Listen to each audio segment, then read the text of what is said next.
Hazza joined for the first time on the broadcast with Pal. How are you doing? I'm doing well, thank you very much, Hazza. Yeah, I'm looking forward to being here. Looking forward to watching a pretty high standard of Valorant tonight, and seeing what the teams have got to show us. Yeah, we're going to be going through one best of three here in the Champions Yellow bracket between West Virginia University and MSU Green. Both of these teams looking to start now progressing in the playoff stages now that we have left that group stage where West Virginia, they had a nice strong 7-2 record. They came out third in their group, whereas MSU Green dropping one negative, 4-5, only placing sixth. So both of these teams have something to prove. I think that West Virginia University will want to kick on and show that they're not just a third-rate team and make up for those two losses that they had in the main season. And, well, for MSU Green, they want to try and cause a bit of an upset. Yeah, it's always interesting coming into sort of early stages of a bracket when you've got two teams that are going to be competitive, that are going to play to a high standard, both on an individual level and as a team as a whole. It's really a perfect opportunity for both of them to start staking their claim and really show what they've got to offer the rest of the bracket and all the other teams coming up.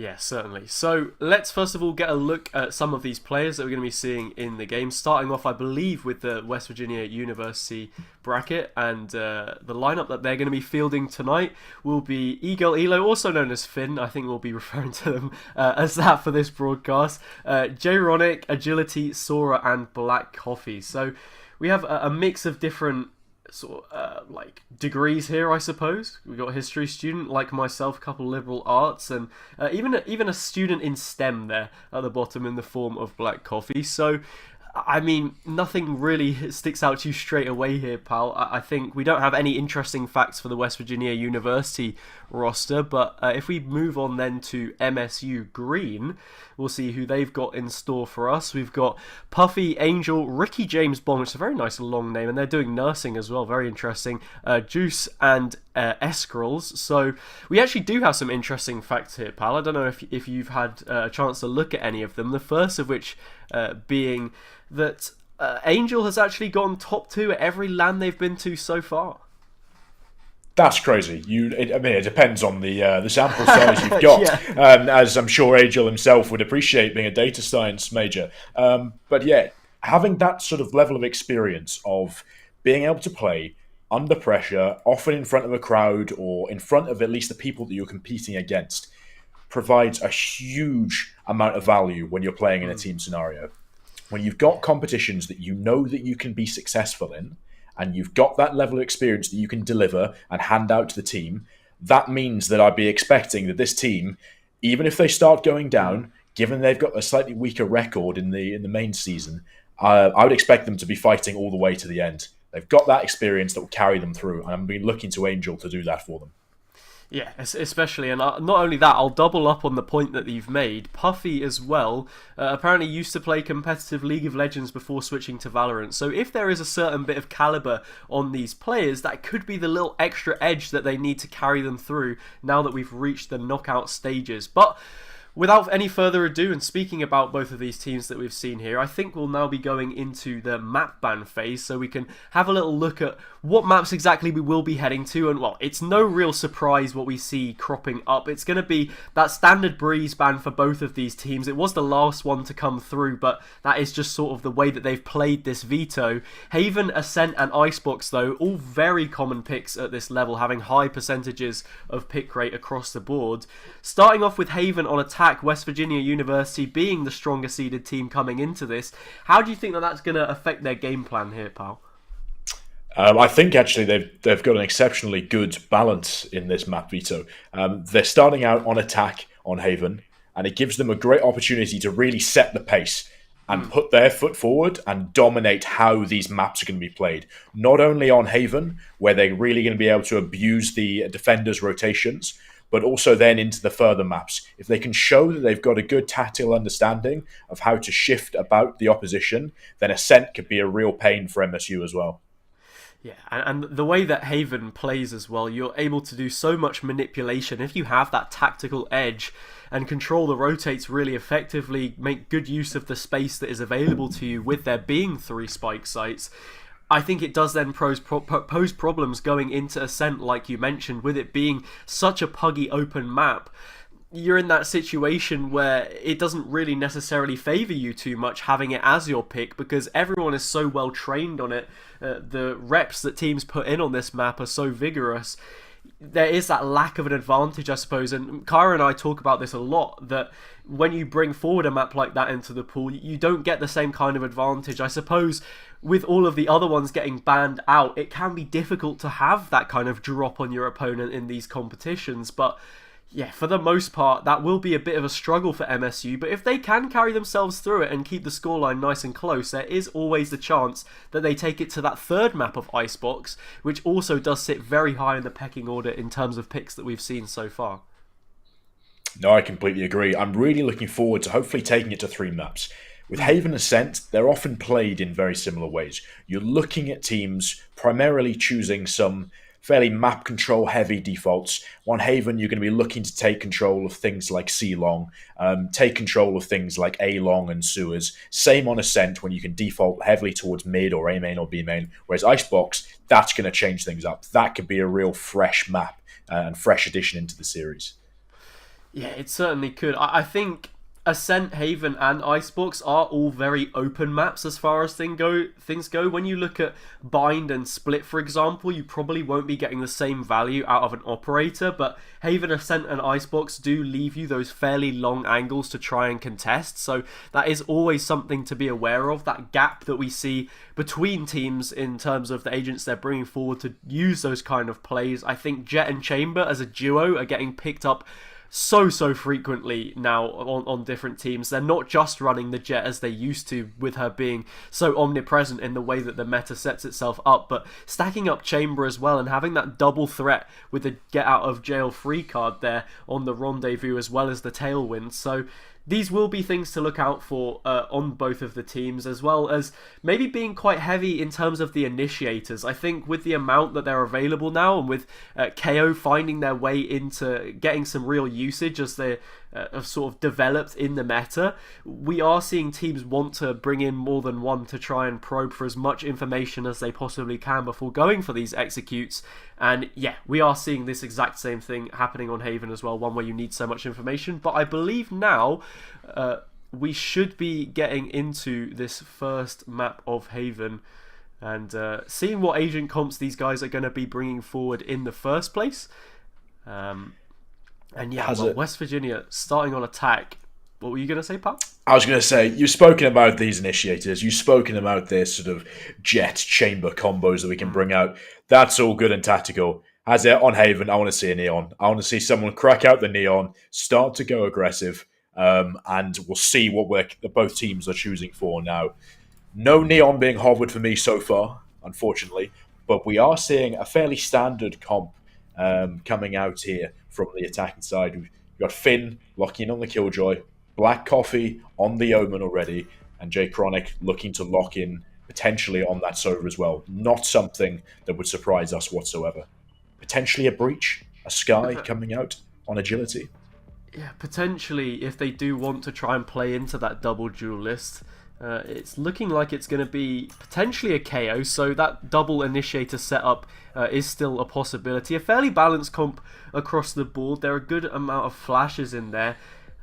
Maybe not quite as robust as some other ones that you would see coming up. We have plenty of utility on the defender side. Angel going on that Sova and just on the Breach means that they do also maybe look to opt for this double initiator, but that difference in Sentinels will be between the Chamber and the Killjoy. So it'll be interesting to see how they want to try and set this one up, whether they're maybe looking to try and go for those more aggressive plays, or if they really want to sit tight in the way that they play that defense, because that is the side that they will be starting on. Finn on the Killjoy, I mean, really, when you're looking at this on the defender side, when it comes round to it for them, they will have more of a setup coming into it. There'll be more utility naturally for them to sit behind. So yeah, looking at the comp that they have here with those two initiators as well, and the Jet Chamber combo, I'm thinking that this could be a very proactive defense in the way that it plays out.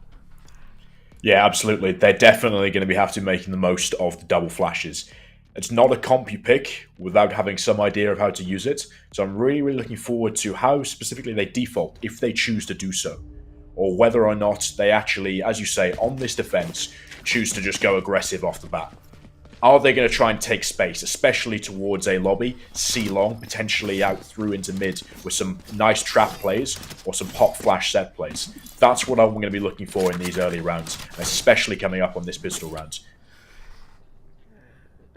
Yeah, apparently there is a slight tech issue with voice chat, so we will be waiting with bated breath to see what exactly will be in the opening stages of this matchup. I think they'll just at least be running that timer down to the 10-second mark, so we don't have to wait any longer than is necessary.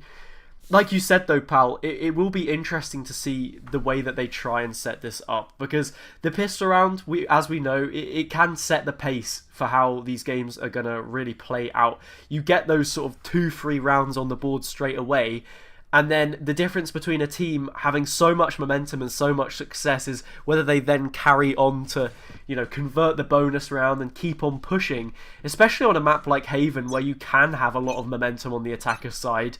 there is also the opportunity, if West Virginia get a plant here early on, that they have the opportunity for a force fight. So it is a very strong place to be starting on. But speaking of strong starts, we've seen a lot of aggression towards C-Long. J-Chronic could get caught out here, and they will do exactly that, as well as the chip damage already taken onto the Jet player.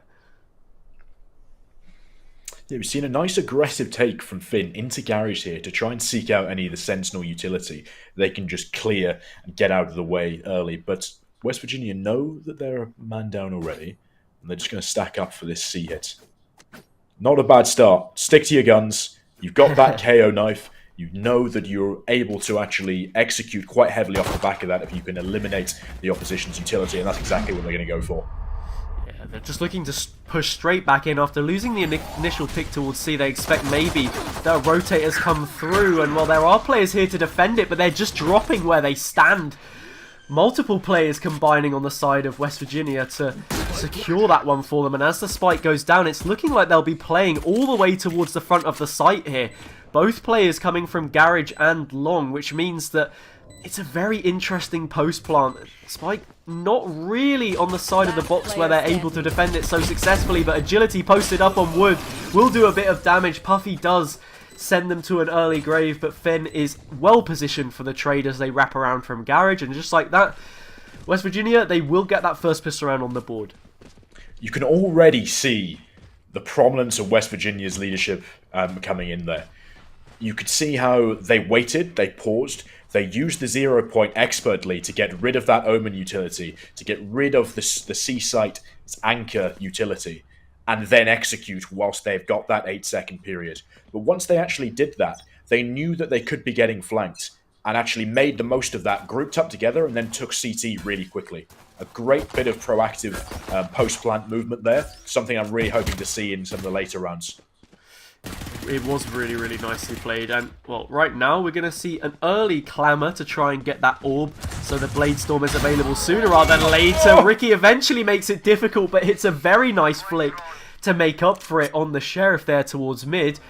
It does even out, and well, on the whole, this will favour West Virginia as they do have that numbers advantage towards the A side of the map if they choose to hit it. But well, Juice has already pushed up into mid, and there could be a second player from the same position now that MSU have to try and deal with. They will spot out the shoulder on that last little pixel gap though, and that is what will eventually lead them to an early grave. So now the advantage does fully sit with the attacking side, and they'll be looking here to get that spike down uncontested as MSU have to try and find another retake.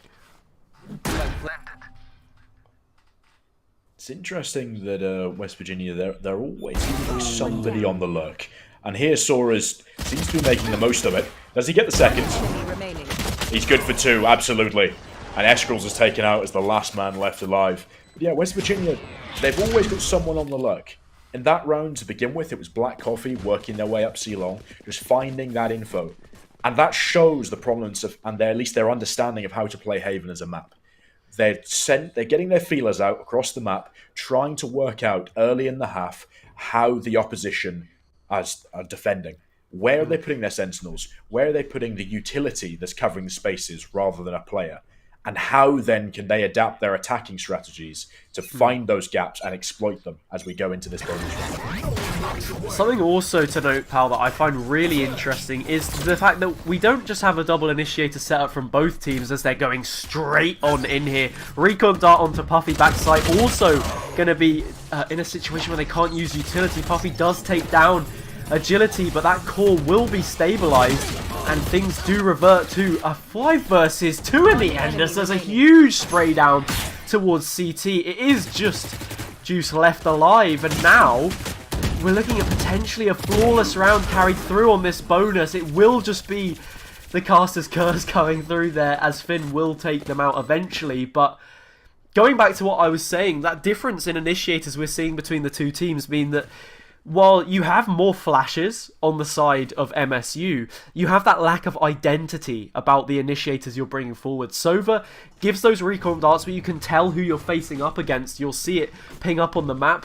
The 0 point knife from KO as well gives you that sense of where different players are, so you have a better understanding of what you're dealing with, whereas flashes don't bring the same amount of information that you get. So really, there's more information to be taken on the attacker side than the defenders, and yeah, they have to get so aggressive to have even half the same amount of value from these two agents.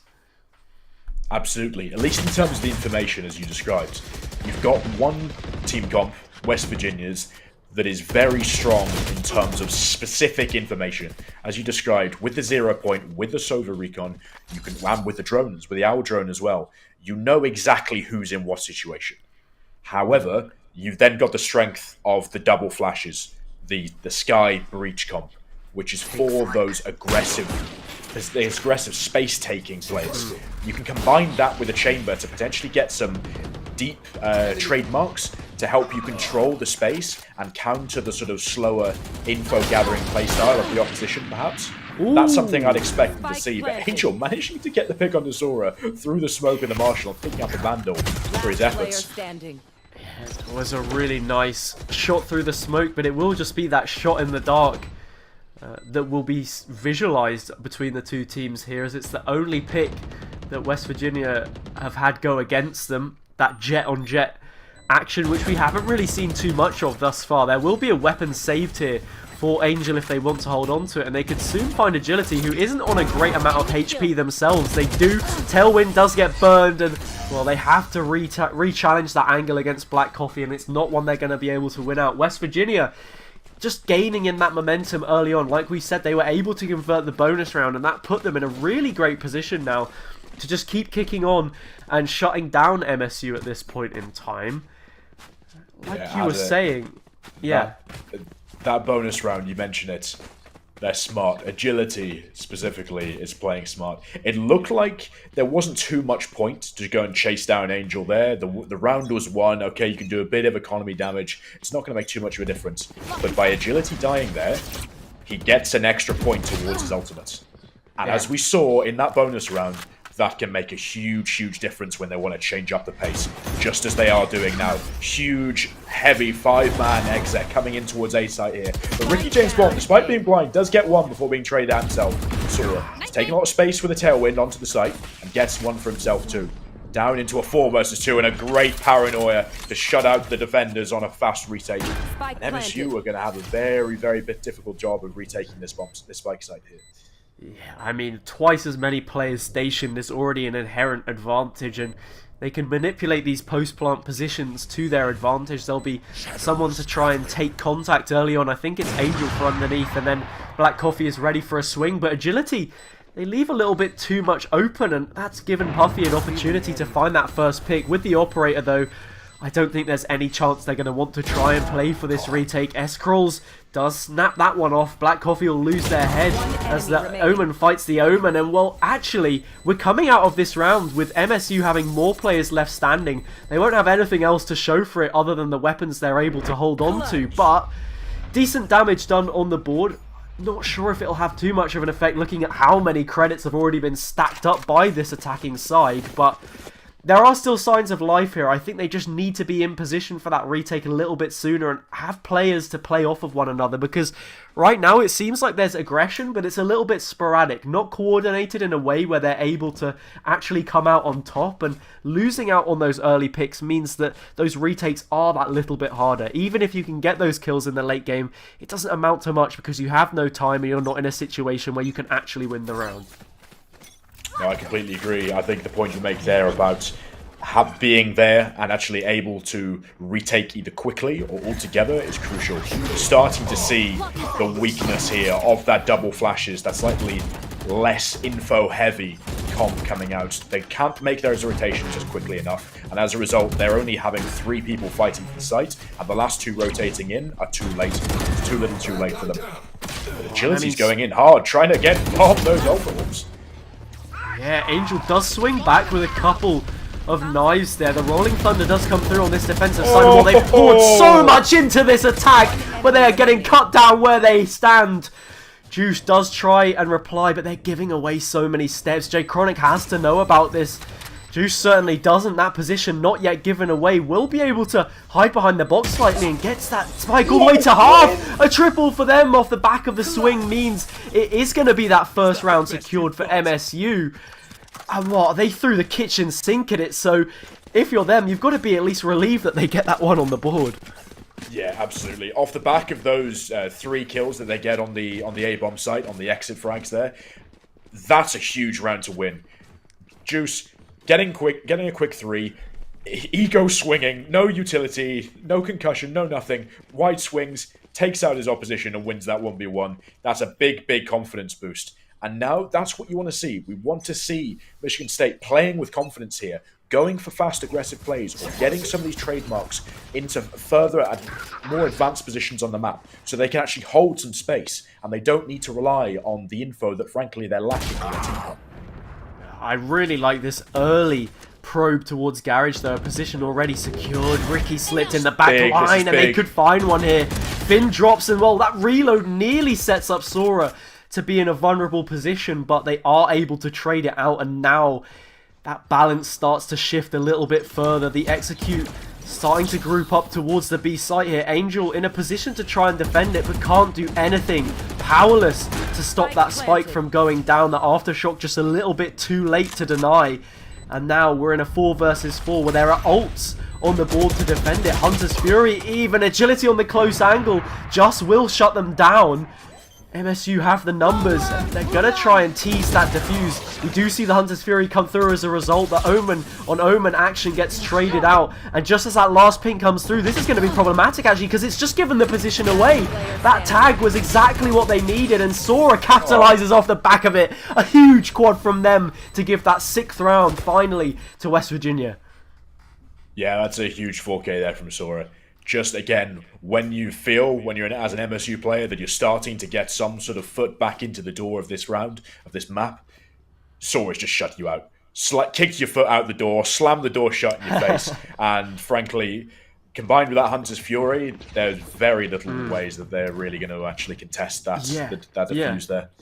And the crazy thing about that Hunter's Fury is as well, usually if you were playing on a different map, like Ascent for example, where there's a huge thick wall that you can't shoot through, you're in a situation where as soon as they've got pinged off the back of one of those bolts, you're not going to be able to then swing it and find that player. But the jet player of Angel tries to go for it on the last ping so that they have the drop. But instead it doesn't work out because their position is revealed, and then, well, it's just as simple as that for them to get taken out. 5 versus 5 retake, as we see more aggression once again from MSU towards mid, means that, well, it's not going to be even footing in terms of weaponry, as they are on somewhat of an eco, but Angels look to slip in the backlines here. Try to find this fight really onto J-Chronic. Yeah, potentially could, because not only that, they can maybe lock these players in. But Black Coffee is just standing straight up to them. The kill feed floods red. It's a triple from them, and a flawless round. Yeah, I was saying that it could really favour MSU in terms of they've got things like their aftershock to push people out of positions like Graffiti. They've got those double flashes. They can put a whole load of pressure on those attackers who are playing their post-plant positions on the spike site itself. But they're just getting rolled. They're losing the individual gunfights. They're not being able to capitalize off the back of the utility that actually they're using in quite a sensible manner. And there is an opportunity there for them to gain some ground onto the site. But at the end of the day, as much as the utility is valuable, it's going to be a struggle if they can't hit those shots and just win those duels, even with the help of that utility. Yeah. I mean, look at this default play once again. Sora instantly getting put into Garage, so there's that extra place to worry about for MSU. And I really like this. It's so important to take those key areas. And for West Virginia, it always seems to be towards short and Garage agility. Will they clear the close angle? Ricky is there posted up, and they do find it on that occasion. There are trades elsewhere, just as able to do damage towards mid. And MSU, they've got a little bit more health in the tank. Very, very low HP for Sora here, who's been that talismanic entry duelist thus far. They'll be using them to try and clear out the short position that they had to give up as they look to recontest mid. But it will just be Ricky now to sit towards A, anchor things down for their side, posting up on the close angle so they can hold both areas. They find the first, not quite good for the second, and it will drop back once again to the even man count. Escarol's not in a position where they're able to shock dart any of this. Puffy and their teammate from spawn not going to clear that hand position, and Sora from such low HP gets it, but that's a big trade to be making now. It starts to favour ESU, but no! Sora finds it, a triple for them, and just like that, they managed to get away with it with the skin of their teeth. And West Virginia right now just looking unbeatable. We said before we started, Hazza, that West Virginia have got a really good dominant map veto here. They got to pick that attack on Haven. We know it's a slightly attack-sided map, especially when you've got the coordination that these guys do. Now, what they've been really doing very, very well is changing the pace. You saw last round, they did that default play you're describing, that quick garage control. However, they then paused, they froze, they waited for Michigan to respond. And now here, they're just going to flip it over on its head again. They're just going to go for a 5-man CXX. And at the moment, with that 0 point, again, it's going to remove Eskrill's anchoring utility, and he's not able to do much. Puffy, however, is going to be able to do a lot more than his teammates expected of him. Gets 2, almost gets a 3rd for Sora and Jay Chronic. They're the ones to get those frags when it absolutely matters. How much can Ricky James Bond do on the flank here? Got the Guardian. Ooh, that is the question, and it's going to be that first opener for a start, and once again, it's a similar situation. These West Virginia players, they know about that potential flank, and, well, it's certainly going to be coming through on this round with the trade coming through, but now there is that really nice setup, and Sora, they have the angle as Finn is baiting towards the back site, and as we come into the closing stages of this first half, West Virginia in a situation when they've got a couple of opportunities now to get to double figures, and when you're in that situation, that next pistol round becomes so pivotal. If MSU can't find it, then you're looking at pretty much a guaranteed match point from there onwards, and without a spike plant for them as well, there's no opportunity to force back and cut down those numbers even further, so economy will be a real issue, and right now we can see on these last 2 rounds, there's barely anything in pocket for them. Everything's on this round. If they can get it, there's a chance at a 9-3. Otherwise, you're going to be ecoing on at least 1. Ricky does find the opener, but once again, garage control... Sora was full blind! Yeah, nearly taken, as Sora does work their magic once more, but it does look like they're going to hold off trying to take it for the time being and just sit and wait for some kind of an overextension from, like you said, an MSU team which have to be proactive. West Virginia have done a really good job, again, of flipping the pace. They're playing this sort of fast, slow pattern when they're playing up against these eco rounds. And again, they're even investing the Killjoy ult here to slow it down, allow them some time, some safe time to get onto the spike side, but not if it's for the just his aftershock.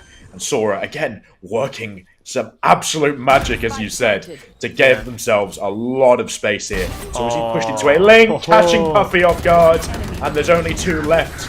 Jay Chronic and Finn ruin the opportunity for the ace. Again, Sora, 20-4, doing a fantastic job here of taking a lot of space for this team. That is just ridiculous, isn't it, pal? 20-4.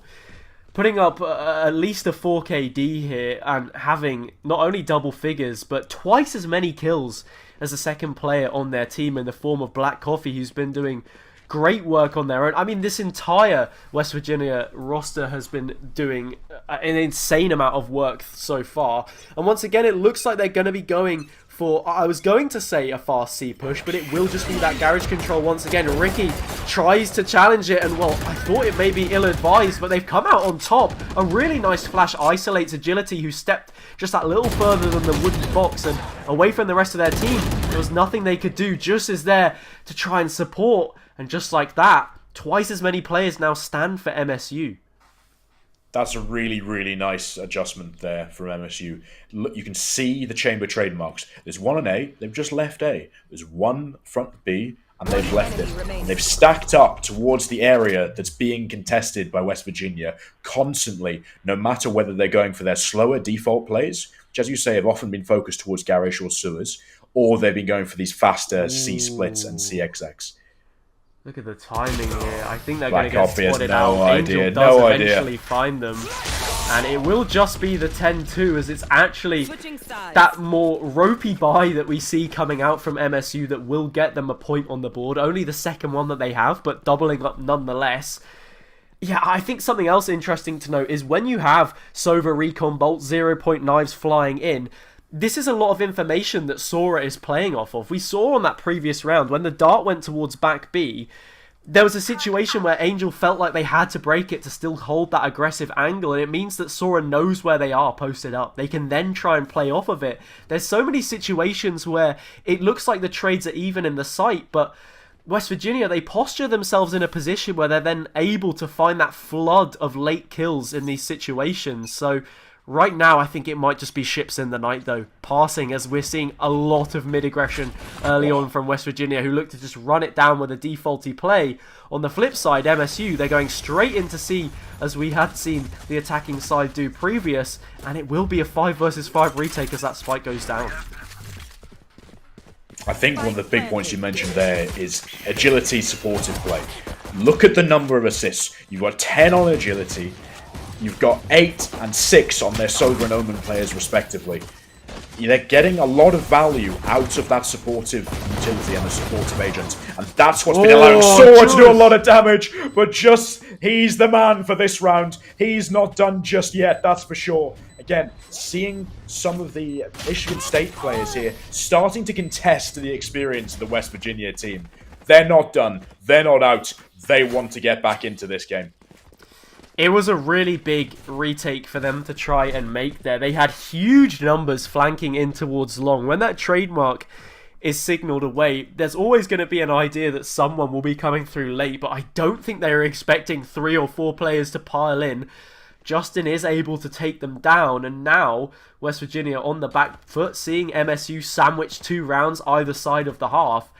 They're in a good situation here as well, and being on that more favoured attacker's side, there's not really much opportunity for a Force Spy to come through on the opposite. So many players left standing means that there's good Spectres to be held on to here, or at least invested, sorry. And if they can build that economy up well enough, they'll be in a really good spot. Finn finds that one though, and oh, Black Coffee inside the dark cover with the shorty, just looking to try and find one here. They're opposite way though. Justin is playing from outside the smoke, nobody up close on a ratty angle, and just like that, things start to collapse. Sora is looking for one here on the Sheriff, and they do flood in towards the garage position, but will only be good for one, and peeking out into 2 players with SMGs. Not much you can do. They'll be holding on to 3 Spectres here in out of this round, and it'll now be interesting to see if they try and buy up any rifles to maybe consolidate this one and go through into that bonus. They certainly are. Puffy, I nearly spat my drink out. Yeah, there was an operator in play. Okay, we're not going for. They're not going for the operator. Possibly a sensible decision, perhaps swapping to the judge and not going for a full investment into this bonus round here. They back themselves. They know that even if they lose this and it goes to 11-4, they've still got the confidence. They're actually going to be able to play into the latter rounds of this half. I'm really interested to see how this pays off. Here, however, you are seeing the strengths of this comp. We described the weaknesses of running that double flash with the breach and the sky on the defense side, but now you're on attack. Now you get to hit the sights hard. You've got that Trailblazer. That can do enough if you're trying to play a slightly slower default. But frankly, the flashes from both agents are going to be incredibly difficult to deal with for those sight anchors. And now look, there's players up close with Spectres here. Sora's got to try and fight their way in. It is a 2 versus 5. But it's just getting cut down. They're able to find 2 headshots through the wall. That will be all though. Agility now just looking to hold on to this Phantom. A couple players on low HP in the form of Puffy and Angel. Angel is spreading their wings and flying away, so that one won't be found. But Puffy could get put on a platter here, and surely enough they will. Agility finds them eventually. And find that tag now onto Just, who's up close as well, but they don't want to force the issue any further than necessary. Those will be a couple of guns held onto on their side of things. So now only 5 rounds away. MSU looking a lot more comfortable. Winning that bonus round is really, really huge for the way that they set up. Not only that, there's a tour de force now in play, and I'm sure that it will be invested into this round, looking at the money as well that we're seeing from these players. So it'll be...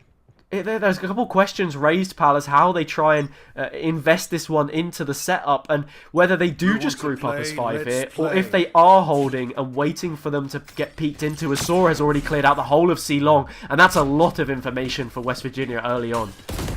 Absolutely, but they're doing exactly both what you've described. They are leaving Puffy there on the flank, running the chamber with the tour de force, but the rest of them, they don't want to give West Virginia and even an out of an opportunity into this round.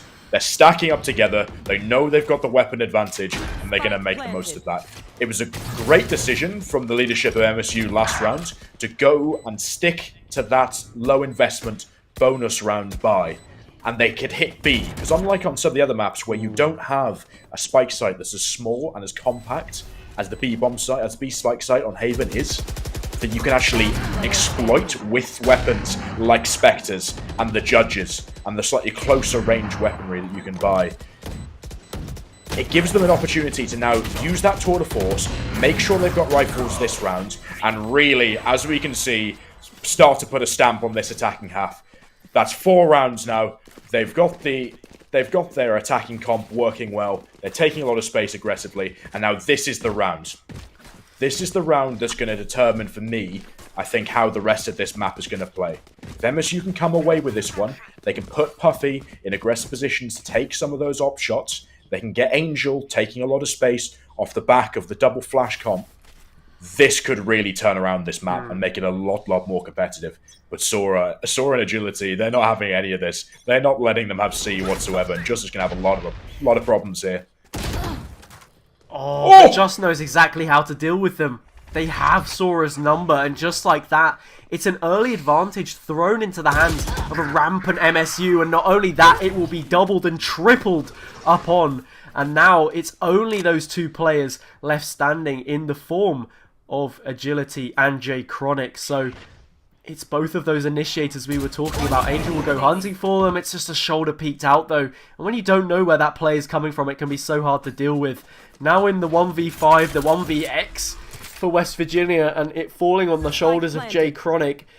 Yeah, we have to go back and speak about some of these things. So like you said, I think in these post plants as well, having an agent like Breach is so strong with those aftershocks and fault lines. Playing from underneath, under heaven, on sites like A can be so strong in bolstering things. I think Ricky will give this one away, and certainly they do. J Chronic takes them out, but it's given away their position. They know there won't be anywhere near enough time to get this defused, so they can start to hunt. There are credits now in the bank, and with this going to only 3 rounds away between the 2 sides, you do start to worry for West Virginia, especially with shots like that. J Chronic does lose their life. Angel on a triple. Things now looking a lot better for MSU. Absolutely. You can see the confidence that they've earned. They know the comp they're playing with. They probably expected their defense to be relatively weak. Probably not as weak as a 10-2 half, that's for sure. Yeah. But now you can start to see what they've practiced for. You can start to see the way in which they can use the Sky utility to help them get up to the spike sites, help them get into those site takes, and then, as you described, use Justice Breach utility to prevent those post-plant retakes from ever being a thing. Yeah, and I think I like this setup on this round a little bit better from West Virginia. While it is only an eco round for them, I think having both of those initiators towards the A side of the map and playing this Killjoy, playing the Omen, who have that much more important role in keeping a stronghold on things towards C, is a nice way to do it. However, there is damage here early on. With that being said, the Spike dropped in a very compromised position. Could be capitalized upon, but instead it's Escrolls who makes the most out of a potential blunder.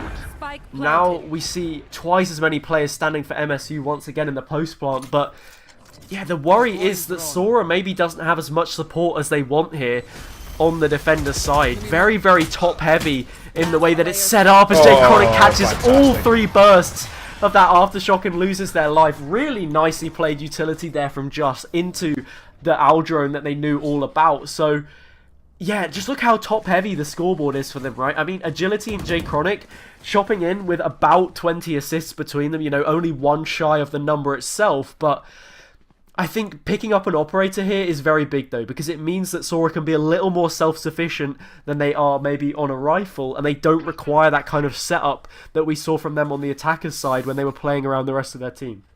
No, absolutely. You're exactly right. Sora's operator usage is going to be huge. How much value can he get out of that? We've seen Agility try to set him up down C long twice. 1 round he gets a result, 1 round he doesn't. But here they just don't care. They're using the Trailblazer to make sure that there's no one close playing on the spike site, and that the operator specifically isn't there. They're playing the game of find the op, and if it's not there, fine. This is our space to take. MSU are going to do a lot of damage here. But West Virginia, they have got the Killjoy ultimate for the retake, and they're going to take a lot of space off the back of it. Ricky James Bond is just going to stick in this, knows that they're going to be detained. I think it's part of the play. Sora now in a fantastic position. This is the most difficult place to be in. There you go. Sora starting to chime in now. Just can't do anything about it. And even getting away with Finn's life. Not much you can do there. A really, really well organized retake, with Finn using Finn's Killjoy ultimate. It meant that just his breach utility, like we described and we saw the value of in the previous rounds, really couldn't be used for much. Yeah, and I mean, even though this is the first round that we've seen out of West Virginia on this side of the half, 11-8 is still a fairly commendable lead to be holding. When you come out of that first half on double digits, up 10-2 with an advantage of 8 rounds, MSU, they can try all they might to try and cut it down, but it's going to be so difficult. We're seeing that same setup once again. KO towards mid, and this combination of the controller and Sentinel playing towards the C side of the map. Sora having success on the operator as well will be able to just pin down this A sightline, and they can bolster that mid defense a little bit more. Agility finds the head of Angel, and just like that, the wings are clipped. MSU, that pace that they had initially starts to fade away, and West Virginia press the advantage even further. These 3 players just outside of C in that grass position, now with the spike in their hands, look to try and maybe make a posture towards C, but they're going to reconsider. A pick needs to be made. West Virginia are spread fairly thin across the board, but no real openings for them at this point in time, and a lack of information as only the initiator standing is breach, and well, no proactive sound cues or anything of the sort will really help them out in their quest for information. No, we've seen a fantastic adaptation here from West Virginia. They're playing a much smarter defense. They're posting up Sora on the long angle on A long. They're just leaving him there. And that allows them to have complete control of both sewers and long and A lobby. However, Sora's going to have a lot more work to do now, because this is the first time in the round he's been contested. He gets out into safety and is able to play with his team. This is the stuff that I'm really enjoying watching from West Virginia. They've got good fundamentals. They've got a good understanding of how to play in the numbers advantage and how to provide themselves that numbers advantage. They're using J-Chronic's drone in through mid. Agility's peeking off the back of it. They're leaving Sora to do as much work as they can with the operator, but just gets one, manages to land another. We're now left in a 1 versus 2. There's not too much util left here. Agility goes to the wide swing. Again, Agility, Black Coffee, swinging together. They know where the opposition player is, and they know that they can just take the fight. They're playing with confidence. They're playing, crucially, off one another, and during the early to mid rounds, they're playing off one another's utility. Match point. That's exactly what we want to see. In the last couple of rounds, Agility has added 4 different kills to their feather. Well, it's a feather in their cap, really, because they had been trailing the scoreboard in terms of their impact, but now really coming into their element on the last couple to put West Virginia on match point. They had been on the back foot for stages in this game after having that really nice strong start to the series, and now they have an opportunity to seal it. MSU, their money will be good for the time being because they built up so much of it, but look at this information early on. They already know about the players that are stationed here. It will just be a default from MSU, but West Virginia just being proactive once again. And well, the thing with both of these initiators is all of this is going to reset.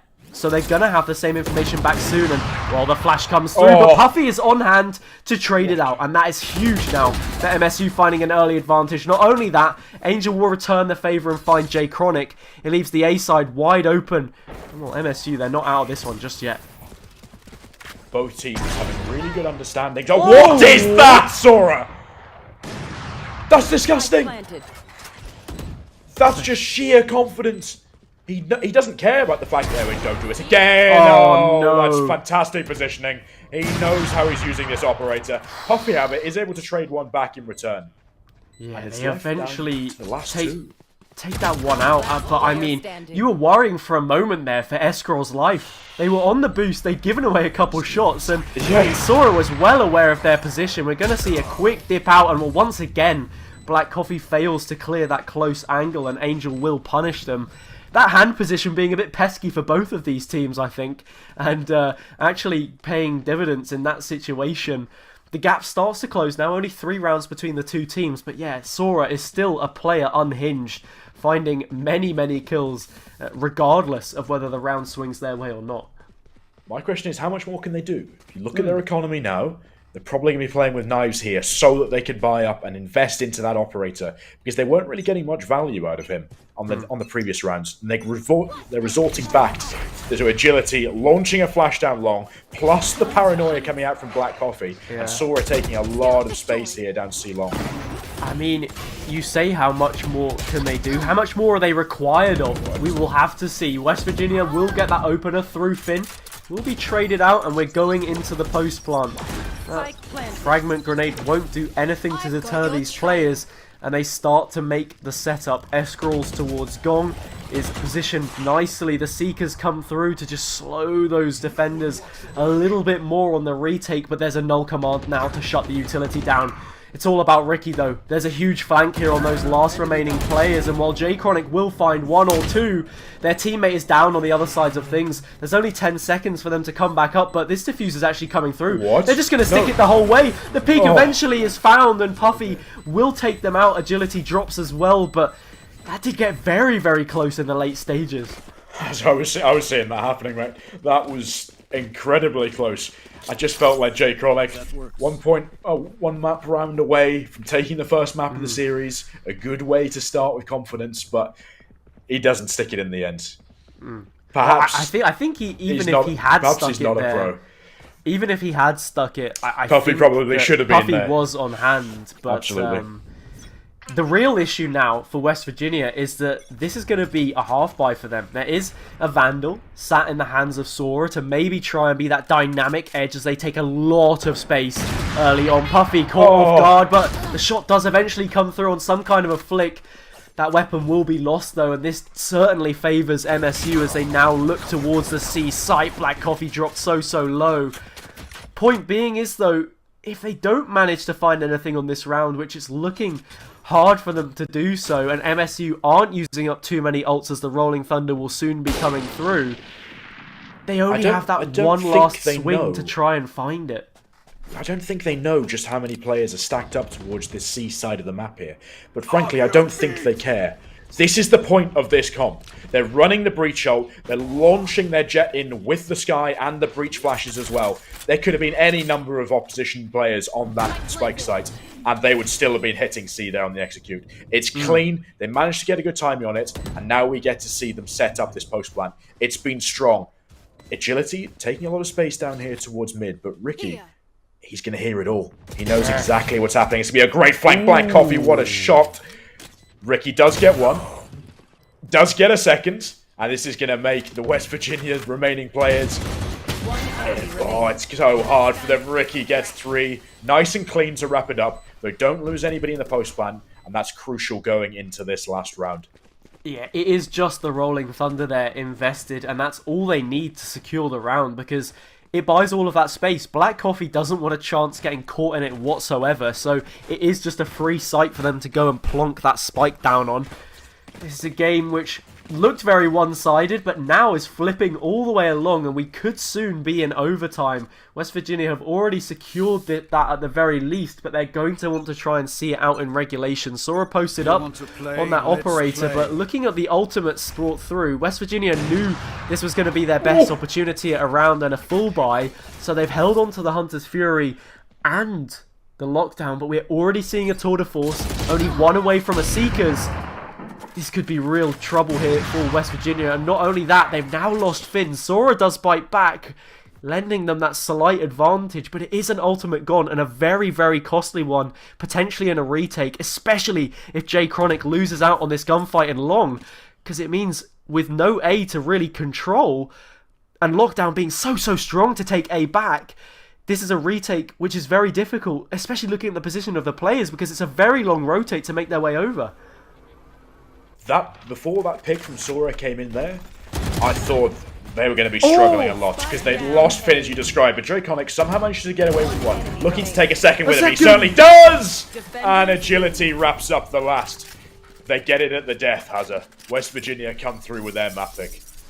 Yeah, I mean, in the end, we saw that pick coming through onto Finn, but it was nothing more than a chip on the shoulder for West Virginia University. And then, well, we said coming into this MSU Green, we wanted to see them try and keep it close between the two teams. It wasn't necessarily a hint that it was going to be a whitewash of any sort, but we wanted it to be a nice close contested matchup. I think we can actually get a quick look at the bracket here to really give you an idea of what this sets up for the later stages in terms of the tournament. As you see, the different seeds coming into this, they were seeded 3rd and MSU seeded 6th, so there is a real discrepancy between the two teams. However, they contested really, really well. They pushed it right to the death, and you have to feel bad for them not quite bringing out that overtime in the end. Yeah, absolutely. MSU have done a fantastic job there to go and to really take 11 rounds, push West Virginia right to the edge on their map pick. They can take a huge amount of confidence here going into Ascent, knowing that's what they want, knowing that they've got their attack, they can start to set their pace. And actually, we saw it work really well on Haven. When they went to the attacking side, they had the comp that they knew they wanted to attack well with, and they made a huge amount out of it. It was only Sora's op crutch that managed to close out that map for them, if I'm honest. Sora, huge, huge performance from him, and I'm just going to see more of the same. Oh,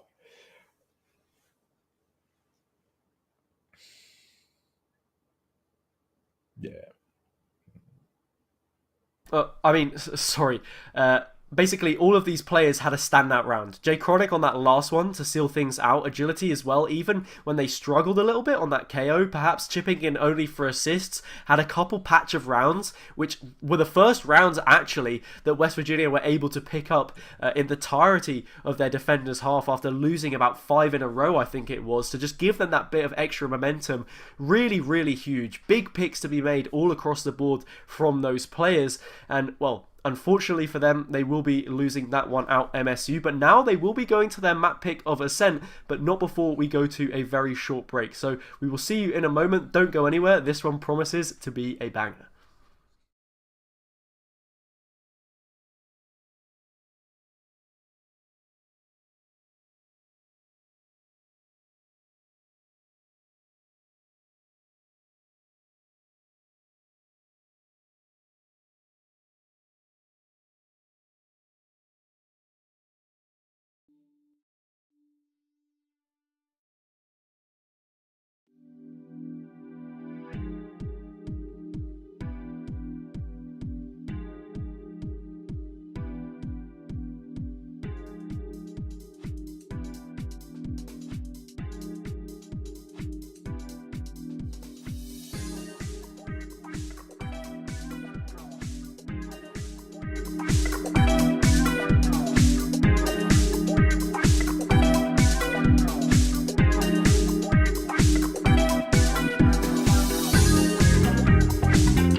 Hello everyone and welcome back to the Champions Yellow bracket, where we have just seen a very dominant West Virginia side take out MSU on their map pick of Haven.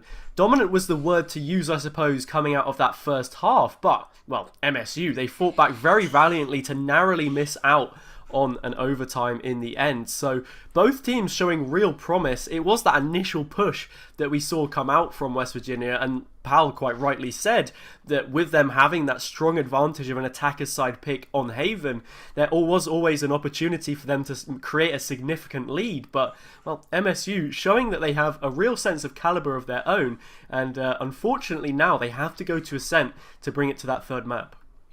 Yeah, the first map played out in a really interesting fashion. We saw West Virginia make the most of that ability to start on the attacking side. They really dominated. They went up 10-2. A very surprising result, even on a map such as Haven, where you'd probably expect maybe a 7-5, 8-4 in favour of the attacking team. And then, all of a sudden, they get onto the fence. Sora's not able to find as many free picks, even with Agility's flashes in support and so on. And we've just got a great spread of rounds from the attackers, and they were able to get themselves a huge number of rounds in a row and really start to put the pressure on. But now here we're going to have to... We could be seeing a Neon come out from Black Coffee. Okay, perhaps not. Maybe on Angel instead. I said I wanted one on Haven.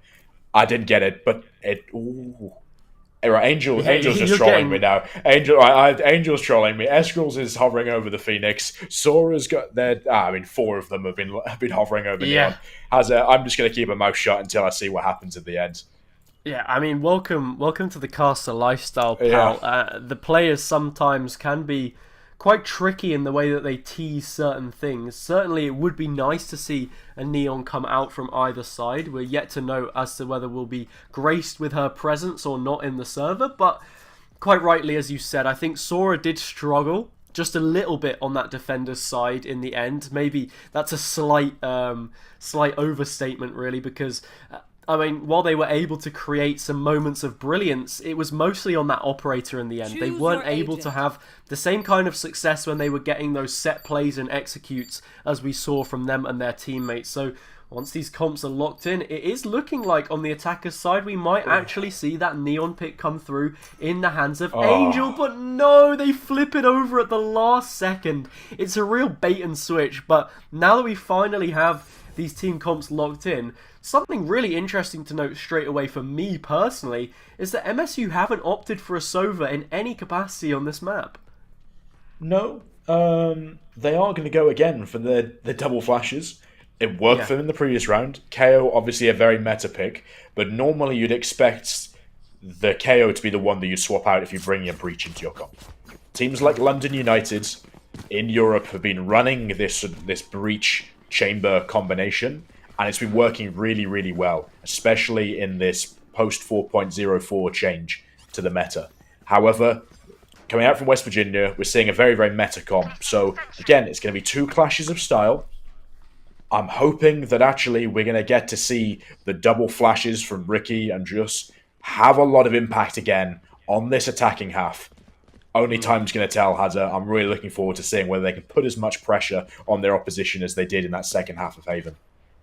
Yeah, Jus did come up really huge onto the second half of that map alongside the rest of the teammates for MSU, and well, they'll be looking to get off to a strong start. It's a Stim Beacon frenzy rush here in towards B as the dart from Angel towards Button is not only rewarded with a closed door, but a closed life, a closed book for J Chronic, who loses out in that initial duel.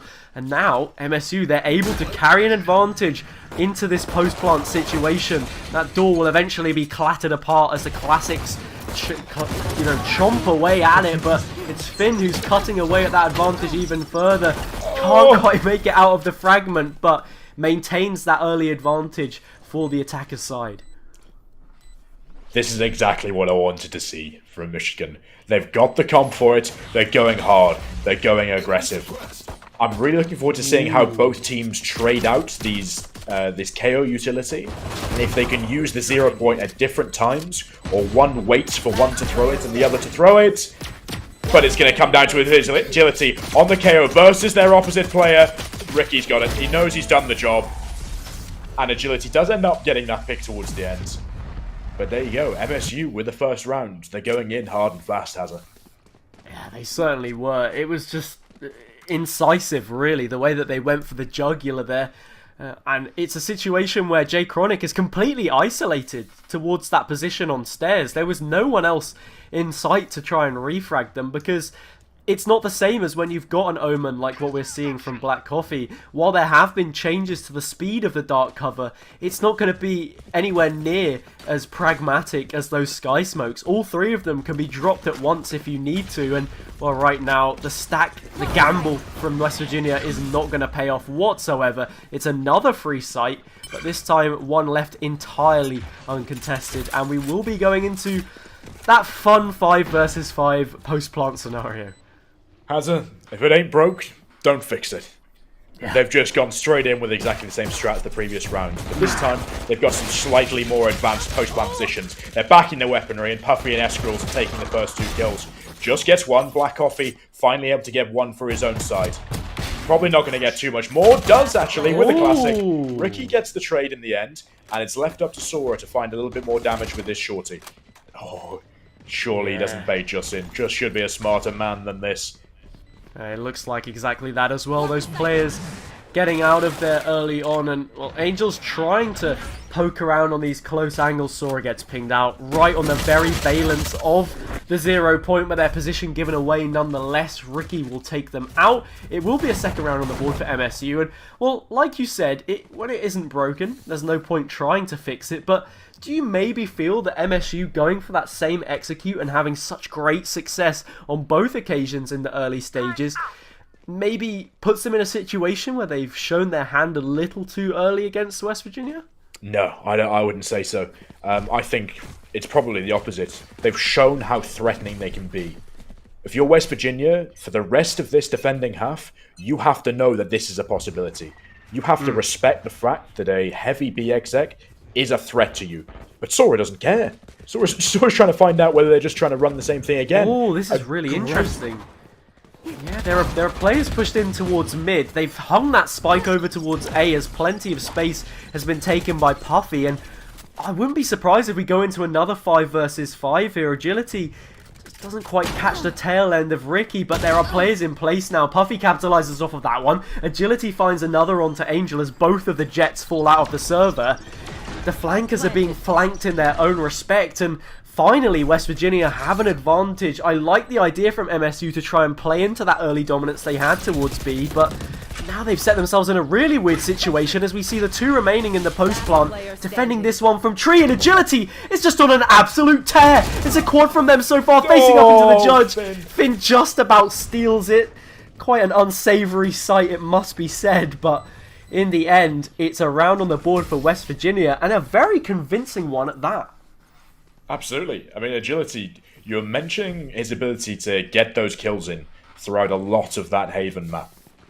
But it seems like he's had enough. He's had enough of just throwing those flashes for Sora, getting those 0 points in. He wants some kills for himself. Starting off very, very strong with 8 kills and only 1 death in the first 3 rounds. Now, actually, despite losing the round there, Michigan played that really, really well. They had a fantastic sort of push-pull. They recognized the aggression coming in through mid, and they just went back through their spawn and took a lot of space towards A with Puffy and with Just. But they've gone back as to what they know works. They're showing how threatening this can be, and we'll see how well West Virginia can counter it. Sora does get one on Puffy in mid. That's their flank option cut out. How much can these post-plant positions hold? Yeah, and this is the problem. Because they have that lack of numbers now, it means they can't hold the same kind of post-plant that they had previously. Once those Sky Smokes fade, there's no way to try and sit back. Jay Chronic comes through, so does Finn and Agility, and just like that, they chop them to absolute pieces. Just is dropped, and it's a flawless round in the end from West Virginia. Pal, I think, yeah, that all harks back to the initial pick onto Puffy. Once that player's lost in mid, you don't have the flank protection, like you said. There's no presence from main, and when you've dropped back in terms of numbers, you need to use the territory to your advantage. There's a situation there, and there's a reality where they push aggressive and hold those advanced positions that they had previously.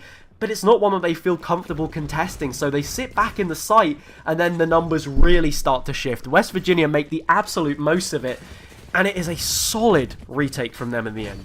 Yep, there's two huge points to that round there. You got Sora's pick onto Puffy, allowing his team to go and play a very, very fast retake, and then Agility's ultimate. It completely removes the perfect counter to that fast retake, which would have been just his rolling thunder. It stops them from using any post-plant utility, and they get to roll in there like you saw. But they're not going for a B hit this round. They're just going to go A instead. Yeah, once again, Puffy is hanging back towards that mid position. A little slightly different angle this time around. Angel loses their life on the way in. Black Coffee's already found a triple. Agility will chip one off, so that ace possibility is far removed. And the tour de force is in place, so can't always count them out, but up against the operator of Sora, I know who's winning out the sniper duel in that scenario. It will be the Jet of West Virginia, and for the first time in this matchup, they now have the lead off the back of those first 2 rounds. MSU, that was an eco for them. I think it's fair to say that you don't maybe want to throw in the ultimates that they had in pocket on that occasion, but now that they have weaponry to back it up and a real arsenal at their disposal, there's a triple threat in play, and they have a great chance now to secure this one. It's just going to be interesting to see how they weight these ultimates and what they really end up choosing to invest on this round.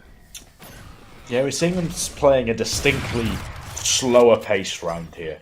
Going for that default, trying to find out where Sora is. They're getting both their KO and their breach into A main, taking this space early, and from these positions, both of these initiators can do a lot of damage, but Agility has got Angel picked into a corner, but Eskrals is there, ready from tiles to support his teammate. It's a fantastic little setup, and it gives the attacking team the advantage. Now Ricky and Just are going to have to come out here. Black Coffee with a great paranoia to stall that push. Can they both come out? They do. They swing both at the same time, get themselves a free pick onto the site, and the man advantage.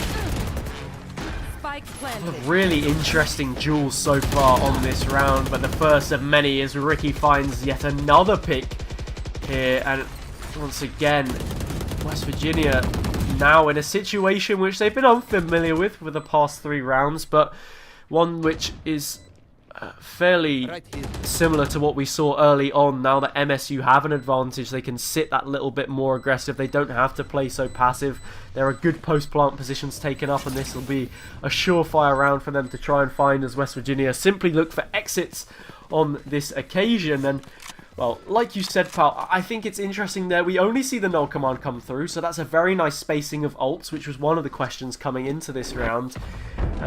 But yeah, there are some gunfights which are fairly dicey there, I think. The paranoia does hold back just from pushing in just that initial engagement that we see, but Ricky James just slips their way through. The same way that in mid, we see Angel get caught out, and then, well, they weren't taking any chip through that box, but they decide to sort of re-peek into it because they felt the position was unsafe, and then they end up losing their life. So really fine margins in some of these gunfights between the teams.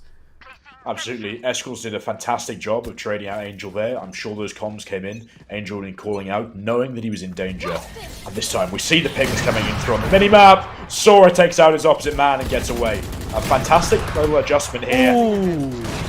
That man with an operator has it. I mean, yeah, you really can't knock him at this point in time. Oh, I mean, Ricky is trying to create something of their own. Finn will deny the opportunity for MSU to level the numbers at this point in time. Ricky's going hunting though, and they'll do exactly that for them. A triple already, and as this lockdown starts to go, they want to push that aggression even further. Another flash in to secure it. Surely Black Coffee just backs away. That lockdown hasn't been broken yet. They'll eventually get it off the board, and it's the 1 versus 1. Ricky for the ace. The paranoia comes through. They know about the position. The swing arm, the classic. And just like that, West Virginia will finally take the lead once more and restore that advantage in this matchup through Black Coffee. The work of Ricky, so much, but not quite enough in the end to get them over the line. Really tough rounds between these two teams so far. And, well, yeah, I don't think you should be able to give Sora that much space early on, though, especially the fault line coming through to clear that angle. And it just not panning out. And then they're able to get an additional pick off the back of it to just lend an early advantage. here we can really see some nice adjustments coming out from West Virginia. We saw it on their defense when they got Sora onto the operator on Haven, and again, they're doing it on Ascent. But MSU don't care. They've got the read. They by the looks of it, perhaps going to use this Rolling Thunder to get themselves into the site. They're not. They're going to keep it again. They've still got the ultimate advantage. They've got the Rolling Thunder. They've got the Orbital Strike. Ooh. But this fast retake, this time they're making their own adjustments. Jay Chronic's not getting in there. Finn, the door's shut in his face. There's absolutely nothing they can do. And finally, MSU can get themselves into their comfort post-plant positions. Agility does get one onto Puffy, though. I mean, so much damage potentially through utility alone for MSU here to work with. Rolling Thunder and Orbital Strike means that they can combine them together for big damage. It's just going to be the Rolling Thunder at this point in time, but Black Coffee swings back. What can they find? Players ducking and diving around that lipped angle, but it is S-Crawls from the stairs that kicks them all the way down to the bottom level, and just like that, the score once again even between these two sides. It must be said though, as long as MSU can maintain this status quo and keep things at a touching distance with West Virginia, going into that more favoured defender's side, you would argue, they're going to struggle quite a bit. I mean, West Virginia, we saw their attack was good before with this exact same comp on Haven, however, you know, what can they really try to create? It's a question mark that we've got to contend with later on, but right now, maybe worrying signs, and look at that. Sora. Ruthless. This is why I love Valorant. Ricky James running it down. The man's ready. He does also pop out the null command as well, just to ensure they can get themselves onto the site. The Orbital Strike comes in as well, and Ricky, again, 3 kills for him. He's having none of this. He wants the B site all for himself. Black Coffee does, again, get one when being left in this last man situation. Ricky, yeah, I've absolute enough of this. The 2 KOs leading the way with 13 and 14 kills, respectively. I love Valorant for this reason. You can see both teams, specifically just focus around this B bomb site, making adjustments to and fro. We saw MSU really show, as you said, show their hand, but also show just how threatening their B exec can be. Then in response, you had West Virginia setting up, clearing out players like Puffy on the flank, and setting up their super fast retakes, fighting through smokes, Finn coming through the market smoke. And then in response to that, again, you had Ricky. Oh, Jay Chronic, that's disgusting. Man. Taken straight from the rank scrapbook. Speaking of adjustments, that is one hell of an adjustment that we're seeing here on Ascent. It's been a bit of a chess game so far, and, well, with this being Venice, it is the Italian game after all, but the ultimates, the big pieces, the big name cards on the board do currently sit with West Virginia. They have both those ultimates, but the king right now is Ricky James, who is just pouring on through to this site. And while it is met with resistance, it's just going to be around the defenders in the end. It certainly is. I mean, I was holding myself with bated breath a little bit there, but no, West Virginia, they do see it out in the end. The setup is good enough to get them through, and well, just as soon as Ricky James dies, that's all opportunities that are around for MSU squandered. Finch somehow gets away with 2. One with Another Swarms, and one, I think, with the Odin there in Boathouse. Again, MSU stacking up, really trying to make the most out of this B-site exec. Yeah, look they've got 5 rounds. I mean, they're literally going for B again, pal. How many rounds in a row have you seen in Valorant before when both teams will just keep pressing that same advantage and it's just not working the same as it was?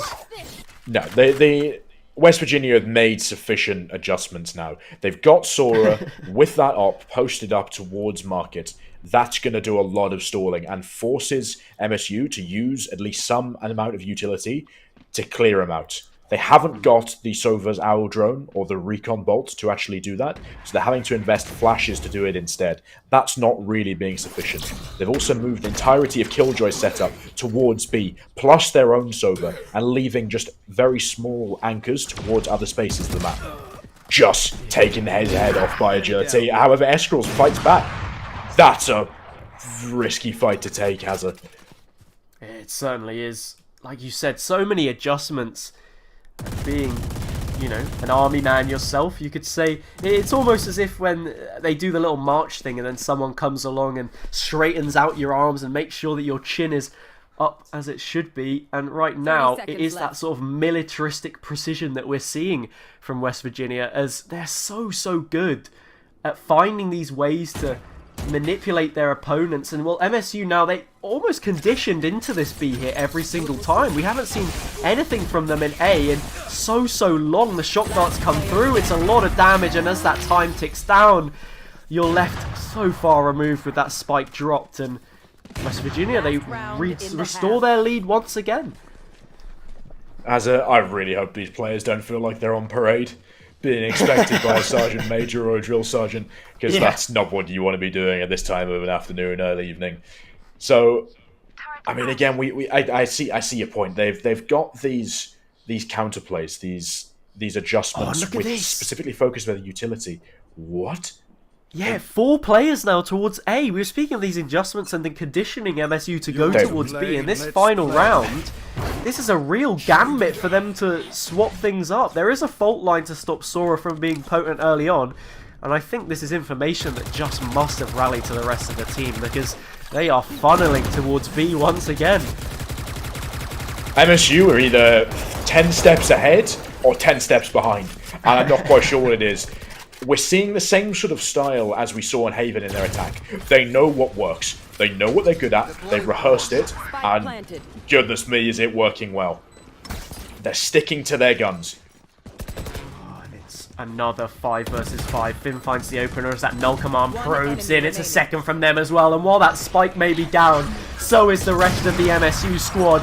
Oh my god, so much utility, pal. I mean, their legs are being taken off as it's a flawless round in the end from West Virginia, and one which will give them an advantage coming out of this half. It felt like a lot of the time they were against the run of play, but they find those last 3 rounds, not for the first time, where they had a patch of success, and now with the opportunity to find a pistol round, that advantage can be pushed even further. We're looking now, I mean, the difference between a 6-6 and a 7-5 is giving yourself a buffer for a potential lost pistol round, or really a platform to push forward and secure this second map, which would be taking the pick off of MSU and winning it out 2-0. This pistol round is going to be giant. This will have a huge impact on how the early rounds of this half are played, and could, as you say, give West Virginia that step up. Now, it looks like they're going to stack. They're going to play slowly, though, towards A main and top mid, trying to just put those feelers out, get some sort of information, and try and figure out what defensive setups the defensive team of MSU are playing. Sora does manage to dodge that 0 play. Yeah, and I don't think there's a sound cue given away there either. I just as I say that, one of the greedy West Virginia players will go and help themselves to the ultimate orb, and well, now as those pings are coming through, things shift the other way. MSU fairly tagged up. The flash and the recon here will be the death of Ricky as they lose that one out. Angel quick for a shot, a snapshot on the Sheriff to dash out of things, but West Virginia, with those sky smokes down, given an opportunity now to just set themselves up in this post plant and get those positions to cut down MSU as they try and find their way back in without the numbers advantage and even that turret from heaven. So huge to find this early engagement. Agility, please don't jump off! Oh, he's got the fantastic timing, and Finn's able to get Eskrals. That is the forbidden move, Hazard. Okay, he's playing off the contact of the turret there, but if he goes up any earlier and misses that timing, he's either too early or too late, he's potentially throwing away that entire advantage and then potentially the round for his team there. Not just that, it's the sharp shooting as well. They had a very small window in which to get it done, and they find 2 players out of a possible 3. As well as that, because they got the spike down, it's also a situation where you're unlikely to see a force come through. As I'm saying that, MSU maybe buying into Spectres. Is Angel going to actually stick this one through? I think they do. And they just go for a fast shark attack into tiles here. But Finn's exactly ready for it. He's got that Ares. But now he's going to have a lot of work to do as these players push towards top mid. Just pushed out with the fragment. And pushed instead straight to his grave. Eskrals not quite ready for Finn's flash flank. The Ares can be so strong, especially on those longer angles, which is why we see Finn so far back outside of B, because on a Spectre, you can't challenge it. While they cost the same amount of credits, thereabouts, like, the range that you get out of an Ares is so much more. While you can't run it down in the same kind of way, that's not a fight that you're going to win. I mean, Puffy with the Headhunter, there's always a chance, but a flawless round from West Virginia, and they're looking very strong. They get to keep all of those weapons that they bought and have a great opportunity at this bonus. I'd expect to see them change things up here. Now, we've seen both sides just favouring just site takes from A and B main. We've had nothing in towards mid here, and it looks, frankly, like West Virginia are just going to come out of B here instead.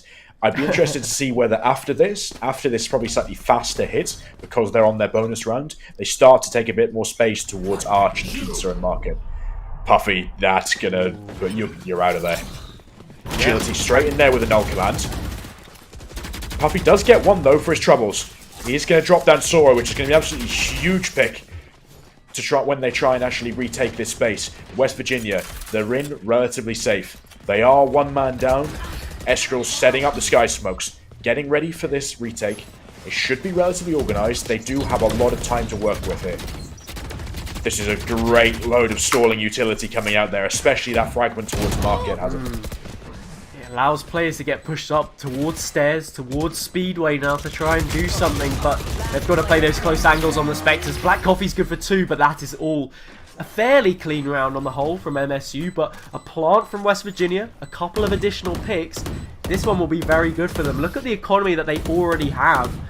Now coming out of this round, there'll be plenty of credits to work with, and they have a great springboard to push on in these latter stages.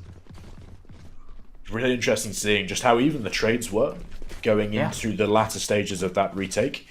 And it showed just how important kills like, or picks like Puffy's onto Sora before that retake is even set up. And then the importance of having that first trade, because it ends up leaving you with that man advantage at the end. And that's enough. West Virginia, they're just going back to A, has it? They're just going to fight out the mains. It will be a 0 point early on that stops Ricky James from throwing their own KO knife to maybe try and find early information. Puffy up on this boost. It'll be a difficult one to contend with, but actually West Virginia, you know what? They're keeping their cards close to their chest, and they're just going to back all the way up towards B, where there should be less players to try and defend a potential execute. We've already seen how good both of these teams have been at times in trying to unlock the B site. The post plant, always a bit of a question, but looking now, Finn, if they're able to find a pick here as well as the spike plant, they could have a lockdown in post, and that would be huge. This first engagement does go to agility though, but that is otherwise a very big opener with Escorts dropped low and no healers on either side. Another strong advantage to be taken, almost an additional man here for West Virginia. Sora, that's another huge shot. And it doesn't look like they're really going to give anything. Finn swinging off the back of the Sober Drone, and an absolutely flawless round there from West Virginia. Very, very nicely played. They used the 0 point over towards A main. They found Ricky, and they found Puffy, which was crucial. They knew the Sentinel player, the most difficult wall to break through on this defense was towards the A site. Then you also had Finn simultaneously limit testing really, really well in towards B main, recognizing that, frankly, MSU's hold of the B-bomb site was very passive. Probably they were numbers down, and there certainly wasn't a Sentinel there. And all of a sudden, West Virginia took both bits of information and said, thank you very much, we're just going to go and hit your weak point here. And I mean, while Angel was stationed there, like you said, it's not that same kind of agent. Ricky finds a really nice early pick onto Finn. Catching them on their lonesome means now they've got to worry about tiles as they make their way up this short position. Ricky's actually just going to find another one. They dip their hand back into the basket. Well, it's a free-for-all for them at this point in time. It is a pick back from agility towards the short position, but they are locked out. They don't have numbers. Just getting chipped away one by one. Escorts with another.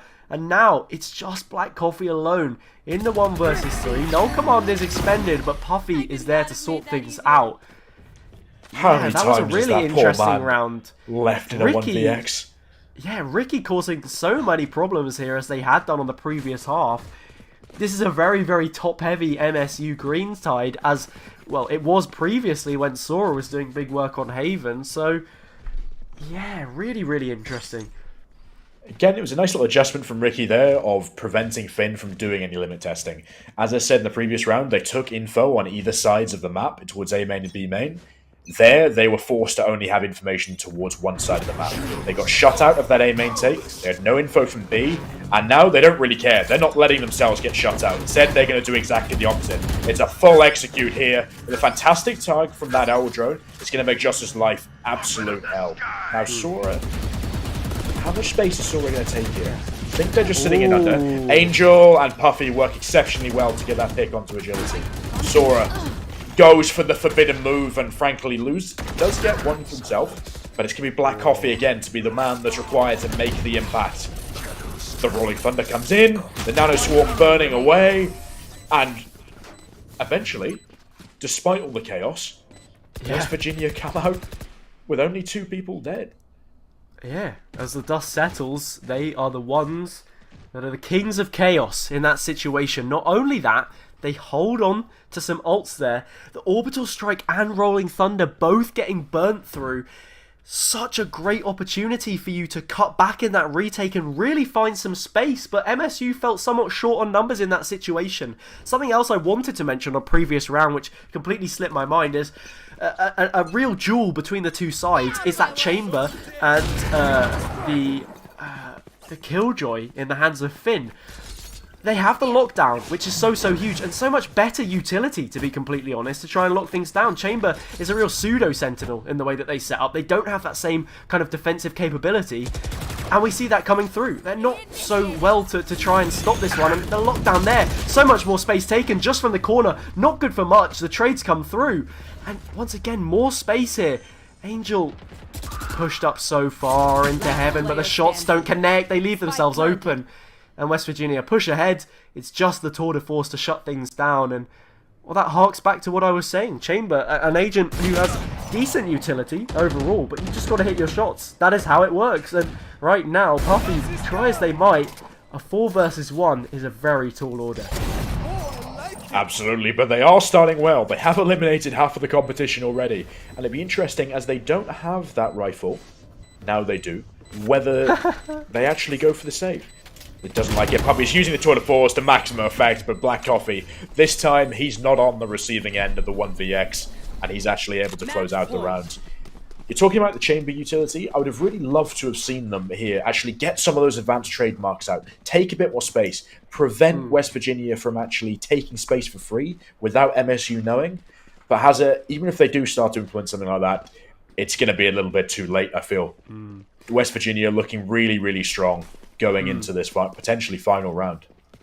Yeah, the most rounds that we saw in any point in time throughout this series for MSU to have picked up consecutively was 5, and that is how many now stand between them and potentially bringing this to an overtime instead of bowing out of the competition at this stage. They've shown what potential they have, and it would be a real shame to lose them here, but West Virginia University have looked so good. They're already moving in towards A, both of those initiators creating a lot of space, and ultimate towards spawn in the form of Black Coffee. It's just going to be a weapon thrown into the hands of Ricky James, and of all the players you wanted to give it to, that is certainly not the man right now, because they have been propping up this MSU side, which otherwise have struggled, and they're coming into their element. The rest of the squad is here to see what they can offer. 4 versus 2, and West Virginia pushed all the way back under. What can they do? Oh my, Jay Chronic and agility. They managed to level it out. It's a 1 versus 1. Hazari does it! Jay Chronic finds 3 from under alongside his teammate agility to take the second map and the series as a whole. I mean, that's impressive. Speaking of impact plays, that was a huge one, right? A 4 versus 2 situation. They waterfall down out of heaven and get cut out one by one. There was low HP on a few of the players there. I think it was the Jet of Angel that was really struggling for hit points. But when you're on a Blade Storm, you can maybe try and go for something last gasp. Either way, MSU, they lose out in the end. Like we said, signs of promise, certainly, on their regard. But yeah, West Virginia, a very well-oiled machine, I think it's fair to say overall. Absolutely. I mean, they've got that balance of the individual talent. You look obviously at star players like Sora, getting a lot of the frags as you'd want your duelists to be doing, but then you've got to look at to people like Agility, who's providing that supportive util. You're looking at, again, it's the same player getting the same triple kill Yeah. in the same final round of the map to close out both of them and to win them the series. But they're combining that well in sort of optic style with some good fundamental utility usage. They understand their comps, they understand what they're useful for, they're using the owl drone really, really well, and they're allowing their players that they're looking to take fights and give advantageous fights to get into these aggressive positions to back their individual skill, and that sort of hybrid mesh has really won them both of those maps there. Yeah, I think in many ways, the way that KO sets themselves up, as we see both of them perched at the top of the scoreboard, Agility with 25 kills, Ricky just shy of that 20 with 19 next up. Between them, they had 8 first bloods, so the majority of these rounds were opened up by the KO players, and, well, for good reason. I feel as if they almost fulfill the role that we saw from Phoenix in the early stages of the game, being able to self-flash for yourself, having a molly as well in many capacities to be sort of self-sufficient in the way that you're able to clear some of those angles and initiate for your team. But really, really strong performance from both of those players. I was maybe expecting to see a little bit more in terms of sniper gameplay on both sides, whether that's the tour de force in the hands of Puffy or the operator on Sora or Angel, but it doesn't feel as if we saw it so much because it was such liquid, free-flowing gameplay between the teams and they were so heavy on those executes. It didn't really feel like there were many times when one player was plucked off here or there. And yeah, so much conditioning towards the B side of the map as well. I've never seen anything like that in a game before, pal. I don't know about you. That felt like Icebox on first release when everyone was just hitting A constantly for pretty much the rest of the round. They fake a little bit towards B and then just go back towards A. It's surprising, and I was surprised that both sides. It was a little bit less surprising with MSU's comp there that they were just going for heavy XX, but even West Virginia there also didn't really touch mid. I didn't see one default or one space taking play in towards Markin and Pizza.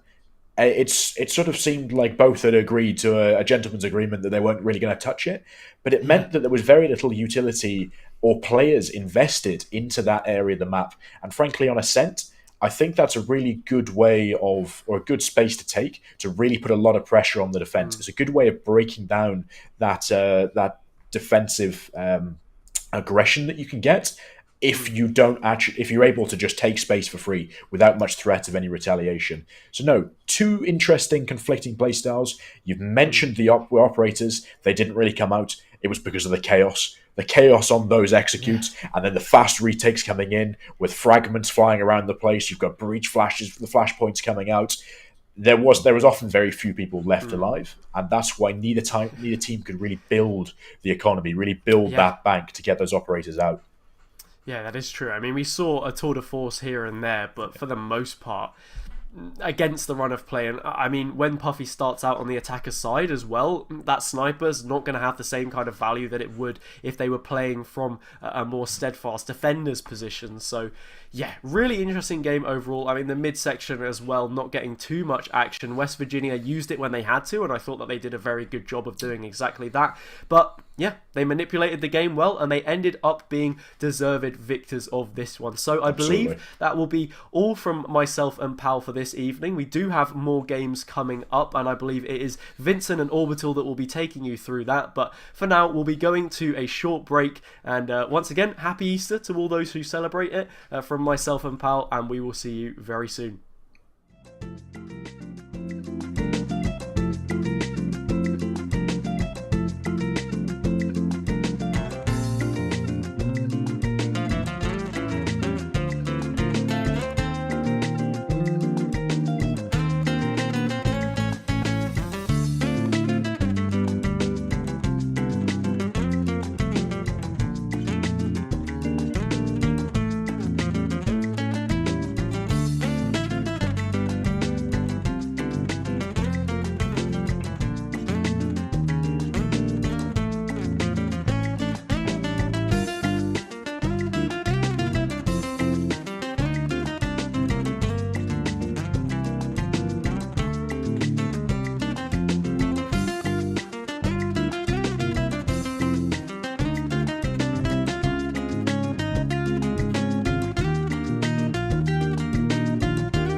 It's quarterfinal time here at the NECC, and we're headed over to Champions White Division for a fantastic matchup. Before we get to that, my name is Vincent. I'm joined by not Pal, actually Orbital, on the other side.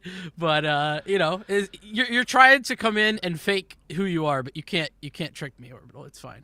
I cannot. I can never imitate or ever impersonate the amazing Pal that was on for the first series of the day, and it was a banger of one. And I mean, this one, the one that we got upcoming, should be a banger as well. Should be a good time. I got to agree with you. We got Lancer Gaming, or the University of Windsor, coming in as the 5th seed. They've gone 5-4 in the regular season. They're headed up against Western Ontario, 6-3, the 4th seed in the regular season. So a relatively even matchup, but a matchup we've seen before as well. All the way back over in week 1, though, where it was Lancer Gaming to take it 2-0, but it was 13-9 and 13-10, so very close games. Yeah, this is one of those matchups that I am a huge fan of when it comes to playoffs. This is one of those stories, and understandably, this is interdivisional playoffs. This is not a culmination of the rest of the leagues currently in the Champions divisions. It is, these teams have all played before. But these stories are the best. The teams that haven't played, week 9 and then go straight into playoffs and they have to play again.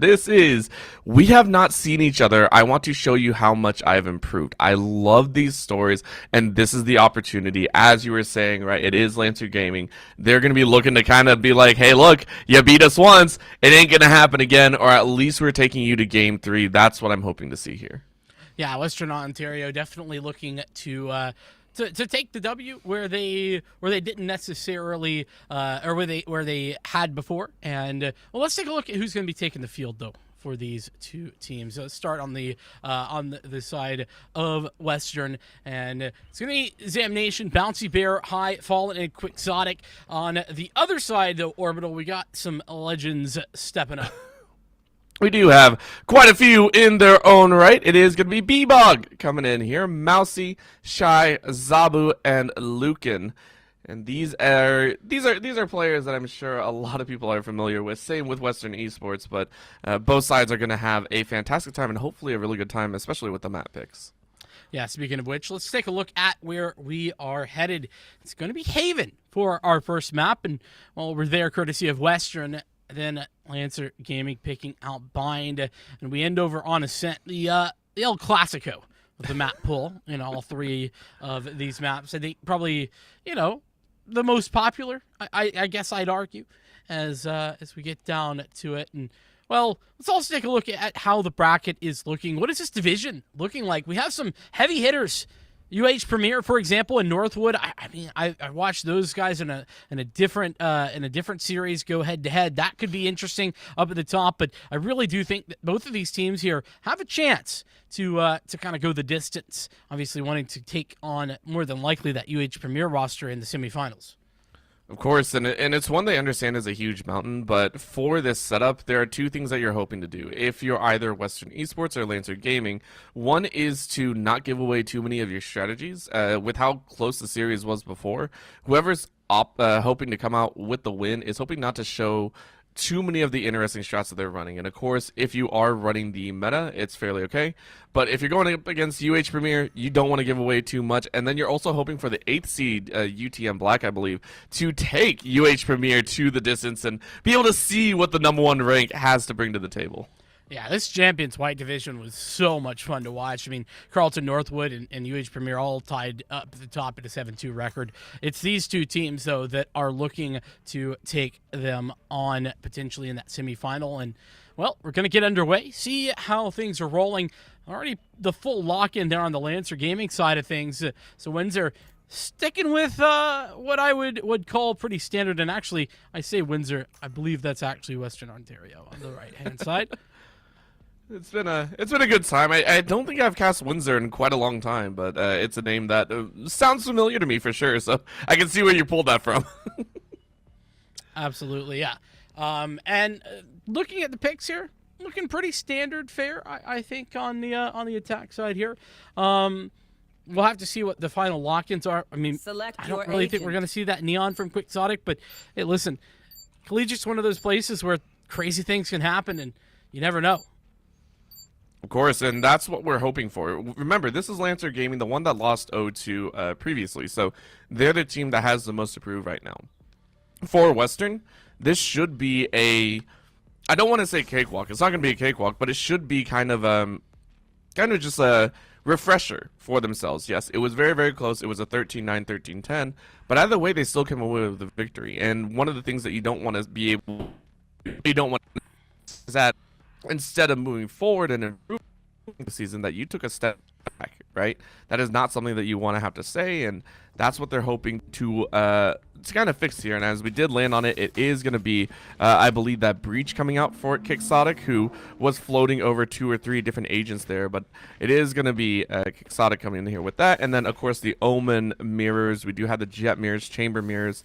I think we're missing, trying to take a look here. Yeah. I think it's almost full mirrors except for the Breach in Sky, if I'm not mistaken. Yeah, that's what it's looking like. And, that's a very interesting head-to-head matchup to think about because both the Sky and the Breach are in a bit of a similar space in their roles. And obviously, you're comparing and contrasting the flashpoints, the guiding light, and as well the ultimate, the rolling thunder as opposed to the seekers and all of that kind of good stuff. We'll get down to it, though, as we start things out with Western on the defensive side. And well, the Omen over here on the site, looking for some info, and well, that's one way to find it. You turn the corner and the entire map is thrown at your face. That's exactly what happened here. That is going to be a couple shots coming out. Letters is going to take out Zobsters, and it feels like Western Esports are coming out with a solid start. Quixotic going to find someone with a little bit of a molly, and Bouncing Bear is going to find Shy. One is left as Mousy Tube says, hey, this is not where I want to be right now. Yeah, a bit of one of those, rock hard place type situations. Teammates. And indeed, yeah, everybody getting involved here for Western. Obviously, with that 4th seed, you would imagine them to be the favorites here, and the week 1 win adds to that and really makes it a strong contender. That being said, Lancer Gaming, they put on a show over the course of the 9 weeks between week 1 and now, and I think that we got to put some respect on that and give them a chance to bring it back into here. But on Western's pick, we start with a 1-0 towards those Western Esports players. Revealing area. At the start, of course, with the anti-eco, we should see Western Esports be able to take this one relatively well. It just depends on how harsh this mid push is going to be. So far, it feels like it's going to be a pretty straight one. However, you're kind of stuck in the fog of war, of course. No one can really see inside of this smoke, and Mousy is at least able to get the plant, which is really nice. And Fallen is going to find Mousy, going to spray down with that headshot. But now you drop back, and unfortunately, we see a little bit of a sweep behind. This is going to be the Chamber coming for the pinch. Should be pretty easy. There's Hay doing work with the Headhunter, and the secondary on the follow-up. Hay's going to take them all. Western was defusing the whole time, so it was never really a question of a victory, but Hay is picking up some of those frags to keep the confidence rolling early on into this series. And, of course, keeping the money very sound, utilizing that Headhunter. Picking up those nice kills all the way around and feeling real good about it. So Western Esports able to give a lot of great kills over to a very specific member. Again, Hay is the one that you're going to want to start utilizing with that 2 to force. You want to start spreading out over A and C, probably start swapping in between once that ultimate is up and available. And this is a hard swing coming out here. And Hay not enjoying that one. Didn't really get the tags that you were hoping for. Yeah, but I respect the idea, right? I mean, go for that, yeah. that rendezvous. You're playing aggressive. You're playing with a less than ideal purchase in the bonus round here, and so you go for broke. It's exactly the type of play that I'm a big fan of, and well, this time doesn't work out all that well. But he's not done yet. Going for even more. The Owl Drone there to give some cover, at least initially. Shy has heard this, knows what's going down, and Shy with a fantastic pick off. Hay's gone down. Now the one player on the site, and Mousy Bear only good for 1. So that means 4 versus 3 ensues for Lancer Gaming as they have their first spike plant that they could defend. Spike planted. Definitely does feel like the first one that they're given ample time to kind of deal with, right? The initial pushes on short were the only real defenders, so now all 3 are kind of pushing in. This back in connector, and that's not where you actually want to be in. So you can see the wondering, do we spread out? Do we go a different area? That's going to be Fallen going ahead, taking a little jet mouse, but Mousy 2 mows down 2. Fallen gets one more before falling themselves to Zobster. And the first 3 rounds fall as we expect. 2-1 in favor of Western Esports to kick things off. And now we get the guns on board. Yeah, that was the bonus round for Western. You know, you sort of expect it to go the way of Lancer Gaming most of the time. Of course, picking up a 3rd round there would have been nice. But like you said, weaponry is at an advanced stage here for Western Esports, and you gotta give them credit. They saved up effectively. Now it's gonna have to be Lancer. Lancer need to step this one up, and already we're seeing some of that breach utility, the comparison that we made early on. We'll have to see whether or not that's going to be effective as we move forward. That's going to be a chance for them to see. Of course, Bouncy Bear finds one onto Shy early on, and that was in the A-long position, so already kind of clipping that bird's wings to flank up the A-long and pray for a chance on A, so we have to start looking at a different opportunity.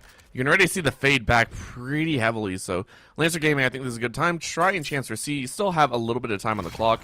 Make a hard rotate, either that or through Garage, and see if you have better luck there. Yeah, I mean, listen, that was definitely a solid rotation here for the Lancer side, but they've made it very slow, and you can see on the mini-map up at the top left that the rest of Western, they've really spread themselves back thin across the map. They've got a lot of information from the chamber over here at Long A. Now, granted, that could all turn on its head as Lucan finds a fantastic timing in towards Hay, and that A site that was bolstered by a 3-player stack is no longer there.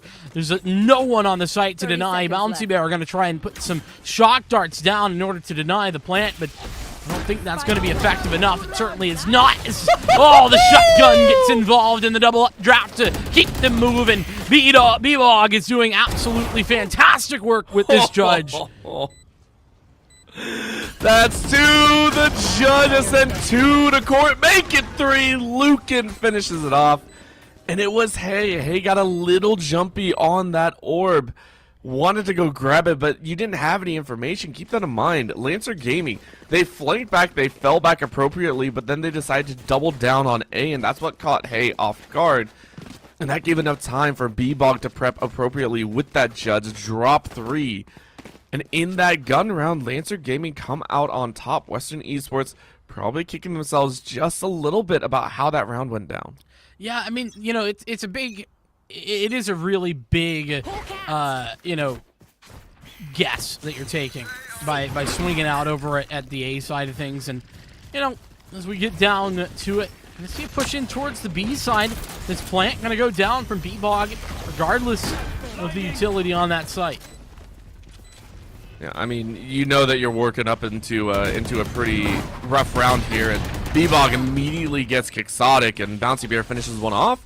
So Western Esports actually feel okay with this. This was a quick plant. This does mean that Lancer Gaming, if they can't run back in, are going to have a little bit of trouble here. Up over the smoke they get, and Mousy is able to take out Letters. Hay is going to nail one with the 2 and a 4th great shot, but that defuse has not started at all yet. The information game is still being played. Hay finishes on Zobster. Fallen is able to get 1. This might be a chance for a 30-round victory, and they do.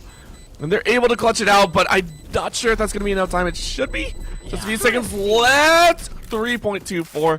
Plenty more than I expected. But what a round to be had by Western Esports. Yeah, and it's all off the back of, I mean, you know, it's sort of ironic when you think about it. I mean, Hay really did allow for Lancer Gaming to get into that A site the round before, and it's this round that Hay picks up the tour de force and goes ham, finding that triple kill and really allowing for the rest of Western to get into position, playing off the back of that sight line. And, well, certainly a way to get back into this thing. Applying pressure to the Lancer economy as well. As we get down to it, another gun round ensuing. A lot of early information being gained there off the recon bolt for Western. Got to think Bouncy Bear also has that ultimate, the Hunter's Fury, available to them should they need it. I love that redemption arc that you kind of pointed out. Let one round go, grab one back. It's like, all right, we see what you're doing. You just want the highlight and the fail light reels, so it's all good. It's all good. As you said, though, the Hunter Series is available. Blade Storm as well for Lancer Gaming, so an ultimate for an ultimate could be played out here. Lancer, though, at this point, are going to try and conserve, which I'm quite surprised at. They go with a low econ purchase, and MouseTube, of course, or one of them are, the rest of them are actually buying out with the Vandals and all and having a fantastic time, but very slow start from Lancer Gaming. They realize that they're not going to have the gun advantage, so they're going to take this one a little bit slower and now try and rush with 40 seconds left into C's sight. The entire thing is called, and Fallen is able to grab one. That's a nice start. Denying the entry there. Lucan has traded things back a little bit, but Fallen is still alive and kicking back here, and that's a problem. Quixotic is coming in for help. No bullets left, but that's not a problem for Fallen, who's got a quad kill, into the round, and that is exactly the sort of hold that Western really wanted to see over there at the C side. And I think a timeout rightfully has to be taken because Lancer Gaming, by all rights, should have at least dropped one of them, right? You should have been able to drop at least one of the defenders because it was a 2v5 at that point. No one was coming in the back. Western Esports, they were very, very slow on getting the rotate down. And yet two members were able to completely hold down C, and I think Lancer Gaming rightfully understood that that was a mistake on their part. They should have at least been able to drop one. They shouldn't have left the back end of C open. Take a moment. At this point, you recognize that you're off sync. You're not playing to your own standard. Give it a little bit of time and maybe, regather your thoughts here. I think that's an appropriate time, especially so early on. It's rare that we get to see teams actually make this call, but I think it's one that shows really concise leadership in saying, listen, it's only 2-4, but this is the right time to make that call. It shows that they're thinking, that they're not just kind of running into things with abandon. And I like that. I think you make a good point. I think Western, well, they're going to have to figure out what the adjustment is going to be. Now, granted, part of the problem here for the Lancer Gaming squad is that they're really not in position to have a full investment this time. You can see some rifles being pulled out. Lucan is very, very poor off the back of that. Probably not going to have enough to buy fully, and actually goes for no armor in that, but that's okay. The Bladestorm is there, and there's some work with the Sheriff being done. Shy is doing a great job. It's 1-for-1, and it's a bit of a Christmas tree across the top as we go back and forth. It's a 3-on-3 with that Bladestorm still engaged.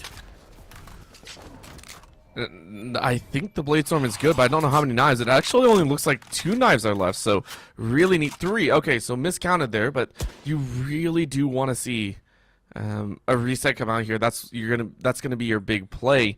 You do have the From the Shadows if you want to try and reposition. If you want to try and go for a little bit of a flank option, but it's not necessary. So looks like a full short to A. And with how far back Western Esports are looking, they're looking for a retake here. I think this is the right call. You don't want to get right-clicked by this and sending out the Trailblazer. They're going to find no information. They're going to get the plan down, and Western Esports are finally informed that the Hunter's Fury has to be dropped. You get a snipe, you tag a little bit of B-Bog, and can't find the third, can't find the finisher. But that is going to set things up pretty nicely. Low health there for Lucan. Now, granted, that's going to be brought back at least a little bit, courtesy of the overgrowth. But still, 38 HP remaining. Push coming in. Hey, on towards the site. Going to set up the rendezvous as well. Will be necessary. Paranoia coming through to dodge out and down. See, got the frag. There's Hay to follow up, and now it's all onto Lucan. The 1-on-3, trying to tap away and find some shots towards the head. It's just not good enough.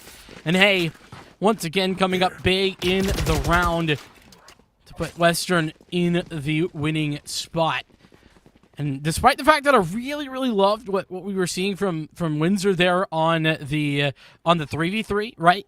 Group up, hit the site. You know for a fact that they're not going to have more than one player max at any site. And as we saw, there wasn't even anyone fully committed to A. It was a great play, but man, that retake utility just too strong.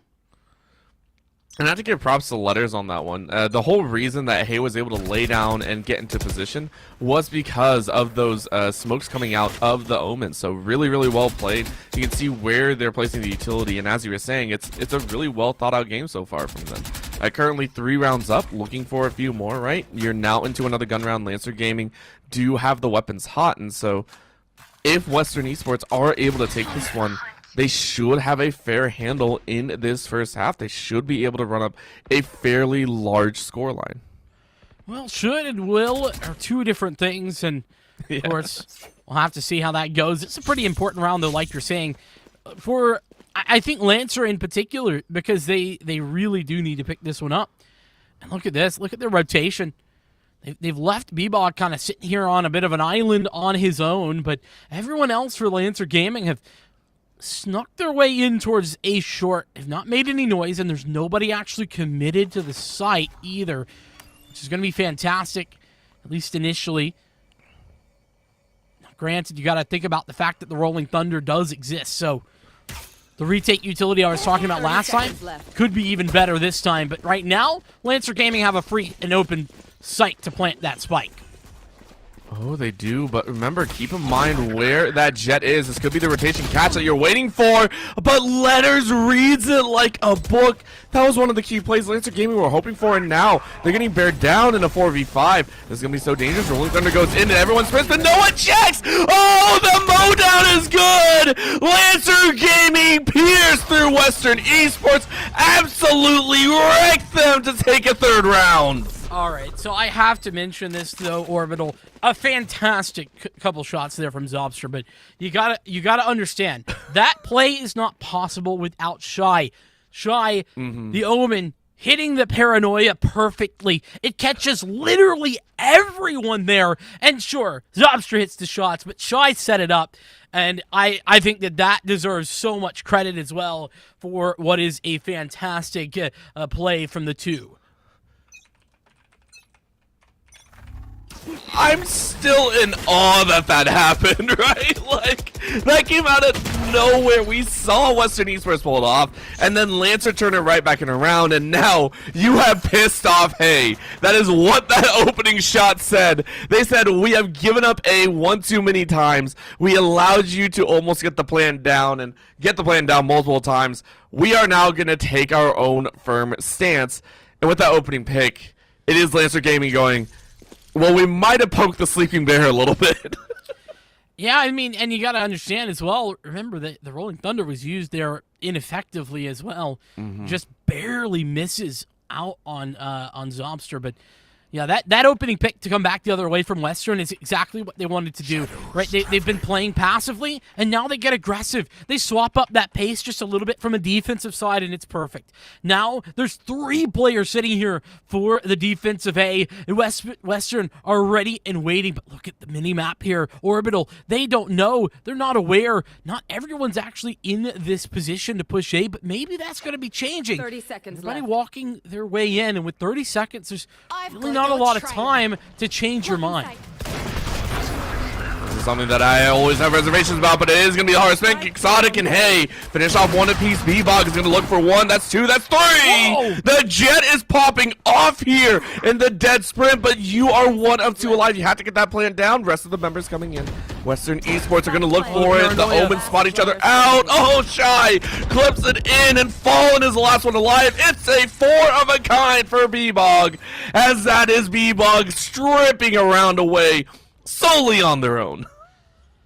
So, I don't want to take anything away from Bebop because that was fantastic, but I want to say that could have gone very poorly if Shy didn't get that critical kill on the player swinging up in heaven. The reason that's the case is because Fallen had the Bladestorm ready to go.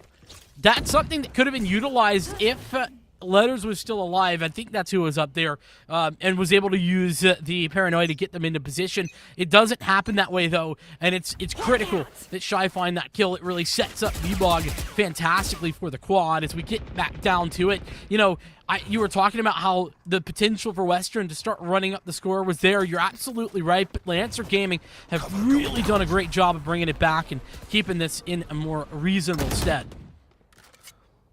And to think, all it took was a single timeout. This is why, a lot of us casters tend to say, use what you got. Use the utility that's at hand, maybe not specifically in the game, but in this series, right? Taking a pause is not a sign of weakness, is what I always like to say. Some teams are like, we don't need a pause. Yeah, like, it's there for a reason. Use it to reset your mental, because I think that's what really gave it. Lancer were able to recognize that A was a weak point for Western Esports, and they applied pressure appropriately, and now it's granted them a much closer first half. Huge props to them. Well, and now we started getting to that second phase here with the last few rounds of the half, where Lancer Gaming are going to have to figure out some sort of adjustment, right? And that's a nice start for the side of Western at the very least. Hey, going to put one down, and now the utility coming through this one choke point is simply overwhelming.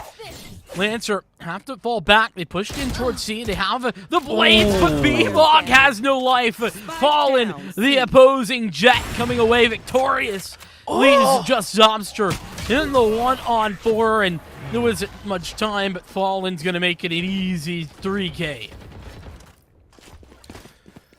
And I feel Zobster probably kicking themselves a little bit, missed that opening op shot, and that one's a little bit rough to swallow. But Western Esports fight back immaculately. Again, as we were saying, Lancer Gaming were able to get a little bit of a pull. With that reset, they were able to drop one and then take two back-to-back.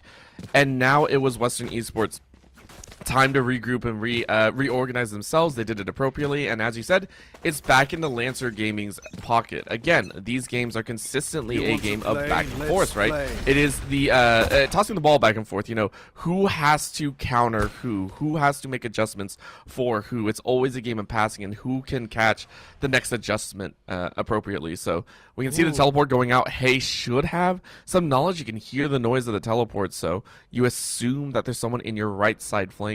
Hay has been on fire though lately, really popping off here, and especially with the 2-4s, you want to at least get one kill with this ulti. Certainly the case. See what Hay can do. They found my How's trap. that operator, like you were talking about? Gonna get an opportunity this time though. It's a whiff. Not quite able to make it there. Jitter peak from B-Bog just a little bit too strong, and now we've settled down here. Past the 1 minute mark in the round is Lancer Gaming. They haven't necessarily committed, but it looks very clear that they're headed towards this A site once again. And it does feel like the answer, you know, how do they adjust, is they're just going to go back to what's been working. And to be fair, Western are giving them the opportunity now. Oh, that got a little dicey there, Mousy. He's able to get the spike planted, so a 5v5 here on the retake ensues. And I will say Western Esports have let this happen time and time again. Is this going to be the chance for them? Hey says, yeah, this time I'm in heaven. Raining death from above. Fallen is going to jump straight in with that smoke and gets one through the smoke as well. That's going to be great shots being made by Lucan and Shy. Moen right back is down to the 1v1. Who's going to get Lucan? Trying to take a pick around the side. Letters wants this one so badly. And Letters is able to find a fierce firefight. Still lends itself to Western Esports finishing it off. I do believe that should be a great defuse with 6 seconds left. Western Esports make it close, but Lancer Gaming do fall in the end. Before the switch. And Western Esports stamping their victory here on half number 1 as well with their own map pick. Certainly the start they were looking for. 7-5 or 8-4 is to ensue, but granted, got to keep in mind that Lancer Gaming, they have some cash. You know, they're not precisely broken just yet. Lucan, you know, could have had a little bit more, but otherwise everybody has the rifles. And that crossfire on that A site was fantastic from Shy and Lucan. Just Letters winning it out in the end. Is now we do see that tour de force from High coming out. That is over at A. A short was the push, but that's been entirely pushed back, and now the split into C is coming through.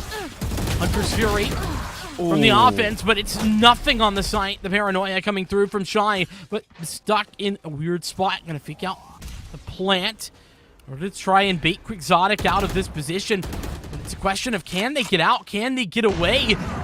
Yeah, coming through, and Shy actually hits a fantastic shot to deny the tour de force. That's insane.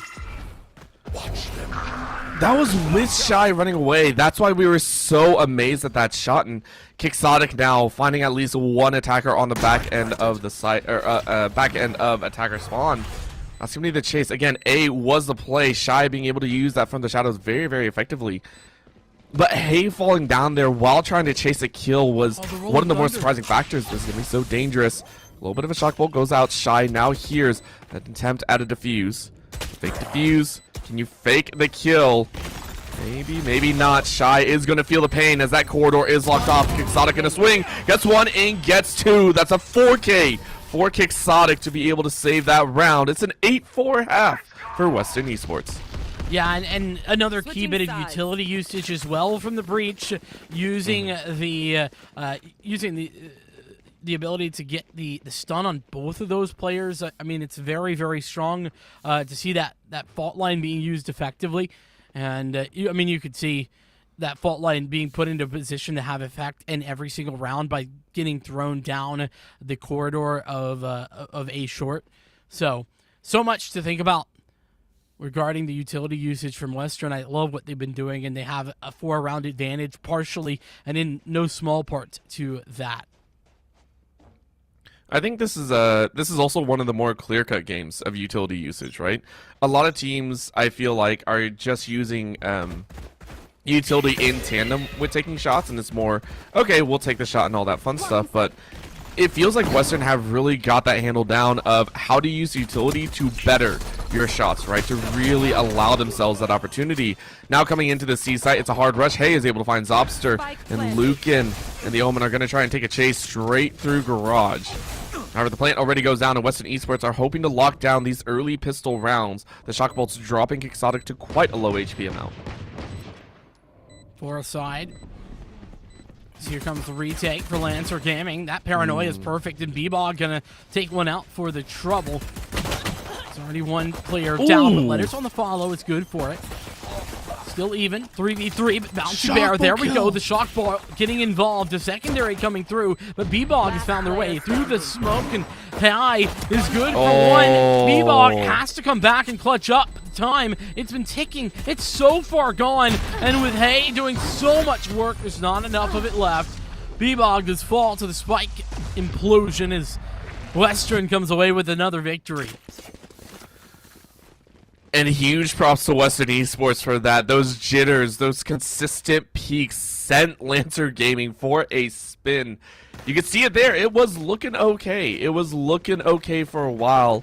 And then Western Esports got the picks onto 2 diffusers. That was 2 diffuser kills that went down, and Lancer Gaming knew that all hope was gone from there. So now taking a look, Western Esports should be loaded up. You can see the Vandal coming out for Fallen.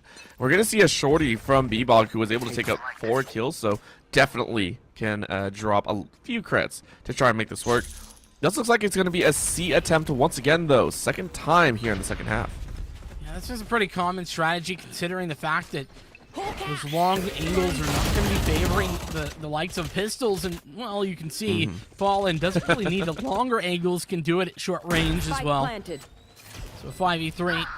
Retake is not looking likely, and in fact impossible. Shy's got a classic, and that's it.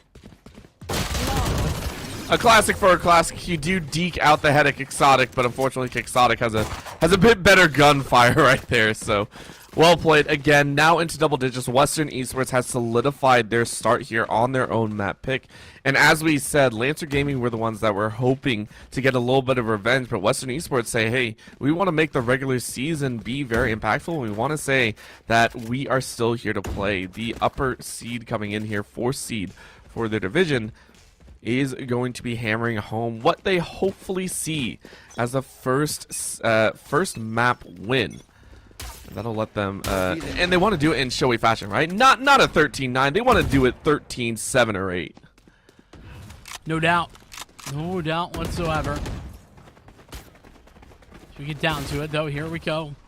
This is a pretty big round. Lancer really need this one to get back into the game. Paranoid is perfect. Look at that. The flashpoint, though, is lining up the opposition to go towards the defenses. Now trades come in a little bit on the late side. Quixotic needs to find one, but he can't do that. Now it's Letters all alone, but it's good for the frag. That's fantastic work and coming through the smoke.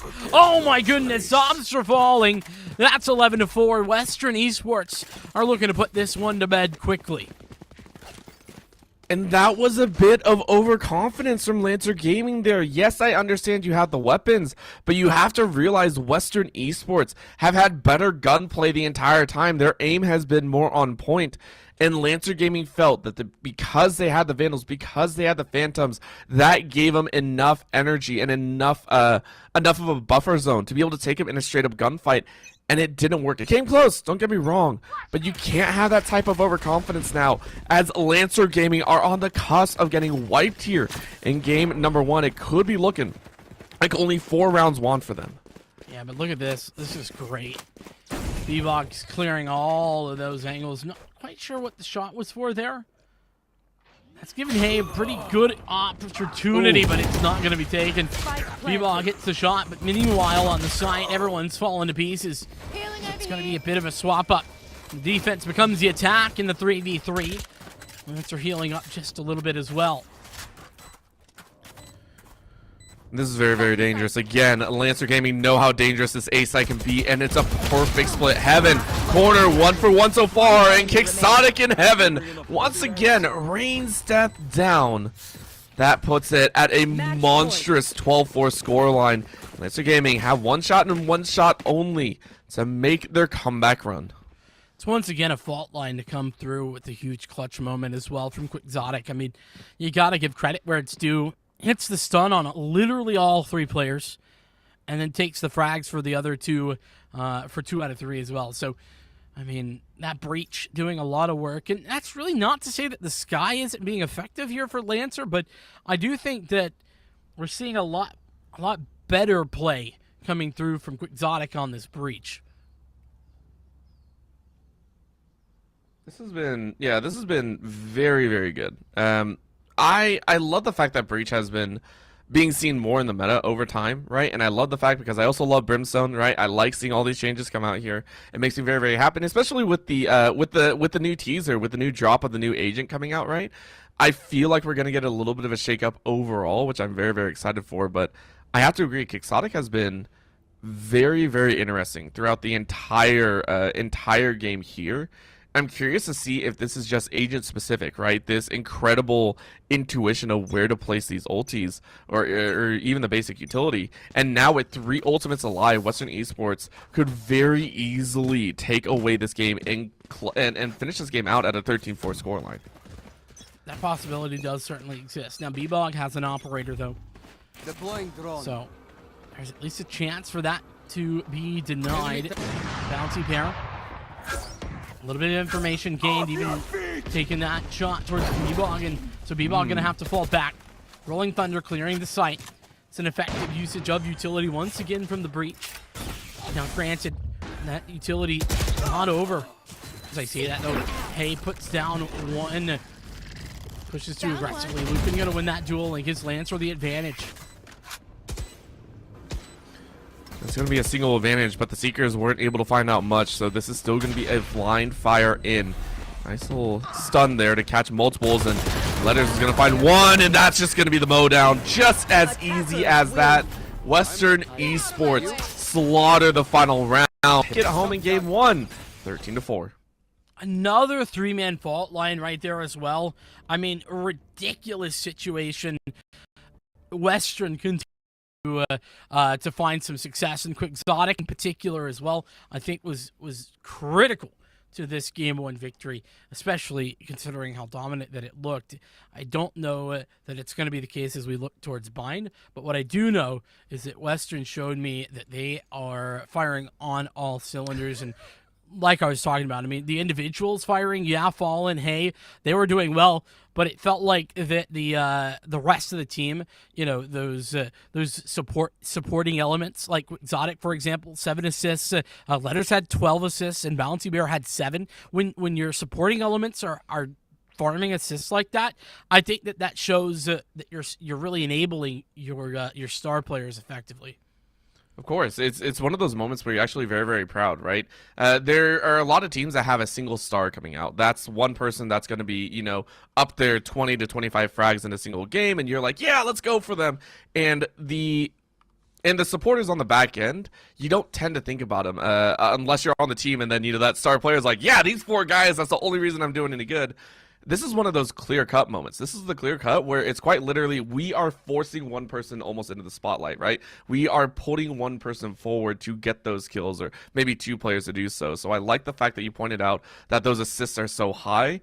I expect to see that even into games 2 or possibly 3 as well.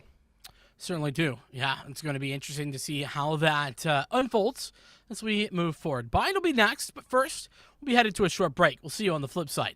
Don't go anywhere.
Western Ontario took their map pick over on Haven, 13-4, and well, it was pretty dominant, about as dominant as that scoreline sounds, I would say. We head over to Windsor's map pick. That's going to be Bind coming up, Vincent alongside of Orbital, and I think that I speak for both of us when I say that we're going to have to see something better here from the Lancer Gaming side, Orbital. It's tough, right? Again, the first series that these two played against, it was fairly close. It was only about 4-round difference, I think, in game number 1, and then a 3-round difference in game number 2. It was very, very close, and I give a lot of credit to what I saw in there, which is Lancer Gaming's adjustments. Windsor are quick to pull the trigger on realizing that they're behind, I think, and that's understanding when you're behind or understanding when you're outpaced is a great thing to hold. That unfortunately does not cover up the fact that currently in this very series, Western Esports are firing on like Mach 6 right now. These guys are on fire all over the place, and you have to remember that. So at this point, Lancer Gaming, as you said, we need to see them kick it up a notch. This is their map pick, so we should expect them to play a bit more aggressive maybe and feel a bit better. I'm especially looking at B-Bog. B-Bog had, I think, a very, very nice match in game 1. Same with Zobster. Those are two that I really do want to watch and see them kind of bring the team up to where they want to be at this time. So I got to agree with you and disagree with you, Orbital. I think B-Block had a great game on game 1. I think Zobster really struggled in a way that I think that you can't be doing if you're playing this chamber. I really don't think that it was good enough. Now, Zobster now playing on the Sky, I think it's a good opportunity to kind of take some pressure off of that individual because, like I was just saying, if you're playing the chamber, you sort of need to be, making some serious moves in the frag department. And Zobster just wasn't quite there enough. So with B-Bog kind of taking up that mantle and then Lucan moving over to the duelist role as well in the Rays, I think there's a good opportunity. On the other side of things, we are seeing some adjustments as well. Exotic, who I had a lot of good things to say about on the Breach last time, has gone away from that utility-heavy agent and headed back towards the more head-shooty type of deal with the Reyna. We don't always see a Reyna here, but I think it's certainly viable. And having the double duelist in addition to the chamber is also very interesting to me. Of course, it's and I think that's overall it's very interesting to see the agent change-ups here. I'm so used, and we were talking about it a little bit, having a little bit of fun. League of Legends, I'm very used to roles being made very specifically, right? These are roles that are almost tailored to specific people, right? If you play in the mid lane, you play usually like a carry role, or if you're in the bot lane, you're considered a certain role. In this one, it really feels a comfort level in terms of what you play in solo queues. Some people feel a lot more confident on the duelist on certain maps, and some people feel a lot more confident on utility on certain maps, right? There are some players like Sovas that you learn 2 or 3 maps inside out with all of the lineups, every single lineup that you could have, and then you're like, okay, I hand it over to my teammate on the other side. So it's very interesting watching how people shift up which agents they take and who gets the other agents, right? So as you were saying, very, very fun. Yeah, 100%. We're on a bit of a tech pause, by the way. Not sure exactly what's going on, but I'm sure it'll get sorted out as quickly as possible. That opens up some additional time, for us to talk more about the Sky pick. Well, there's 2 things I want to talk about. Number 1 is the Sky, and the fact that we aren't seeing anything on the opposition like Exotic was playing before. The other thing that I want to discuss is that we have a very interesting differentiation of controllers. We have the Brimstone going with the addition of the Viper, which I think the Viper edition's pretty normal. But on the other side, no Viper, and we're just working with the Omen. I don't know what your thoughts are, but I do think that defensively, the Viper plus Brimstone's a very strong combination. Though on the offense, I'm not 100% sure if it makes as much sense. I mean, the stim beacon is there, but yeah, I'm not 100%. I'm very curious. I hard agree on that one as well. It's one of those situations where you can see Lancer Gaming are indexing towards that defender side whenever they do get it. So first half, they're looking to try and set the tempo on the attack, maybe pick up 3 or 4 rounds. And they're banking on the fact that, hey, we are going to have the opportunity. We are absolutely going to take the defensive side. And that shows a lot of confidence. Again, this is their map pick. They should be confident one way or another, right? They should be extremely confident with their own map pick and say, hey, this is exactly the map that we want. We know this one inside out. At the same time, maybe we only know it from the defensive side. So prepping for that defensive side, that does signal to me that Western Esports should have a fairly nice defensive side of their own. Considering their gun rounds, considering how well they fought in game number 1, I do expect them to take this half in a, I want to say, a very calm fashion. It shouldn't be, back and forth like it kind of was in game number 1, where it ended up 8-4. I do expect them to get to about 5 rounds fairly quickly. And Lancer, I feel like they're sacrificing the attack side, or they might sacrifice the attack side. Again, this is nothing set in stone. I have a feeling that they might sacrifice a little on the attack to bolster their defense, which is why, of course, as you're talking about, the Brimstone Viper going to be coming out. We should see that utility used in the second half more. Yeah, I mean, I don't know that I agree with you on that point, to be honest. I think that the Sky really is good here on the offense and the defense, and I think that actually, if there's anybody who's really not got the strongest of offensive compositions, it's Western Esports. But regardless of that, I think that's all very much opinion. I don't think there's any hard and fast rules set in that way. But what I do think is fun and interesting is that controller difference. The Brimstone versus the Omen and all that kind of good stuff.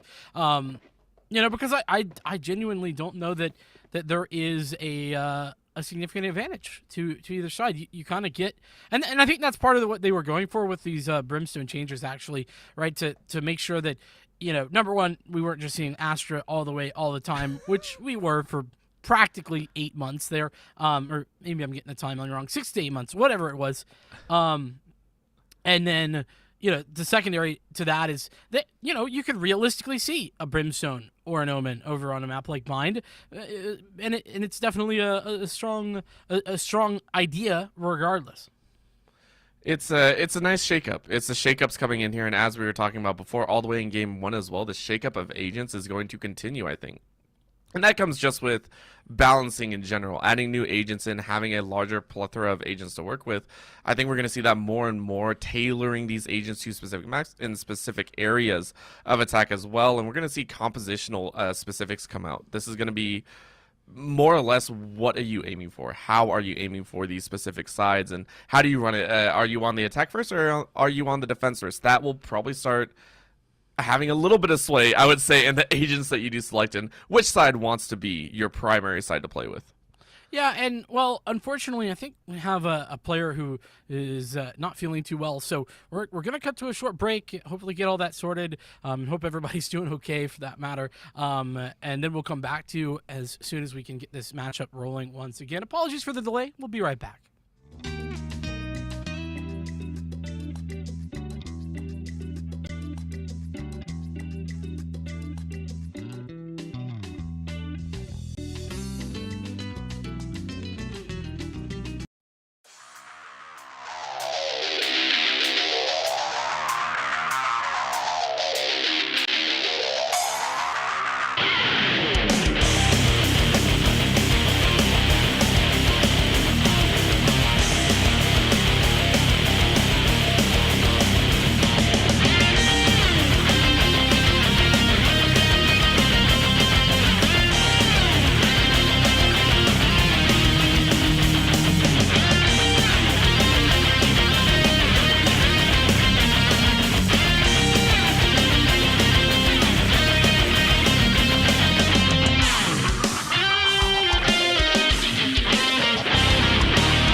got it figured out. Everybody's back and ready to go. So we're going to get map 2 underway here. Lancer Gaming and Western Esports try and go for it. And Zobster with a very aggressive maneuver there. But they're not quite prepared, but that's a good look. It's going to be entirely denied there. Quixotic with a risky play gets punished. Of course, and that's what we kind of expect there. And now we're going to go ahead and see this is a little bit of a aggression, and that's going to be a 1-for-1 trade. Western Esports still on the lower end of the trade, and unfortunately with the full rotate to A, it looks like the cheeky B rotate from Lancer Gaming are going to go ahead and take it. They find a somewhat empty site, but they do find someone that goes to the teleporter. Oh, the wait and bait is just too good. Are they going to find the kill? Hey does not want to exit those doors right now. Those doors are synonymous with death at the moment, unfortunately. But Lancer Gaming, look at this. They're going on a little bit of a rotation. They're going back towards A. Now, there is just one player there. But what I really find interesting is that the Sova for Western Esports is rotated back to A as well. So this is all given up. Oh, there we go. Letters putting one down. Has one more bullet in the chamber. Quite get that going, but still, Zomster going to put down that spike. Letters dropped his gun and was allowed to pick it up again. That should be illegal right there. Letters. I'm writing him a citation. Oh my gosh. So the reason, and you hear it a little bit in my broken voice right there. Letters dropped 2 shots, dropped 1 shot, got a kill, got scared by the blind coming out of the sky, fired a 2nd shot, dropped the gun to try and pick up a pistol on the back end, but walked away from the pistol. So for a good 4 or 5 seconds, did not have a weapon in hand. It was, and there was no push from Windsor. And I understand you can't really account for that, right? You can't tell. Someone just got shotted walking through that door. But my gosh, that was a stroke of luck. Used up all the luck they had for like the next 2 rounds combined. Yeah, I want to talk a little bit about Zobster there as well, though. Lancer, hey, they definitely did a good job of clearing out some of those angles, and that's courtesy of Zobster. You know, Letters was blinded, but they didn't have a follow-up. So I think this guy already putting down a good look in the early stages for Lancer. Granted, whether or not that's going to equalize into a victory, we'll have to be seeing. Frenzy in hand here for Hay, and ooh, that paint shell could do some damage, but as I say that, actually everybody falling back, and it's Quixotic to find the opening. Reyna now coming alive. P-Block on the other side of things is connected to one as well, and it's getting a little bit more dicey, but as I say that, Lancer down by 1 in the trades. That's something, unfortunately, they've had to come to terms with a majority share of the time. A lot of their plans come from very sneaky rotations. This is not, I want to say specifically because they have gotten the main advantage. More often than not, it's even. So this is something that they're very, very familiar with at this point, though. You're tagging 2 behind each other and then 1 on the far end. And Shy is going to go ahead, rush in, try and lay down a little bit of suppression. But unfortunately, the other 2 get clipped by Letters, who had the perfect angle. That's going to be Western Esports carrying 4 weapons over into the 3rd round. Yeah, very nice round there as well. And really ambitious for Letters to be playing that position, considering the fact that Quixotic was checked and found in that position just 1 round previously. But it works out beautifully. And to be fair, it was against the Eco. So now we are into the bonus round. Marshall here for Fallen. And we got a Bucky and a couple of SMGs. It's certainly a bargain bin purchase here for the bonus of Western Esports. But we'll have to see what they can do. They've definitely been good at doing quite a bit with very little. We're hoping to do a bit more now, of course. Eyes are open. Last time in the second half of game 1, they were able to take 3 rounds in a row. Keep that in mind. That was very, very impressive on their end. Zobster is ready to put that down to rest. Stim is going to go out. Shy is going to keep everyone topped off, at least for a little bit here, and going to hope for... Oh, this timing. Yeah, this is going to be dangerous. Mousy is able to find Quixotic. Yeah, I really like that snake bite as well. It really pushes Fallen back into a bad spot, trying to use the Headhunter to great effect. Western, they're going to commit to this because they're just looking to get some frags and deny some money, but ultimately this is going to be a difficult retake. Not so much the Bucky can do that. Never mind. Zobster's there for the trade, and The 1-on-4 ensues, an upgrade to the Bucky for Fallen, but there's not much to find. The anger behind that Bucky shot, I felt it through the screen here, but it was, that was about it. That was just a little bit of anger, a little bit of, yeah, I wanted to get this kill. And now taking a look, it's even start out here. So full weapons hot, full phantoms actually on the Windsor side, and saying they are the ones that are going to enjoy this quite a bit. 3 phantoms and 2 vandals, so Letters and Fallen still running that old school style, and maybe a little bit of light armor on Bouncy Bear. Eyes are open though. Western Esports are putting up a 3-2 flank with a deep for Lancer Gaming. They are putting 5 on AR and just going to try and rush it quite possibly just straight up through mid. Also, yeah, the short position over here at A, definitely an interesting one. Oh man, that's rough for Letters. Give it away, but still going to hit the shot. Only good for 1 though. It's a 1-for-1 trade as the Brimstone uses the Stim Beacon in order to get back in. Mousy clawing back and holding off rotations. The spike gets planted, puts Lancer in a fantastic spot. And Hay laying down suppressive fire as well, ensuring that this battle is going to be close. It's a 3v4 here for Western Esports as Hay is going to rotate through, but Shy finds Hay. Bouncy Bear, all you get is a little bit of information, is going to send a shock bolt straight to the back end, is going to zap the top of Shy's head. It's down to a 2v3. We need 2 headshots more than likely to turn things around. That's going to be a little bit of pre-fire for Bouncy Bear. But the spike is ticking down. This is going to be a challenge. 24 ticking back up from the decay. And it feels like Lancer Gaming do have that win. They're going to round about and take out the last attacker. It is going to even things up, and we are back to tied. Same as in game number 1. Lancer Gaming feeling okay now into their map pick. Certainly have stabilized things just a little bit economically as well. You know, keeping 3, or well, I think it was just 2 players alive there in that final one. But they're gonna have to have some time at least to farm up some kills into this coming round. You can see the economy really not there for Western Esports. As this Western Ontario roster, they're gonna have to go for the eco. You can see as well, Marshall Sheriff, yes, and, well, not much else. Exotic with a nice attempt there to get aggressive, but it's just entirely denied. Lucan has done a great job adjusting into that duelist role, and the Raze is working wonders. Well, it was working well, and then Fallen decided to drop a Claymore.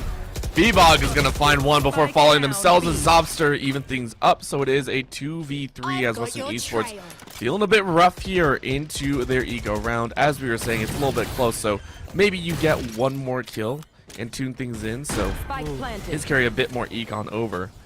So far, though, it is a fairly large challenge. A swing out as Letters is able to find the head of Zobster, so you took out 3. Can you find 1 more? Hay is going to send out a little bit of a boom bot. Nothing else in the tank. Gotta be a headshot. 1 enemy remaining. Oh no! Shy! This is fantastic. I even had an opportunity there to win the round, but it was denied. Mousy able to clutch up, but hey, that was a ridiculous amount of damage being done to the Lancer Gaming economy. 4 players falling. Definitely the type of round that you call a victory if you're Western Esports. And well, you know, coming into the next round, I would say that Western is in a great position. Look at this. They've got rifles, they've got 5 ultimates, and they nearly won a round with just pistols. So they're going to be coming in with high hopes to this coming round. You want to play? Let's play. And I think they're going to be real happy about that. Again, I do want to see at least 1 or 2 ultimates expended here. You have all 5 up. Use at least 1 and work your way from there, because again, the longer you hold on to the ults, the less value you kind of get out of it. These are rechargeable, but Exotic might. This is another way to make sure that you don't have to use the ulti. You just take people out 1 by 1. Great pick by Exotic on this Reyna. Now starting to finally see a little bit of pop off with the guns in hand, so it is going to be a 3v5. Yes, the 2 to force is open, but B-Bog, you're not enjoying the angles that you're having to hold right now. Definitely going to be an uphill battle, and well, unfortunately, that is a pretty harsh stop to it. Mousy looking for something more, but considering utility being taken out there, it's probably going to be pretty obvious what's going down. Lancer with a 2v5, not ideal. Owl drone as well. Gonna look for info, but it's not quite enough. At least it's pushed the question, right? Never mind. 30 No more seconds left. questions. It's all very clear now. Last player standing. Flawless. And that is the domination that Western had been looking for, but it wasn't off the back of the ultimates. It was sheer skill. And that's one of the times that I will say, okay, you didn't have to use your ultis. That's fine. You can carry all 5 over. Just clean so far. And Letters, again, in the earlier rounds has been showing a lot of fight. Again, 8-3-2, but Quixotic there had some phenomenal headshots, and we're seeing them get back to pace, right? Western Esports maybe a little bit slower to ramp up here, especially on not their own map pick, but it is one that a lot of people do expect to know. You should be expected to know kind of these older school maps and know the angles that should be held and the routes that you should run. So at this point, they're doing very, very well for themselves. At the current moment, though, we are sat outside of showers here with Fallen and Letters doubling up here, possibly giving Lancer Gaming a very nasty surprise. And, you know, this is going to be interesting. Okay. Well, I think this is even better as well. And there's not going to be having any idea that Letters is here. Oh my Fallen gets the kill, and yes, he does. Now, going to be forced to try and deny this area. But, No. but Letters is going to be there as well. Now, Fallen has gone down. Still, Letters in a great spot. The only thing that could be bad here for Letters is if they were to head towards B, but they're not going to do that. Oh, the timing! It's unfortunate. Mousy can pull it back, and Spike down well, A. Ultimate coming through the showstopper, good for a frag, but it's still 3v3. Now the Hunter's Fury. Shy can't put the spike down while that's going on. Oh, but hey! 30 Oh, seconds what a left. fantastic swing as well. Western Esports played that one perfectly, and now the time's ticking down even further. Mousy's got to make a play with the spike right now. Yeah, but you don't want to put yourself in a bad spot. There's 15 seconds. The plant going to be committed now. Mousy has that shock dart. Oh, that's the shock dart. What a play. Hey even finds a third, and Western come away with a round that they really didn't have much business being in. Not at all. I'm sorry. I'm enjoying this series so much because game 1 felt very cut and dry, right? Game 2 now is just kind of some of those sporadic moments that you see sometimes in your solo queue games. You know, one round of someone dropping a weapon and scrambling to find it. This one ended with both players looking at each other as they scrambled for their pistol and were like, this is an awkward position. Give me a sec here. Thank you very much. But that shock bolt coming out of that Sova was phenomenal, and now it's going to give Lancer Gaming just a free rush again. This is the eco on Lancer Gaming right now, so Western Esports go ahead and clear out 4, looking for 1 more. Should be an easy swap up to 5. Yeah, and you look at the difference between the pistol rounds that we've been seeing from Western versus the pistol rounds from Lancer. You know, when Lancer ecos, they're getting demolished, right? They're losing all their players and not even finding more than 1 or 2 kills. Western, on the other hand, whenever they're ecoing, it's like they have a chance to win every time. That's the other thing to think about and keep your mind on. Is Lancer not going to be putting a timeout to use into the gun round as well, which is something to note. You know, it's oftentimes you see a team, and we saw it in the last half. Timeout into an eco round. This time they're doing it into a gun round, which I think is a little stronger. You know, keeps the mental a little healthier.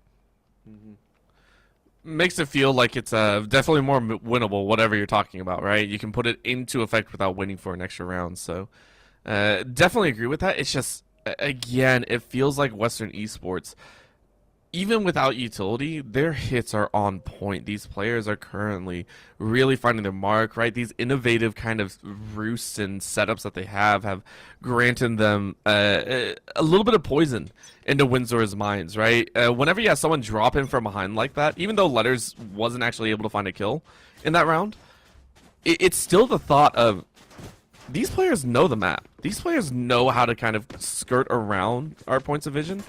And Lancer Gaming have got to recognize that and start playing a bit more on the ball of their feet. Satchel out. Certainly going to have to. Timeout over. Round coming up here. a pretty big one at that. This round for Lancer is going to be a big deal regarding the rest of the half, really. They lose it, then their economy is sort of in a weird spot, and Western can start to run away with things. If they win it, of course, then it's very competitive. Letters prepping a Paranoia. Shadows traveling. Prepare for hellfire. Gonna hear the calls, massive amounts of ultimates being dropped in, and Fallen says, I don't really care. I got Letters behind me. Hay is able to find Zobster, and Shy and B-Bog are gonna even things up. So the ultimates were good this time. Western Esports, though, fast and furious on the rotate, making a lot of noise. So this should be an easy count out. Quixotic about to run into a single member who gets a shot off Shy with the swing. Critical there by Shy. The shock dart to apply pressure. Now it's bouncy, slowed, 10 health. All he needs is one bullet. Gotta remember that. Going around the boxes here. Trying to commit to a halfway point on that defuse, but it's not enough. A big round for Lancer Gaming as B-Bog clutches it up once more. B-Bog has been the one to be that clutch player here for Windsor. And as we move forward into the latter half of the first in map 2, it's looking like Lancer have been clawed back once again. This is almost, I believe this is actually a direct mirror of what game number 1 was. We were exactly at the same point, I believe, in game number 1. Lancer Gaming had been able to claw back, and then this is where Western kind of took off. It went 3 rounds in their favor, and they ran it up to 8-4, and then from there was almost just a quick routine cleanup. So this is a time for Windsor to kind of change things up, change up history from game number 1. However, at the start here, it is going to be Lancer Gaming going ahead, taking away a shot. Teleportation gonna bring the chamber back out. Quick little fight here in the corner means Exotic wants to get that kill, is able to find it on Mousy, top fragger for the side of Lancer Gaming, and then a quick mow down to the rest of the team. Lancer Gaming, having won the round prior, now drop in fantastic fashion, and Western Esports carry a flawless round to secure their half. Yeah, and let's talk about why that fell apart so fast for Lancer Gaming. It all comes down to Quixotic, actually. Losing U-Haul in that position is so bad for the Lancer hold. Once they're able to be pushed from 2 angles at the same time, it's no longer an effective hold for the site. They're pushed on both sides. They can't find any of those kills, and they lose all the gunfights as well. That certainly doesn't help. But Quixotic finding that early kill with the Empress in U-Haul is imperative. And so, as we see those small details coming to fruition for Western, Lancer struggling just a little bit. Oh, they tried their best. Zobster, I give you full credits. I think he had 100% accuracy. Just the bullets, unfortunately, don't really do that much damage. Lukens might, though, but doesn't want to take that chance. And Hay gets an open shot on Luken. Fallen finds Shy's head. And you're looking at a 1v5. Now see, just rounding up for the final round. Just looking for at least maybe 1 or 2 more orbs, or at least 1 or 2 more kills. Unfortunately, I don't think that's going to come by. Fallen finishes it off for another flawless round. Western Esports feeling real good now. Ready to go for 8. Very nice indeed. Yeah, 7-4 is where we're at. Of course, that was an eco round, so Lancer Gaming have the chance to play the 7-5. And like you said, very much a look that we saw last time out. Now, granted, still has been a very competitive half. The other thing to note, though, for Western Esports is they got 3 out of 5 of their ultimates ready. Now, granted, the From the Shadows not that big a deal, but hey, has the showstopper, and well, that's going to go out very, very early. There's only 1 player potentially to find, but Hay's not going the right direction. He's going to try, but fail to put down some of that pressure. So 1 down, a couple to go, and well, Zobster had a chance, but it's quickly taken away. I love the fact that one of Lancer Gaming just looked over, Shy looked over and goes, yeah, I ain't going that route. I'll see you later. that was exactly what happened. Quixotic, of course, pushes up, finds B-Bog. Shy able to trade 1 back. But now you're getting pitched in. That's going to be a swing by Bounce Bear. 1 more, almost there. Luken able to find a kill of their own.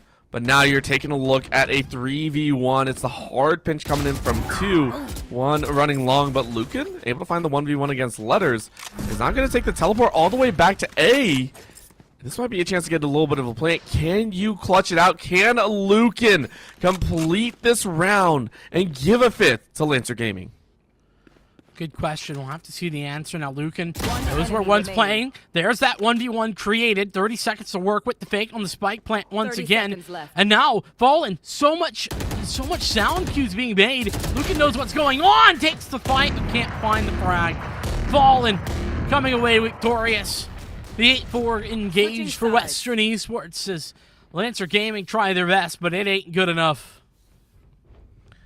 It was a rough one. And now we're going to see them on to this defending side. And this is where I believe I said this is where I want to see them shine here. Their composition, the setups that they have work very well on a defensive side instead of the aggression. And it did play out as we kind of expected. Western Esports sitting on 8, very, very solid score as well. But this is where I want to see Lancer Gaming really show their compositional skills, right? With the Viper, with the Sky, with the Brimstone, with every single one of their agents, really. Even the Sky built in as well. And, of course, Obster has had some of the best utility pieces that we've seen in this game specifically. I want to see them really pull it through. Even in this pistol, I want to see them be able to take multiple kills and really feel real good. But Hay is about ready to slow him down. That's a great slowing field.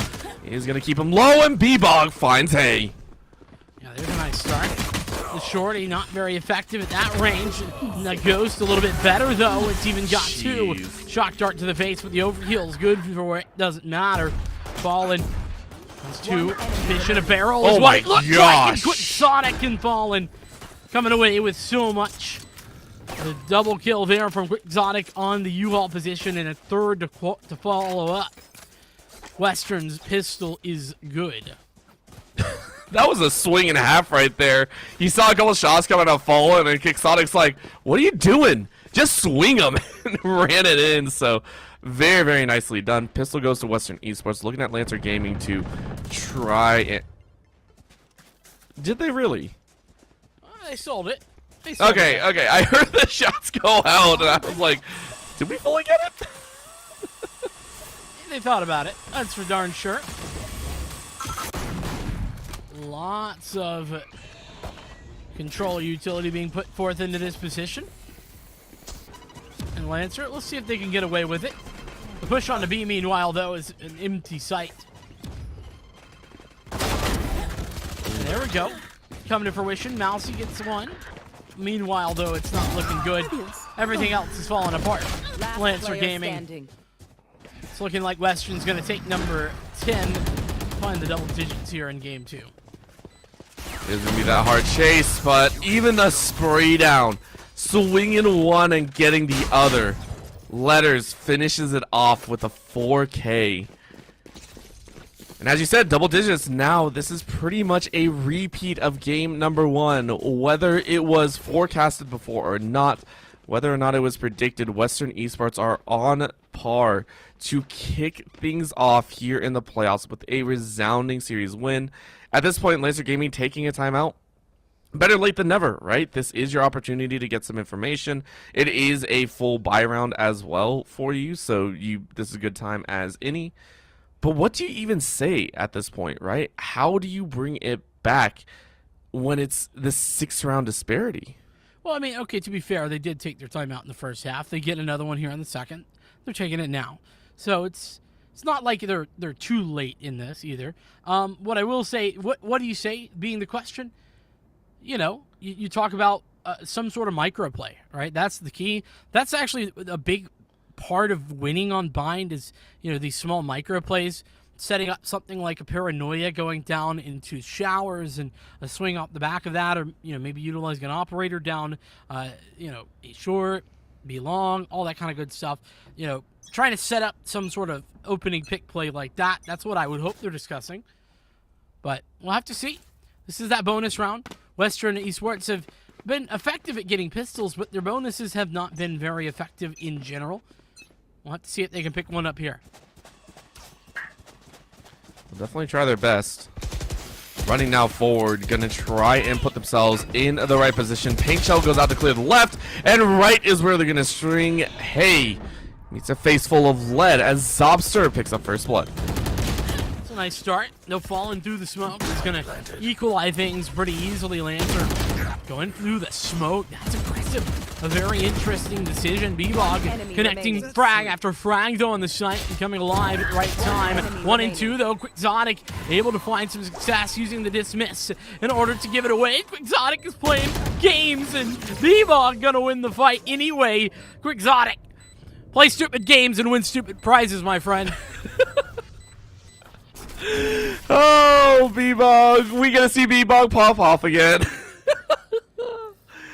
Oh, that was good. That was good. Now taking a look, though, it looks like history will not repeat itself, but it's still looking pretty ferocious here as a full gun round is going to come out. Once again, Western Esports feel good about this one. They have the weapons. They have the round advantage. You have a 5-round buffer zone, and B-Bog is going to be running the tour de force, of course, but, I mean, Mousy Tube sitting with that rough Spectre in hand. I'm not sure how much value we're going to get out of this, and this one might be up to Lancer Gaming to hit those early shots. That's going to be 3 rifles really played with. An immediate wall up from that Viper to cut off this mid play. The bad news is the tour de force is on the A side for Lancer. So Western have picked the right site to go to. Mousy playing the close range angle. What's it going to be? Good enough. It's Fallen finds a double entry into the site.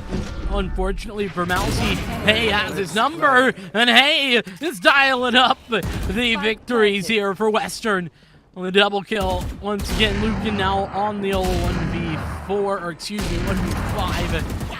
And, well, they're running him down, but despite a couple of kills, it's an inevitability. 11-5 is the current score as Lancer Gaming feel like they have to buy out here. You can see here Lucan already fully investing. We're going to see the Buckies. Is this a full Bucky run?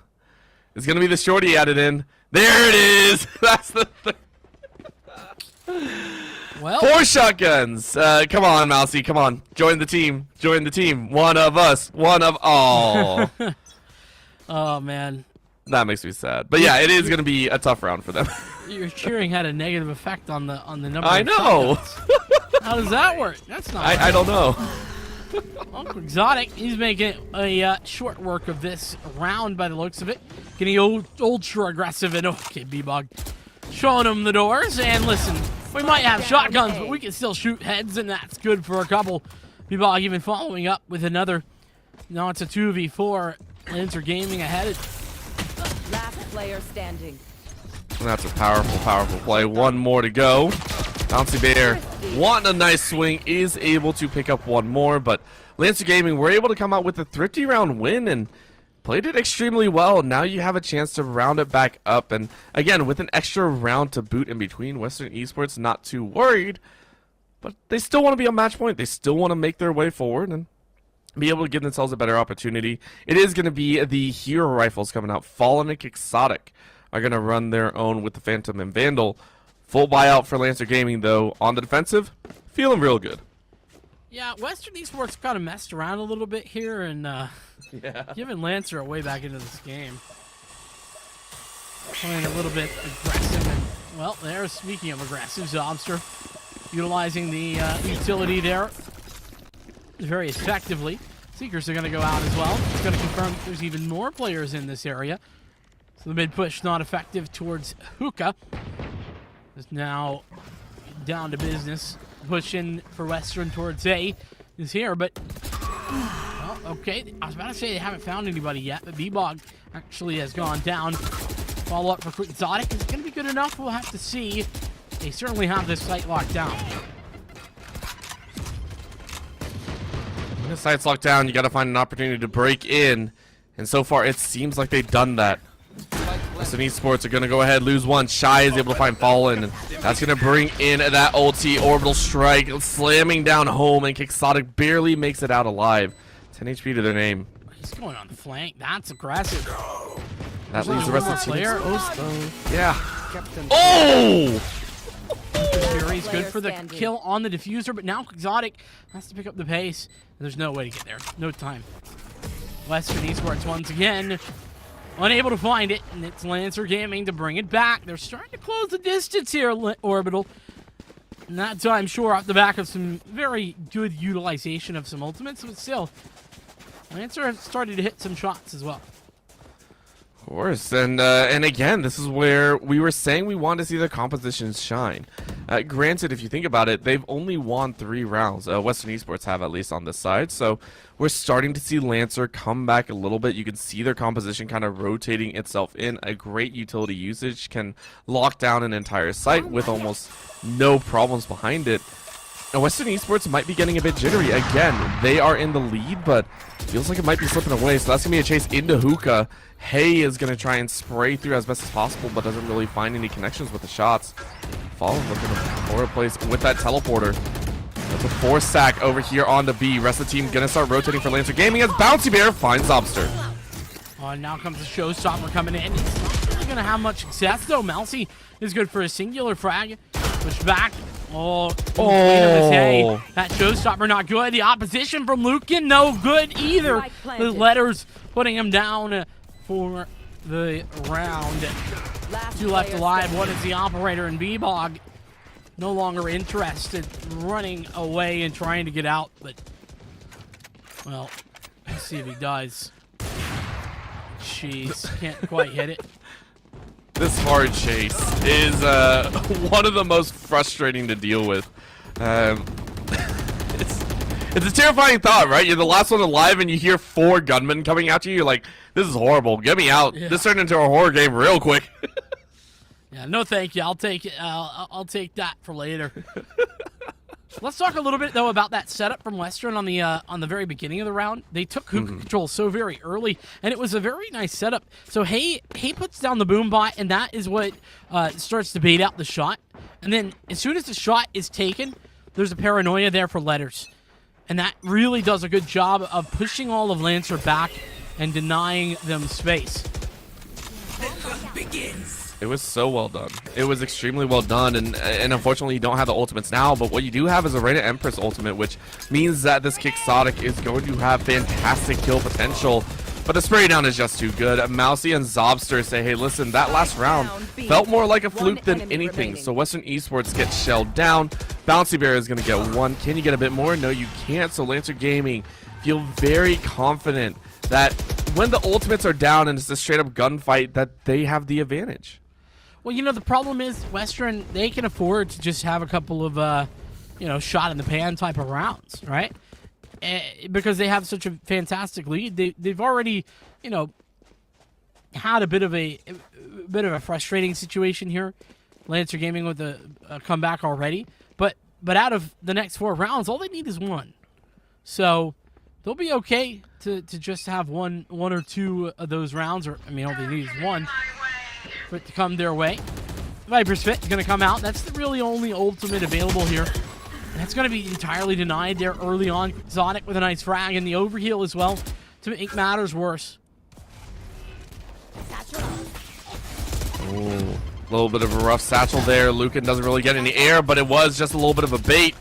Now he's going to fall back with the rest of the team. Did get a single kill. Zobster going to fire away on Hay. And now the spray down on Fallen, who only had a pistol.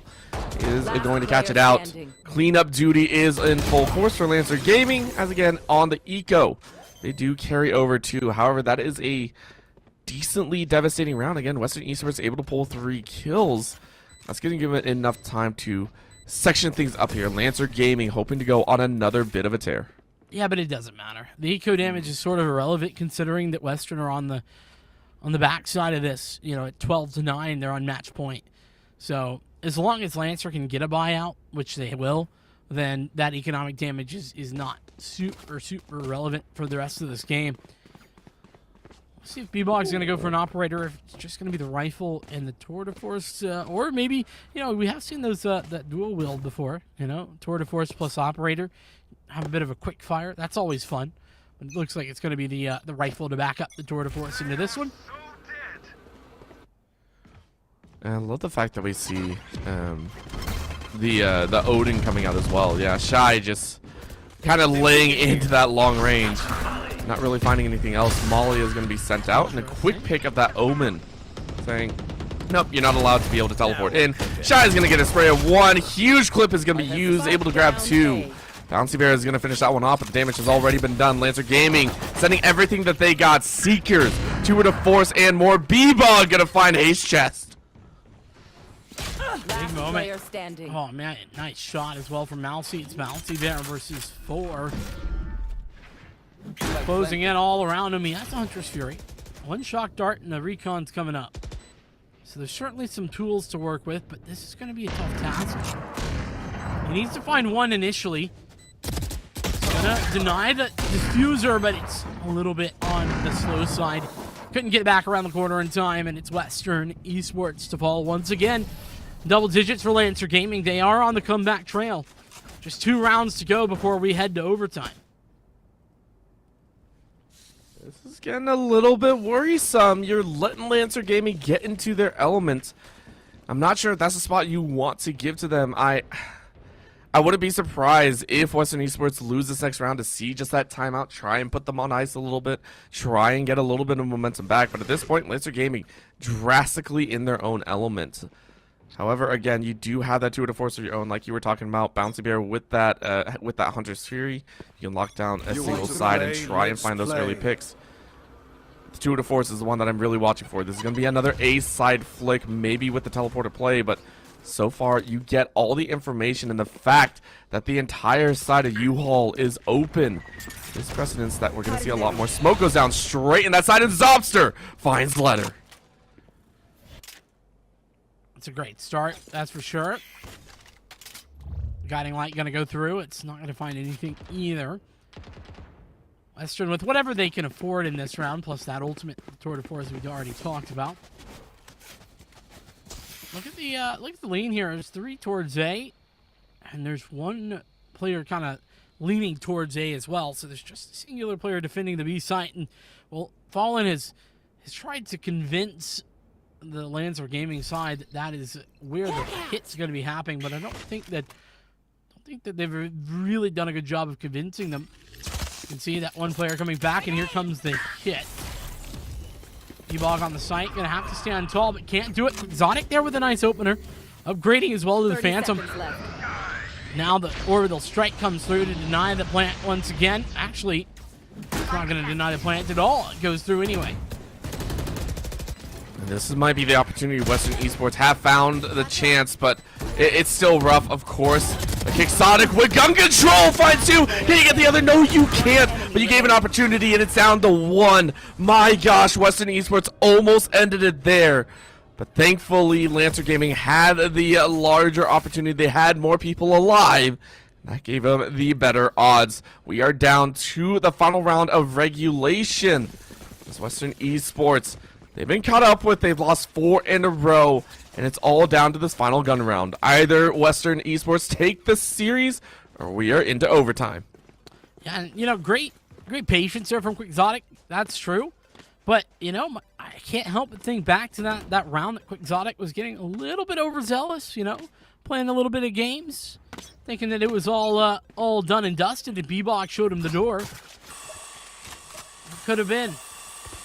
Can't be thinking of that now, though, if you're Western Esports, Exotic for that matter. Same play we've seen many times here for Hay, but B-Bog is playing close range with the operator. And that's a one-way ticket to nowhere if you're Western. What a phenomenal opening. Again, that showstopper would have been the catalyst, I think, for the win back. But Bouncy Bear is able to find 1 with the Hunter's Fury. Fallen is now going to find another. Our Western Esports going to be able to pull this off. They need to find the back end users. They need to find Zobster, who has been a thorn in their side the entire time. Here comes the showstopper straight into the face. A Quixotic, but Lucan, it's a death. It's a kill from beyond the grave. It feels like it might not be enough. Shy and Zobster, though, pick up huge frags. Can a Bouncy Bear find it? That's going to be a blind. Swings and can't find the finisher. Zobster pushes into OT. Lancer Gaming come back from the brink of death. A big round, a huge moment, and everything going the way there of Lancer on the back end. They were able to bring it back from a man disadvantage as well. Some key victories. Switching sides. As we do head to overtime. You gotta feel like if you're Western Esports, you have to feel like you've really given this one away. I feel like that's got to be the feeling inside of the the Western Esports camp right now, but at the same time, now you can reset that mental, get back into the game. Okay, all you got to do is win a couple of gun rounds. And, you know, Western Esports struggled a lot there with ecos. They had like 3, I think, ecos out of the last 5 rounds or so. So, without those ecos, they've been pretty good. They have been, and now taking a look, this is going to be a very different story, right? Bouncing back and forth with OTs. You have to win both a defensive and attacking side. And this is where we're going to see the chance. Laser Gaming, if they win this one, it feels like they might have a shoehorn in, and B-Bog is able to find, hey, again, top fragger. One of the top fraggers for Western here in this game number 2. Getting that opening frag is so important. So Lucan now feeling a little bit more confident to push into Hookah. Can they find the next? Fallen. Very scared right now. It's critical here. Fallen needs to get one and Rendezvous out very quickly.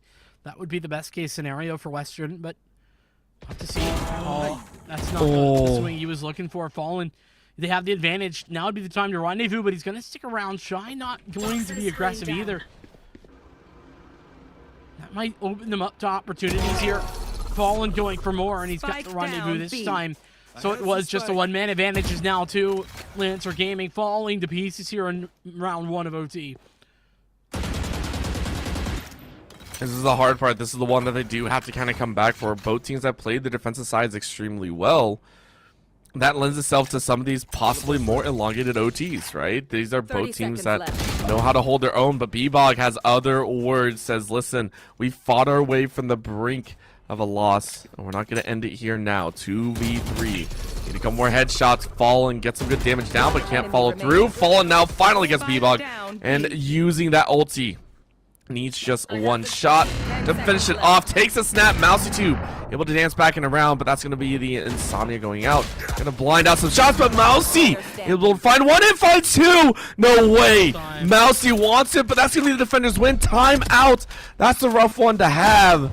Mousy made so much happen there and just couldn't get the plan down. That feels so bad. Got to be frustrating. There's no doubt about it. But yeah, Western, they had the advantage. And even though they just sort of dropped the ball, giving Mousy such an opportunity, they knew that they had the victory by just playing out the time. No time, no problem. So now Western on the attack. All they got to do is win one round, but that's been the case for ages at this point. They've had like 5 match points, and they've not gotten any of them. So Lancer Gaming, step up. Can they make this a home run? It could be. And I feel it depends on who gets this opener. Quixotic, no fear whatsoever. And that gamble will not pay out for you. That's a quick loss right there, and that's a nice trailblazer catching one member out. Lancer Gaming feel real good about the shutdown here on B site. Shy gonna spray him for a couple kills, and Zobster's gonna find hay. Western Esports lose the initiative and lose 3 lives. They're able to take 2 back, and Lancer Gaming finish this one off again. It's a slow 1-for-1s that are stalling this round out. 2v3 though. Relatively winnable scenario. Fallen, definitely, they know where they're at, but oh, good information, Kane. Last player still at 8. For some reason, the Lucan wins both the duels. 13-13, OT2 is in the cards. Switching sides. Here we go again. All over again. Play it out one more time. It's crazy. It really does feel like just both teams are feeling so strong on their defense, and it's not being given up at all right now. There's a word. Yeah, go ahead. There's a word that you used a little bit ago. I want to bring it back, and that's momentum. Western Esports, you know, they really got their momentum interrupted. Now they kind of were bringing it back there with that one round, but Lancer Gaming feels like that they definitely have it. That advantage momentum-wise right this moment. Definitely seeing it here, but of course they have to act on it. You can have all the momentum in the world, but if you can't finish it off, that's going to be the problem. B-Bog, again, getting first blood here. B-Bog has been such a phenomenal member here in this game number 2. Shy, of course, going for that plant. Quixotic running around the back end, and everyone's in position. You get those angles. Quixotic is able to find B-Bog. That's a huge frag. Down to a 4v4. Can you get the sprays? Sports rounding the corners. All in the smoke. No real vision to be seen. And U-Haul is going to be where the big fight breaks out. Mousy able to swing one. Quixotic finishes off. Shy Mousy is going to go down. 3v2 is left. Zobster wants to hide. And that's going to be the spray. Zobster able to find the diffuser. And now Letters is going to get shot in the back right. Potentially Lucan down to a 1v1. They're trying to try and get that spray. Quixotic going to swing out and gets the kill. That should be the finisher here. It will be the round for Western Esports. Big moment there from Quixotic. Once again, a nice little rotation from Switching Lancer. They did sides. what they could, but it just Match wasn't point. quite enough. And that 1v1 at the end, of course, from Quixotic is perfect. That being said, we go back to another match point. Once again, it's that situation that Western have found themselves in time and time again, but unable to close out the round. If you look, the frag's starting to get a little bit out there. 27 for Fallen, 26 for Quixotic. Top into the scoreboard there for Western Esports. Here we go again. One round, that's all they need here for the attack side of Western, but it's going to be tough, as it has been pretty much the entirety of the time. That's going to be the call of the Trailblazer.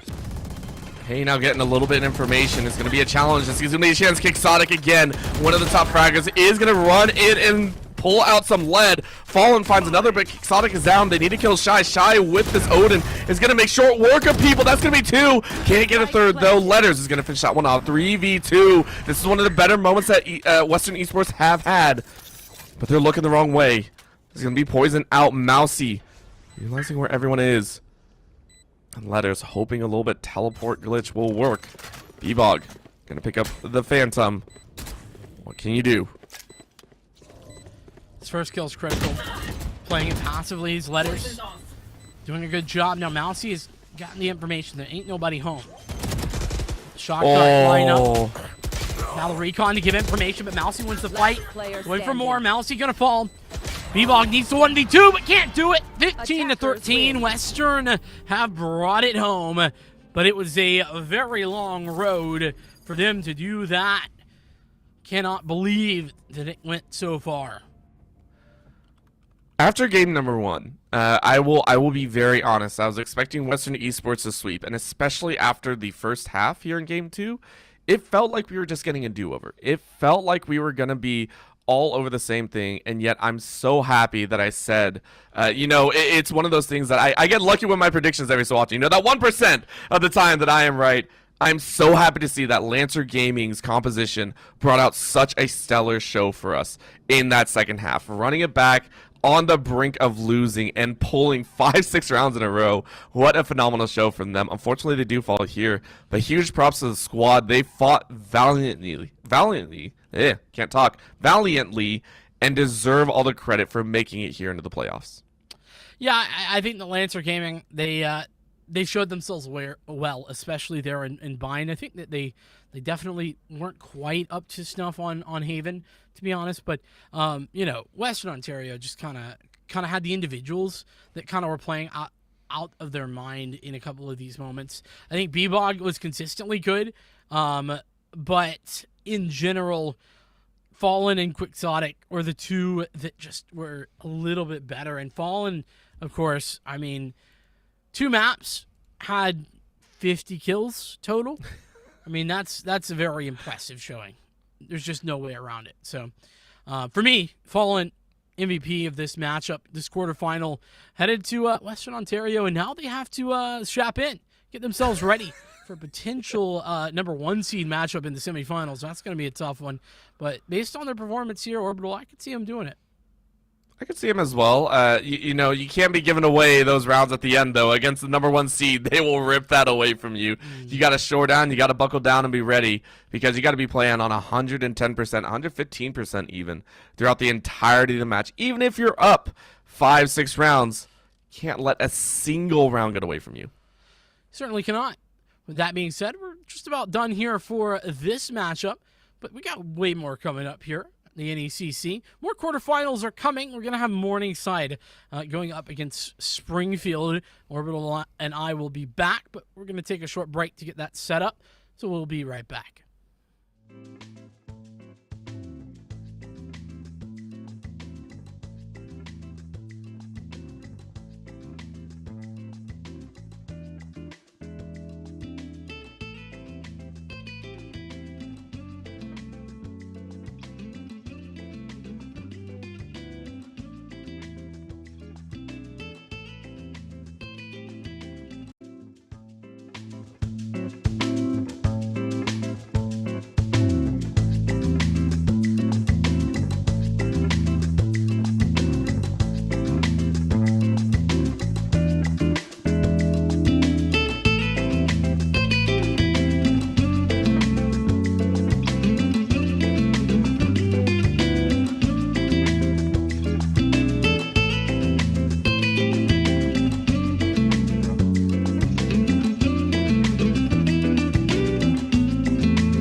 you could get rid of us, but not so soon. Vincent and Orbital back for more. Second quarterfinal best of 3 coming out, and this time we're headed down just a little bit. We were Champions White. Sticking with white, but Emergence White is the division we're going to be headed into. We've got Morningside going up against Springfield. It's going to be a good one. Again, these are 2 teams that was in one of, I would say, the larger divisions that we had here at the NECC. Most brackets were running about, I believe, 8 to 10 teams with top 6 making it out. This one had 11 teams, so it was a possibility that 2 teams did not play against each other, and that just happened to be these 2.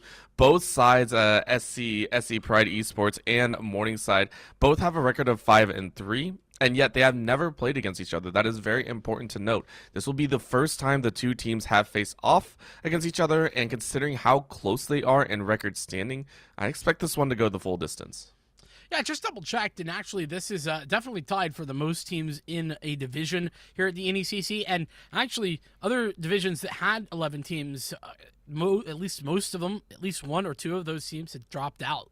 So, yeah, this is a very exciting matchup. I'm excited, like you said, because we haven't seen them before, but let's take a look at who will be taking the stage here at the NECC for this quarterfinal matchup. And on the Morningside side of things, it's going to be LAC, Prez World, Digital Vortex, Blinks, and Heisenberg. And then we flip the script to Springfield Orbital. Yeah, it's going to be SC Pride Esports Springfield College. Going to be rounding things out. It's Tiki, Scuba, Blizz, Dre, and Ivanabees is going to be bringing this one out. So it's going to be a fantastic lineup here. And of course, some very interesting maps as well. We had some very standard ones in our first series, or in our second series our first series that you and I cast. This one's a bit more sporadic. Just a little bit. I mean, whenever you throw the Fracture in the mix, it gets a little crazy. We are headed back to Bind, so back-to-back Bind bonanza here for us. And then Fracture is where, like you said, the twists come in. And if we need it, we'll be headed to Haven. This is a potential 3-mapper for sure, so keep your eye out for that one. And then, of course, we can take a look at the bracket as well, see how things were moving. NKU is the team to beat here in this bracket. And New Ottawa Gold is very close behind. But Morningside, they take the 4th seed, but by a very, very thin margin against the Springfield College roster. It was 5-3 for both teams, but it was a slight difference in the round differential, if I'm not mistaken, that gave them that. I mean, they had even the same map differential, so very, very close between these 2. Extremely so, and that is why this is one of the few that I would expect to go the full distance, right? Some of the other ones we've had double ups where you very much just in our second series of the day, right? It was the fact that even though they're 4th and 5th seed, it did feel like there was a decent gap. We did feel like there was a little bit of disparity, at least on the day. In this one, game number 1, I do expect to be a feeling out period, right? Even though the teams might have watched each other play across the rest of the regular season, this is the first time you actually have to face off against them. This is the first time you actually have to take your chances against the squad. And so for both, it's going to be a testing phase, and it's going to be about figuring out where the weak points are of this game. For mine specifically, it's, I would say, almost clear-cut in terms of which site you're going to go to. So I expect teams to be able to feel each other out for the first 4 to 5 and then really hone down on a strategy that they want to run consistently to give themselves the first map. I'll have to see how that goes. Morningside, the pick of Bind. And so you would imagine them to have a bit of an advantage here. A lot of fakery going on here in the agent select. Nobody really confirming things just yet. At least not consistently. Morningside, they've got a couple locked in. There we Choose go. your agent. Getting some more differentiation. And, well, speaking of which, we kind of had this conversation before, but let's bring it up again. The Brimstone versus the Omen, did we feel like there was a significant difference before? See, personally, I would not say so. Both of them applied decent pressure to each other, and depending on who pilots the agent, right, that's where it really makes a difference. The Omen brings with it a bit more trickery, I would say. It's more about, like, the side steps, right? Getting around some of those, I want to say getting around some of those dangerous scenarios, whereas Brimstone is going to be, from long range, still kind of going face forward, right? The drop in of the smokes and then the orbital strike. it's from longer range, but you're not going to find the Brimstone, dropping that utility and then immediately sprinting for the opposite side. So I like both agents, and unfortunately I don't have a good enough time kind of deciding which one. I am privy to Brimstone, but I think both, it really depends on who pilots it. Yeah, I mean, you're definitely right about the, who's taking the reins, so to speak, but I actually think that we saw the Omen be a little bit better, and the reason for it is not necessarily the smokes themselves, but it's the rest of the kit. That paranoia is incredibly powerful, whereas, the stim beacon, I didn't see a ton from it last time out. We could see that here. We could see that become a big factor, but nonetheless, the other big difference, a KO versus the Sky, I think that's something to note as well. I do love me some KO, but I do think that that's a very high skill ceiling character as well, and it's sometimes very hard to get the best utilization out of it as we get underway. Headhunter for Tiki, not quite going to hit that first shot. It was just a greeting, just over the shoulder, just saying Howdy. hello, we're playing. Yeah, howdy do. I'll tip my hat and now run away. But of course, the stage wall coming up here. Dre is going to be running that agent. Tiki now able to send the true greeting as blinked and is gone. See you later. No problem. So that's an opening pick here for the Springfield side of things. Lack is really searching for something a little bit more, but is not being given the opportunity. I love that Springfield have just played it passively, and there's Tiki coming back for more. There's Digital going to go down. It's Lack. A couple of shots going across the bow, but only one bullet left, and there's not enough to follow up. Spike down, B. And so far, Springfield College Pride really kicking things off strong here so far. Very precise, very clean, and Tiki even winning that gun battle out. 23 HP, looking for a little bit more as the chamber versus chamber, and now you get a little bit of a sprint. Almost a flawless round, but Lack with a collateral. Didn't expect that third around the side, and yeah, you lose the round, but it looked pretty dang good for Lack there. SC Pride gonna go ahead and take round number 1. It wasn't quite a collateral, I don't think. I think actually it was just very. It was a quick shots, tap, but I highly doubt Lack was expecting that. Come on. No, there's absolutely no way there was an expectation there. Free kill, 300 creds in the pocket ain't bad either. But Springfield, other than that, a very strong opening round. Tiki especially taking the lead in the early stages with the opening pick and even the follow-up as well with the Headhunter. We know the power of that weapon. Speaking of Headhunters, there's one here out for Morningside as Lack pushes forward to try and find some of that success from the round before. And this time it's Blizz able to lay in, and Dre, Player standing. Spike down, A. taking it home. Very nice skills all the way through.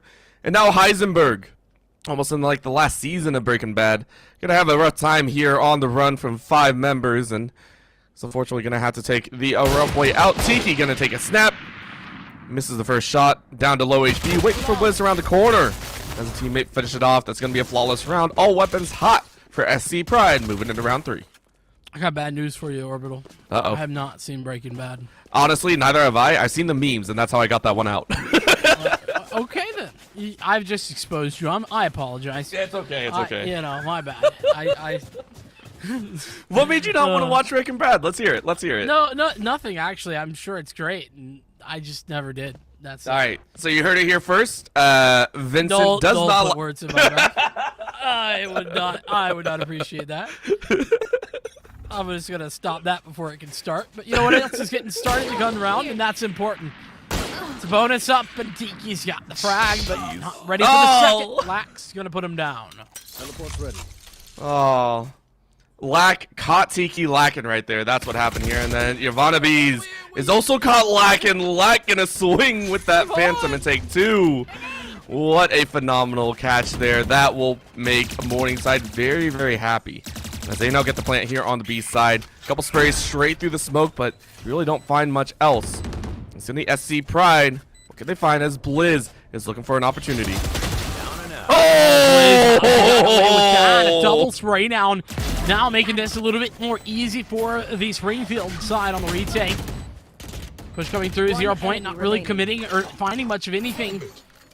Perez Does the work.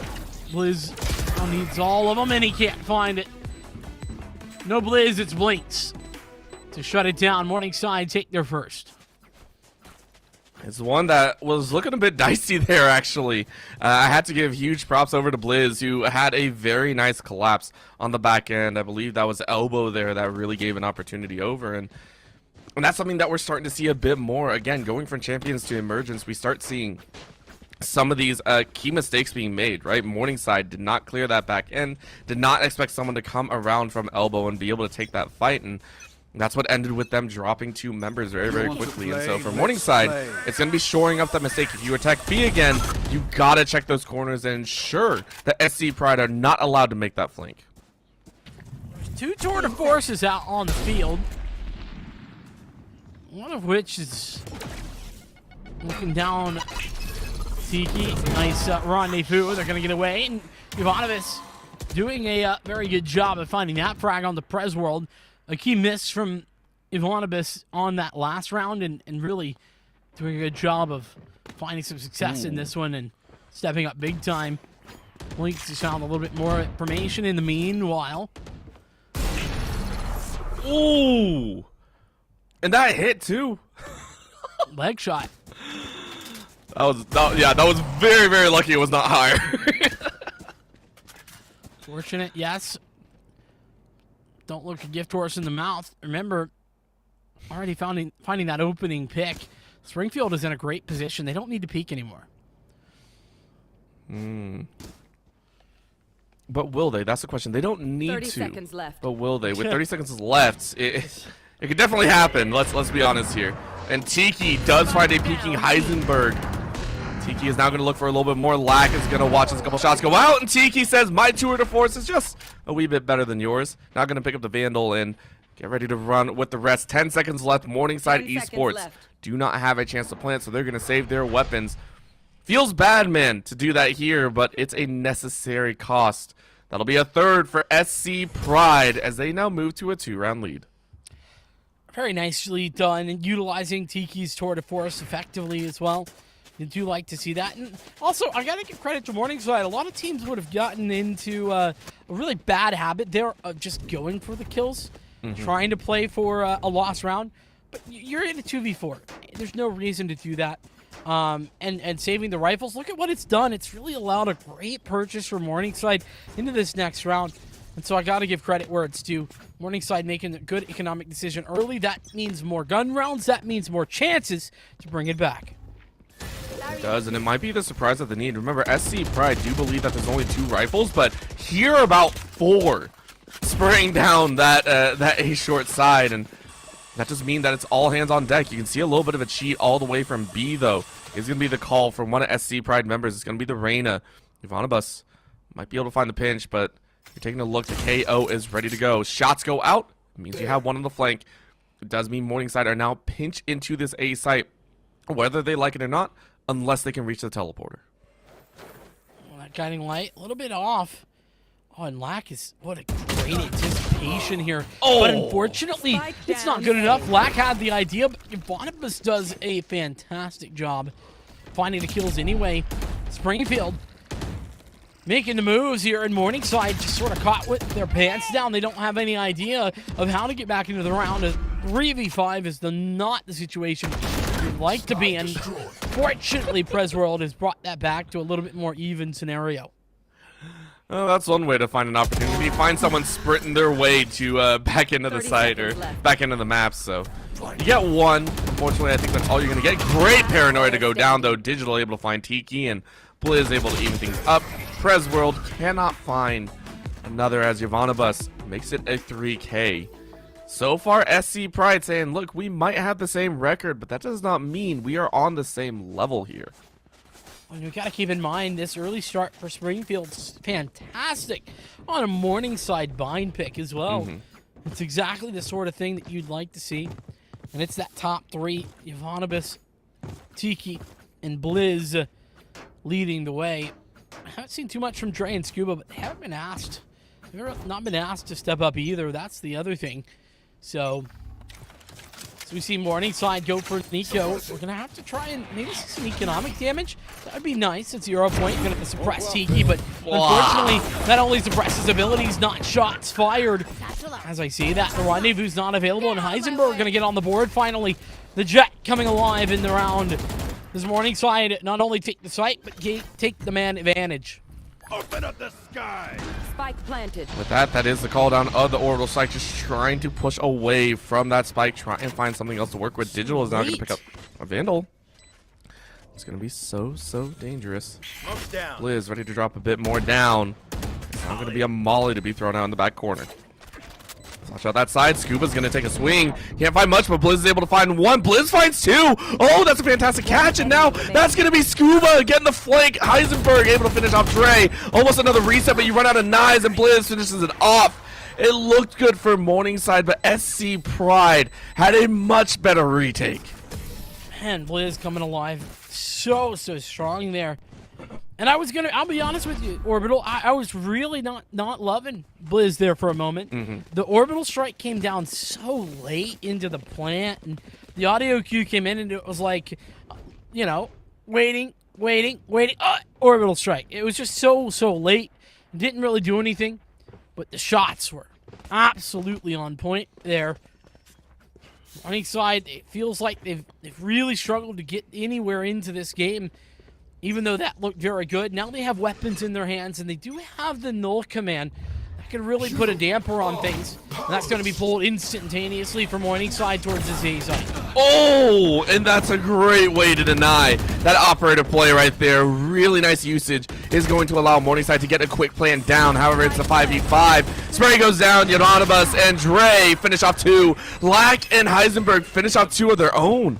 It's still a 3v3. Spike taken down. It's all on SC Pride to enter in and find their opportunity. They have to move from the top half of the site to the bottom half of the site if they want this opportunity. Tiki and Blizz gonna rush in. They don't check here into showers, but that's gonna be not checking your corners once again. Tiki's gonna find one. Can you rush in? You know someone's around the corner, but you don't check. Oh, you see the gun barrel, and Blink still wins it out. Morningside Esports take a fast and furious second round. Yeah, big moment there.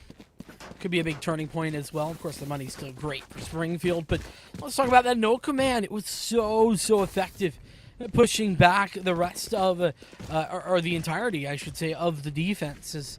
In addition to that, the play denying Dre, who was nearly able to get the spike planter, or actually did find the spike planter eventually, but goes down instantaneously. So having both of the angles of attack, you know, one from short up through showers as well, is perfect. 0 point, not so perfect. This time out goes not very far before it gets taken out. It's a very quick pick of the utility as well. Very nice to kind of nip it at the bud before it gets too ridiculous. But for right now, we're keeping eyes on the fact that Morningside, for how quickly they rushed that second round that they got, taking this one very slow, and I like the variation of pace here, trying to throw SC Pride off their own rhythm. At this point, they might have found it. Again, this is now a full-on sprint with one lurker behind. 4 members of Morningside already prepped. 4-1 is what they're going to play. And that's just a very nice pickoff again with SC Pride. Not a whole lot of weapons. That was only a pistol in hand. Morningside want a bit more is going to be the plant. It looks like SC Pride are willing to relinquish this play and look for the retake. But Blizz is going to find Heisenberg's bullets. Lack is going to find Scuba. And in a 2v5 scenario, Pride Esports not going to enjoy that one. Flawless round for Morningside Esports. Yeah, Lack really doing a good job there finding the opening pick. That's the critical factor to start the falter for Springfield. Morningside able to take advantage of it and do a good job of holding on to what they got. So Springfield, now you can look, their economy just not quite in a great spot. They're going to have to go for the save as they come into this next round. We'll have to see what is on the cards for them. We've seen Springfield, you know, have some success with limited weaponry. You know, thinking back to the bonus rounds, but they weren't exactly fully effective either. Hookah control is gained on the early stages for Morningside Esports. They're going to be able to potentially push this site to the brink. Link says, "Listen, you might have had 5 rounds early, but it's not gonna continue anytime soon." Yamanabas though says, "Yes, it will." Is immediately gonna get a great dismiss, but shot through the smoke. Heisenberg ensures that was not taken for free. Scout destroyed. Scuba gonna send out a little bit of a scout. The Trailblazer gets some good information, but in a 3v3 with the Tutor Force open, it's a very dangerous angle to be held. Nice little blind to get them around the corner. And that means that they don't know 2 are an elbow. The information has not been given, but it's up to the Jet. Can the Jet play it? Heisenberg ready to go. Scuba again with only a pistol. Should be decent cleanup duty, but Dre, log in hand, is not going to look left. You got to clear your corners. That's going to be up top to go. Heisenberg with a nice little boost. Isn't going to see the second. And in the 1v2 scenario, just looking for the finishing kill. Lack gets it with the Tutor Force. And it's up to 1. Morningside Esports run 3 in a row. Yeah, Morningside with a very, very nice adjustment here in the back stages of this first half. It was looking like a Springfield College show, but things have changed. Not quite the same at this point. And what has that been off the back of? Well, I think number 1, Lack on the opening picks, but the other thing to note, Heisenberg has really stepped up. 0-5 at one point for Heisenberg, now 8-8. That's it's definitely a big moment to adjust to. Morningside having everything that they could want to this round. Even have a Blade Storm should they want it. Ivanibus all going for a swing, but not quite able to find the successful shots. Does some damage, but it's not enough. That hurts considering Yamanabas has been one of the, I want to say one of the more clutch up players in the earlier rounds, right? Had some phenomenal multi-kills and really laid it in, but this time around just hasn't really been able to connect with too much. Scuba now going to take a swing, take some early shots, and gives away their position. Dre is going to try and take a peek as well, but they find no kills. Morningside Esports allowed to regroup here. And Blinks ready with that angle. Scuba is able to find Digital and now flushed out from that container. Blinks, Presworld, and Lack finish off everyone to tie things up. Morningside Esports pushed to 5-5 with only 2 rounds left in the half. So everyone just wins their gunfights there for Morningside, but I want to kind of bring it back to the utility usage and the lack thereof for Springfield. There was no smoke there in the late round. Another poorly placed orbital strike, I believe, coming through from Blizz, and that's something that we've now seen the secondary time.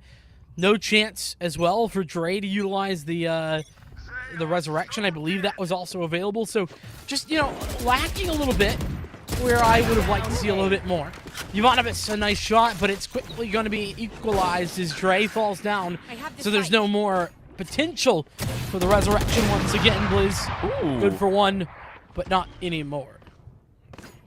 You know what? They'll take that. I think at this point, you just need something. You need to take some of those weapons out of their hand. Of course, the one that you really want to find is Lack, who has been on point. And just like that, takes away Scuba's life. Are you going to get a 3K here? Lack really, really wants it, but Tiki is also hiding in wait. Oh, Tour de Force too? Yeah.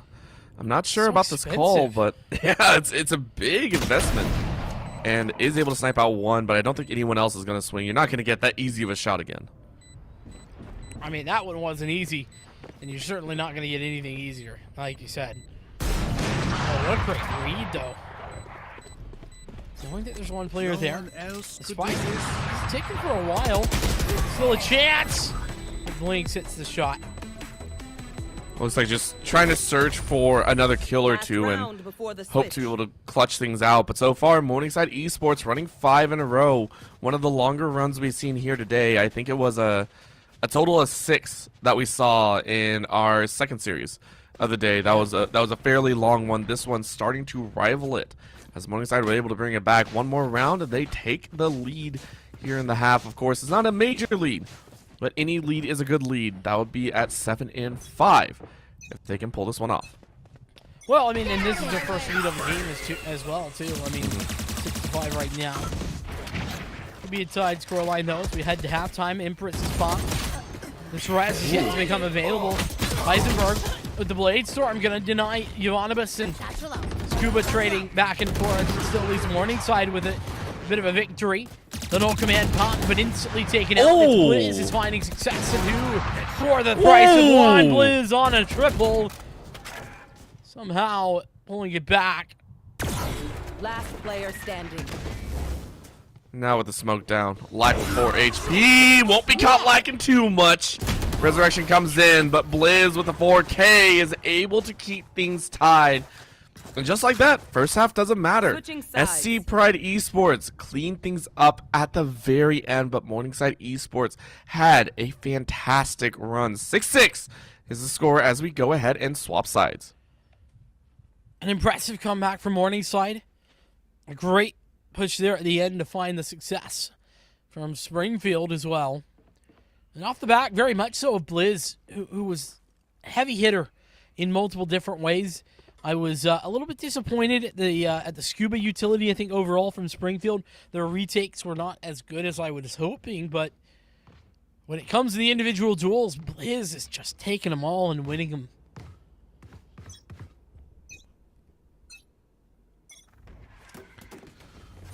Frenzies are abound for SC Pride Esports. They're going to enjoy that one, but that's a paint shell right at the feet of SC Pride Esports. They're going to take a lot of damage, and then as Shorty was waiting on the other side, Tiki going to be sipping on some cocoa later on. Some fruity drinks up there. As they watch their team try and make heads or tails, Lack is going to come across with the spray as Morningside Esports. Go ahead, Lack catches 3, Lack it on the edge. As Digital is going to fall, it's a 4K for Lack to kick things off in the second half. What in the world is this chamber on? Yeah, I mean, I talked about Blizz there right in halftime, but man, Lack has really been there or thereabouts as well, and the quad kill of the pistol is huge. You can also think about the fact that getting that on your chamber player as well is critical, because now you have the tour de force available so much sooner, and that's basically like having an early operator but for free. That's the scary part. You don't have to, you know, the reason that early operators are sometimes rare is because it's a heavy investment. It's a big risk if you buy it and then lose it. But with the tour de force, you don't have that risk factor. It's a huge adjustment and a big potential victory there already off the rip. So Morningside not only winning the pistol, but setting themselves up brilliantly for the next rounds. Question is can they get to those later rounds in good standing? Of course, you do want to come out with the victory here, but weapons differential going to be made. SC Pride, of course, working with just a few pistols. You don't have too much in this standing. Of course, they did get the plant down, so I do believe 1 or 2 of them were running with higher purchase buys. So maybe they decide to take a stab at this, but so far it's all quiet. As I'm excited esports go, come on, they got to come out sometime, right? Certainly would think so. I love the patience from Morningside, though. They're not baited into aggression. They're not gonna be pushed to their breaking point. 40 seconds. We'll just wait. We'll just wait on you. Don't worry. Springfield forced into a position where they have to make the move. 30 That's a seconds great left. crossfire as well. Look at Prez World set up in position with Lack on the other side. Guiding Light's going to come through. Prez has the first. It's a second for Prez, and there comes Lack for more. Sure, a trade has ensued, but it's all for naught. Blink and you miss it. The judge is out to play.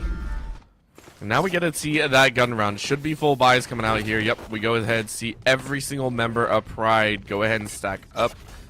Tiki gonna round it out with that Vandal, but this should be the chance, right? And again, Morningside Esports have played this very, very well.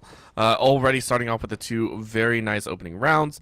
They are baiting appropriately, but SC Pride should have a bit more confidence in their play here. They have the weapons, they have the long-range battles, so maybe they take that B long and see if they can take a chance. However, it is going to be mid-play once again, as it's a 3 swing coming out here from Morningside, taking a very aggressive chance and lose 2 right off the rip. It was a gamble. It was a gamble that they lost, but I can respect it. I can respect them laying down the chips.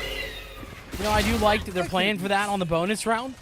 Black has brought it back. Even more aggression on the cards and upgraded to the Phantom. There's no rendezvous to be worked with, as that was taken out by the opposition.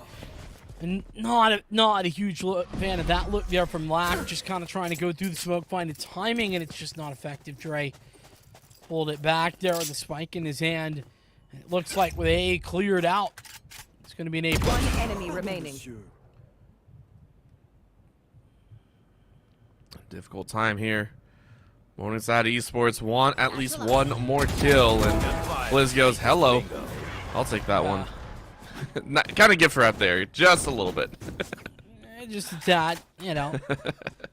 But that was the bonus round. Got to keep that in mind, you know. I think that it makes sense for Morningside to go for an ultra-aggressive play like that when they're lacking the advantage in weaponry. And so Springfield, yeah, they do what they need to do. They put it to bed. They don't even really lose too many players. I think they just lost one. But now comes the real test. Real test on board. Gun round to kick things off. Who is going to take this one? Again, if Morningside are able to do it, they put themselves one step closer. It'll put it at a 2-round disadvantage for SC Pride Esports. You can see the teleporter being used as it was a 4-stack earlier by Morningside. They flick one back to B, and they might rotate the jet out. They haven't seen too much. But they do see the bird go ahead and flick into hookah, so maybe some information there. Certainly some potential information. Speaking of which, Morningside now know that there's at least a player over here in showers. Of course, that's pretty standard fare with about a minute on the clock. I've got your The trail. smoke. Now the Seekers. Fragments perfectly timed, so the Seekers are going to be very much ineffective against these players. As now the 0 point comes in. That should have found quite a bit. But unfortunately, it's Tiki to find that frag. Tiki even doubling down on the final. Ivanovic even finding more. One enemy It's looking remaining. like Springfield have everything covered. Ooh. They have everything but U-Haul, but I mean, at this point, I think you're fine with it. 8-7 is the score, but it's a 1-3 man advantage for SC Pride as they're on the hunt. That's going to be a nice slow and field, keeping Blink inside of that corner. Unfortunately, there's only one member that's having to come out of the smoke. That's a dangerous affair. Blizz ready and waiting to power through. That's going to be a little bit of a boost, and Blizz was ready for it. Skeet shooting gone well for Blizz as they rounded out with 17. Lack still in the head of the entire kill feed with 22. But 17 is getting close, only 5 away from topping that board. 8-8 is the score here in game number 1. So very close, man. This is such an exciting game 1 to this series. It feels like the back and forth is continuing to ensue. We saw a string of rounds there last half for Morningside. We saw the start good for Morningside here. Now it's Springfield to start to bring it back. SC Pride doing what they can, and there's a nice start. Now, granted, it's traded. The Headhunter for Lack has been a very, very deadly piece of utility all game long, and it's not going to stop now. I hope not, but that's going to be the chance. Scuba goes ahead, fires away on one. Lack is going to fall very, very quickly, and SC Pride getting their first major opportunity here. 3v4, taking out 2 very large players. With the plant going down, Scuba loses her life on the hunt, lurking around the corners. This is going to be another chance at a lurk very, very quickly. Tiki is able to find Digital in the back. Great flank to change it to a 2v3. That's going to be Hookah playing one, and then Elbow playing the other. But that Elbow player now has to worry about the fact that they could get flanked. Prez World going to be pushing back. No, look in the right direction. Blitz coming around the corner for the right click. Not good for it. Prez down now. The Buckies long range. There's a slug, and oh my goodness! 2 for the price of 1. It's another Blinks double kill. But is there time? It's awful close. They have it. Less than a second remaining. That's Spike. Oh my goodness, Morningside. Blink! What the heck was that? Oh, that's one of the moments that you're very, very thankful about the long spread there. Oh my gosh. Morningside Esports take a round and thank their lucky stars. Now taking a look here, it is still going to be a full gun round. SC Pride were able to purchase up here. We're taking a look. Blizz, of course, running with just that Sheriff is going to be the lone one with the Sheriff, hoping the rest of the team is able to clutch up for that factor. Of course, you do have the Empress, the Resurrection, and the Tuber de Force, plenty to work with for SC Pride Esports, but where do you want to throw it? It's default start here with a long push into Showers here. First gunfight going to come out here. Is the Reyna going to find anyone? I love how early Digital that Paranoia was pulled out. So, I see Pride in a good spot, but maybe not. Black is alive and kicking here on the site for Morningside. Gonna get hit with the icy high. Oh, man. Slow plus Molly equals death as Heisenberg comes back in to try and clutch it back up. 2 versus 3. And they're all close again, but Heisenberg creating a 1v1. It's not good, though. Euonymus is connecting, and Digital now has to play the hero game. A second. Now in the 1v1. Inside the tube. It's not anticipated as Dre comes alive for the moment. Springfield. And it's back to even stead, 9-9. Oh, man. Digital tried to pull a Blinks and just couldn't do it, but it was very, very close. And at the very end, you did hear Dre resurrect Blizz, so they were able to carry over 2 full sets of weapons. That's very, very important, right? Again, with this close of a matchup, you're trying to build up as many creds as possible. That is the very important part. And because Blizz was not able to actually, I think, benefit? Maybe. I think they bought up some util, but still being able to carry those weapons over means that Dre is going to be sitting on 4,400 creds. This is an eco round for the side of Morningside. They're going to have to play with a little bit of fire. Can they thrifty round this so far? Not really. Monobus able to take Showers quickly. Yeah, nice start and follow up even better there, Dre. Putting good work in. Now, Blinks is in a great spot. Especially considering that this is only coming from Showers. Will the spike go down without them checking this angle? I highly doubt it. Now the long range is not ideal, but wow, even hit the shot in secondary, but not ready for Blizz. On the backside of that one, Euonymus is going to close with a third on the round. He got a little dicey there for SC Pride, but fortunately, Blizz wasn't looking the right Blizz was looking the right direction, and Blinks was blindsided. I will give credit to Blinks, though. Blinks has made more shoddy kills than I've seen ever in a single game. That is, it's getting a little bit out there that we're seeing so many. First, it was I believe it was the pump, right? It was the Bucky first, and then it's been this Judge, and it's worked so well, right? Really been able to shake things up. Yes, they haven't been able to convert, but it adds a little bit of a fear element. SC Pride do always have to be worried about the fact that if they take a corner wrong, they could lose 2 to 3 members very, very quickly without much resistance. I've got your trail. A fair point. Seekers are committed from the attacker side. It's giving us some information, that's for sure. There's a plethora of ultimates here, so this could be a bit of a ult fest. That being said, Black has started out strong there. Scuba falling. Now Euonymus in position. Enemy down. Not gonna work. It's Blizz on the double kill through Hookah. Another for Euonymus. 2 for 2. As Digital has finally brought it back by 1. Null command is available. But it's a 2v3. Yeah, I'm not sure if you really want to spend it here, especially with especially considering you're working with just from the shadows. It's not the most aggressive ultimate. So at this point, you just rely on those shots, and you get 1. Blizz is down. Remember, Blizz has been on fire so far. To find it here, Digital is going to go ahead, send out a little bit of paranoia, try and find something else to work with. Dre is going to find Digital, and it's all down to the Hookah player. Press World going to get into a gunfight, and Euonymus finishes it off. 11-9 is the round score as SC Pride feel very, very good about that. Yeah, they're going to have to feel very good about that for a couple of reasons. Number one, first time, to see 3 rounds in a row in this second half. And it goes to Springfield. The second thing that they got to feel good about is the economy. Morningside, it's busted. They ain't got nothing. I mean, well, a little bit. We've seen the Bucky come alive there for Blinks before, but it's going to be tough to do it again. And now the potential for map point on Morningside's pick. will they get the force being called out? Presworld taking a snapshot at that Trailblazer. Doesn't want to give it any more information, so very, very rightly done. But you see an arm! Tiki gets spun around on the spot. And that's a rough one. That is one of the reasons why the operator is so freaking dangerous.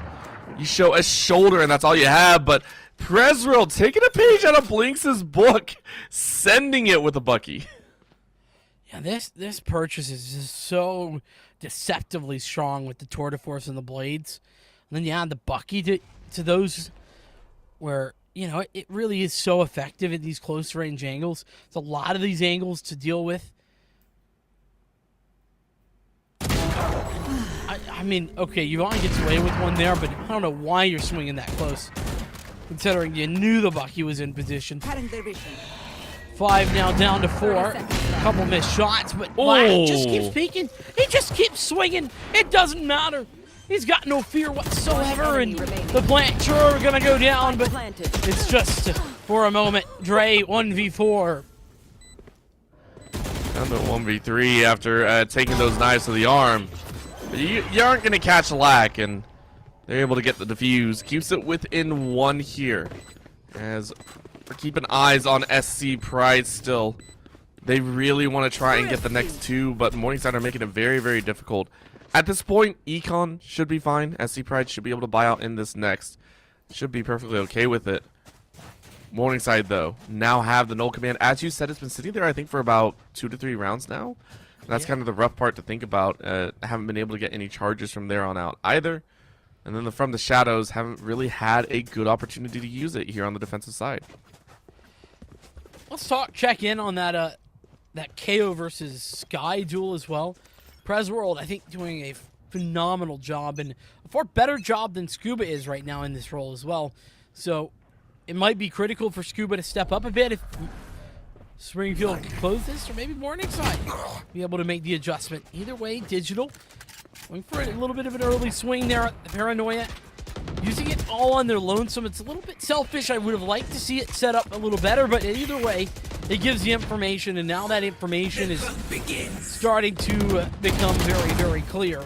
Ivanovic using the Empress and denied instantaneously. This is Morningside coming alive. Scuba and Tiki, though, bring it back 3v3. It's turned to 2.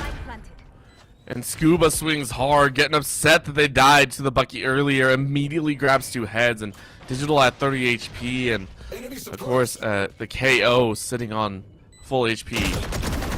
It's still dangerous to see. Presworld, though, is now going to go ahead, pop that ulti, going to give it their best bet. Expression's going down, but Dre is going to find Presworld. Really good shots to start, and Tiki finishes it off. Match point, or game point, I'm so sorry, for SC Pride right now. Match point. 1 away from closing it out. And they're hoping to. Rough buy here. Yeah, that's what's so frustrating here for Morningside. They ain't got a ton, but they got enough, more than likely. They got the operator here for Lack. 28 and 14. 2-0 death or KD ratio as well is impressive on that chamber. Coming alive in the big moments. Of course, there's a couple Spectres on the board, but that's okay. Potential map point, like you said. And here we go. Lack looking for it, but he's not getting aggressive. They're going to walk right into him. He's gotten an opportunity, but the scoping the wrong time. He goes back for more, needs to rendezvous. Needs to get out, but he doesn't. The big fragger. They're gone for Morningside. Oh, the choke hurts, and then Heisenberg just dashes straight into Yovanovas. Yovanovas makes a huge play and grabs 2 major kills. Now Scuba is going to send out the Seekers. Up comes the Resurrection, and Morningside Esports, their hopes have been dashed for this game 1. Yes, it was SC Pride's pick, but or was it? It was Morningside's. No, it was Morningside's.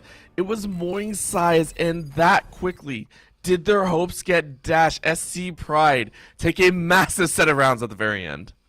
A huge moment there in time. And, yeah, I mean, SC Pride doing everything that they needed to do there. It was such a phenomenal showing, especially the later stages of the map. I think that that 3-round burst effectively. It created a great economic situation. It gave them some momentum, and even after losing against that Thrifty round where we saw the ridiculous stuff happening, there was multiple Thrifty wins. Now that I think about it from Morningside, I think they won 2 or 3 Thrifty rounds on their defense, and they still lost the game. That is very, very impressive if you are SC Pride. It is, and the worst part about it as well, this is one of those things that I do like to kind of point out, and we have to. It's not fun, but we have to. That last round, there were some key moments that unfortunately got dropped, and that's what you have to have. You have to have a mind of steel when it gets to those close rounds. Unfortunately, most notably, Lack couldn't cut it, and then Heisenberg dashing straight into an opponent, whether you like it or not. That's just one of those mistakes that happens. So I really hope, because Morningside, as you said, 30-round wins, getting some of these crazy wins, I want to see him bring it back. I want to see him not on their map pick say, hey, look, regroup, it's Fracture. Sometimes you get lucky. There's some crazy setups here. Let's see what they can do. I want to see them make this a close series. Yeah, and I think that the key there to talk about, right, you have the individual of Lack showing so well. 28-15 on the game, man. I mean, that's just very impressive. Highest combat score in the server. But the problem is Blizz had a fantastic half number 1, and then Tiki and Yovanovitz kind of came in there on the second half to be like that 3-star sort of situation, right? And the problem is that Lack just couldn't overcome all 3 of those players firing on all cylinders. So as we head into Fracture, which will be our second map and Springfield's pick, I think that it's going to have to be an interesting adjustment. Can Lack carry them all the way? Maybe Heisenberg can step it up. That Jet that had that slow start, we'll have to find out. But we'll be finding out on the flip side of this short break. We'll see you in a moment.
Welcome back to map 2, where we're going to see if Springfield can close this one in 2. They're headed to the map pick, but that's Fracture. And Orbital, we hadn't seen very much of that map, have we?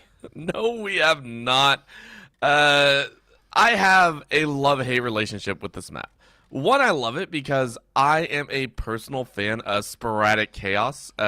People that know me, people that have listened to me cast, I love the chaotic. It means that stuff gets spicy. What I do hate is the fact that, one, we don't see it too often, and two, there does tend to be a disparity in terms of what teams actually have practiced it and which teams actually can follow through, because at the end of the day, there's something I don't want to see, which is teams just ending up in pure firefights, right? I want to see some tactics. I do want to see some movements out, and of course that'll be on a SC Pride side as it is their map pick. However, it's still very dangerous, still very interesting. I think Morningside might have something to say about it. Yeah, it's very interesting. In overall here at the NECC, 40% of teams are banning out this map, and of the 60% who don't ban it, only 7.5% pick it.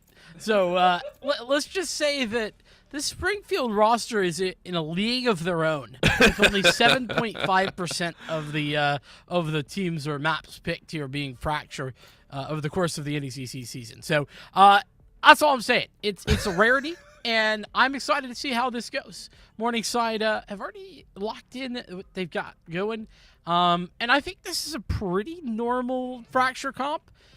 I say that with a lot of question marks because I'm not, a fracture extraordinaire. You have an asterisk by literally every word in that statement. Yep. Take it with a grain of salt, please, over and over again. Anything I say, just chat. Don't say a word about it because it's like at least 30% a guess. Select your agent. And I agree because I also personally would like to see some crazy agents. We saw the hover of the Neon and the Yoru as well, but of course we're not going to see those come out here, I don't think. Should be fairly standard, as you were saying, across the board, and it should be fine. The main thing, again, is Morningside do have the opportunity to set the tone of this series, right? Game number 1, it was their map pick, but they also had Attacker, and I will always say this, attackers have a chance to kind of set the precedent of how the game will go. Will it be fast-paced, or will you play it slow? Will it be overall a fast-paced game, or will you be taking pretty much the entire time, every single time, to try and get those kills? And so far, they've done a nice fusion of both. However, on Fracture, this is one of the few maps that I feel is large enough, and I want to say almost excessively large enough, that you can actually, as a defender, force the attackers to sometimes go the way that you want, if you know which side they're on, right? If you know they're on the bottom side between A, B, or anything like that, then you can work with it. But there's some crazy things that can happen here. Orbital, come on now.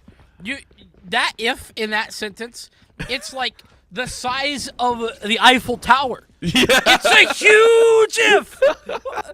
I mean, come on. You know where they are. I mean, jeez. All right.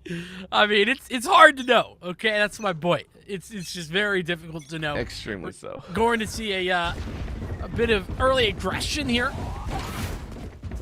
and actually, it's going to be a fast A hit by the look of it. But that's going to be stalled out by the fault line, at least initially. They're going to try their best, but of course, Yovanovas is going to fire off one. These Frenzies are having a lot of fun here. Black is able to find one before falling on their own, and it's a 4v2 as Tiki rounds it out. As soon as Black is off the field, it seems that Tiki feels a bit more comforting in terms of rushing it down, and of course, you can already see SC Pride waste no time with that pistol retake. Yeah, that was about as quick as you like. Tiki doing a lot of good work there. Has the Frenzy now, but was working with the with just, I think, the classic, if I'm not mistaken. So a very quick and easy retake, and part of that was the early control. I wish I could like draw on the map because this map is so confusing. It sometimes gets hard, but out here at Dish, there was some early information gained, and over at Dish. And yeah, I appreciate that. Our observer doing the Lord's work here. Yeah. And let's just leave this up for the rest of the game. We don't even need to look at anything else. That early information allows for that quick rotation in towards the A site. That's what SC Pride were able to do, and it looks like we're going to be seeing Morningside go for some more of this A aggression. They're headed back in towards the middle area, at least what I call the middle area. I don't know if it's actually called that, but whatever. I think the technical, it was labeled as rope or something like that. However, it should be labeled death at this point as Blizz goes ahead and mows down one. Dre is going to find a little bit of a shot kill, but that is going to be a chance. 3v3 now as HP bars are bleeding on Morningside's side. Up they go, and Yovanabis is able to find Lack on the top side of the ropes, and this is definitely showing some strength. Out of SC Pride side, 1v3 as Heisenberg makes their final stand. Love to see that. Morningside unable to do much more. Heisenberg going to fall there. And with that, we head into that second round. It was a force buy coming from Morningside, an aggressive one at that. They don't get away with it, though. And the other thing that I guess we could talk about a little bit is I genuinely have no idea if this is an offensive or defensive side of map. I took a look at like the stats, and it was like different between NA and EU, and like yeah. So basically, I just don't know. See, this is where stats guys just kind of lay waste to I don't know what's going on. Help me, please, stats help.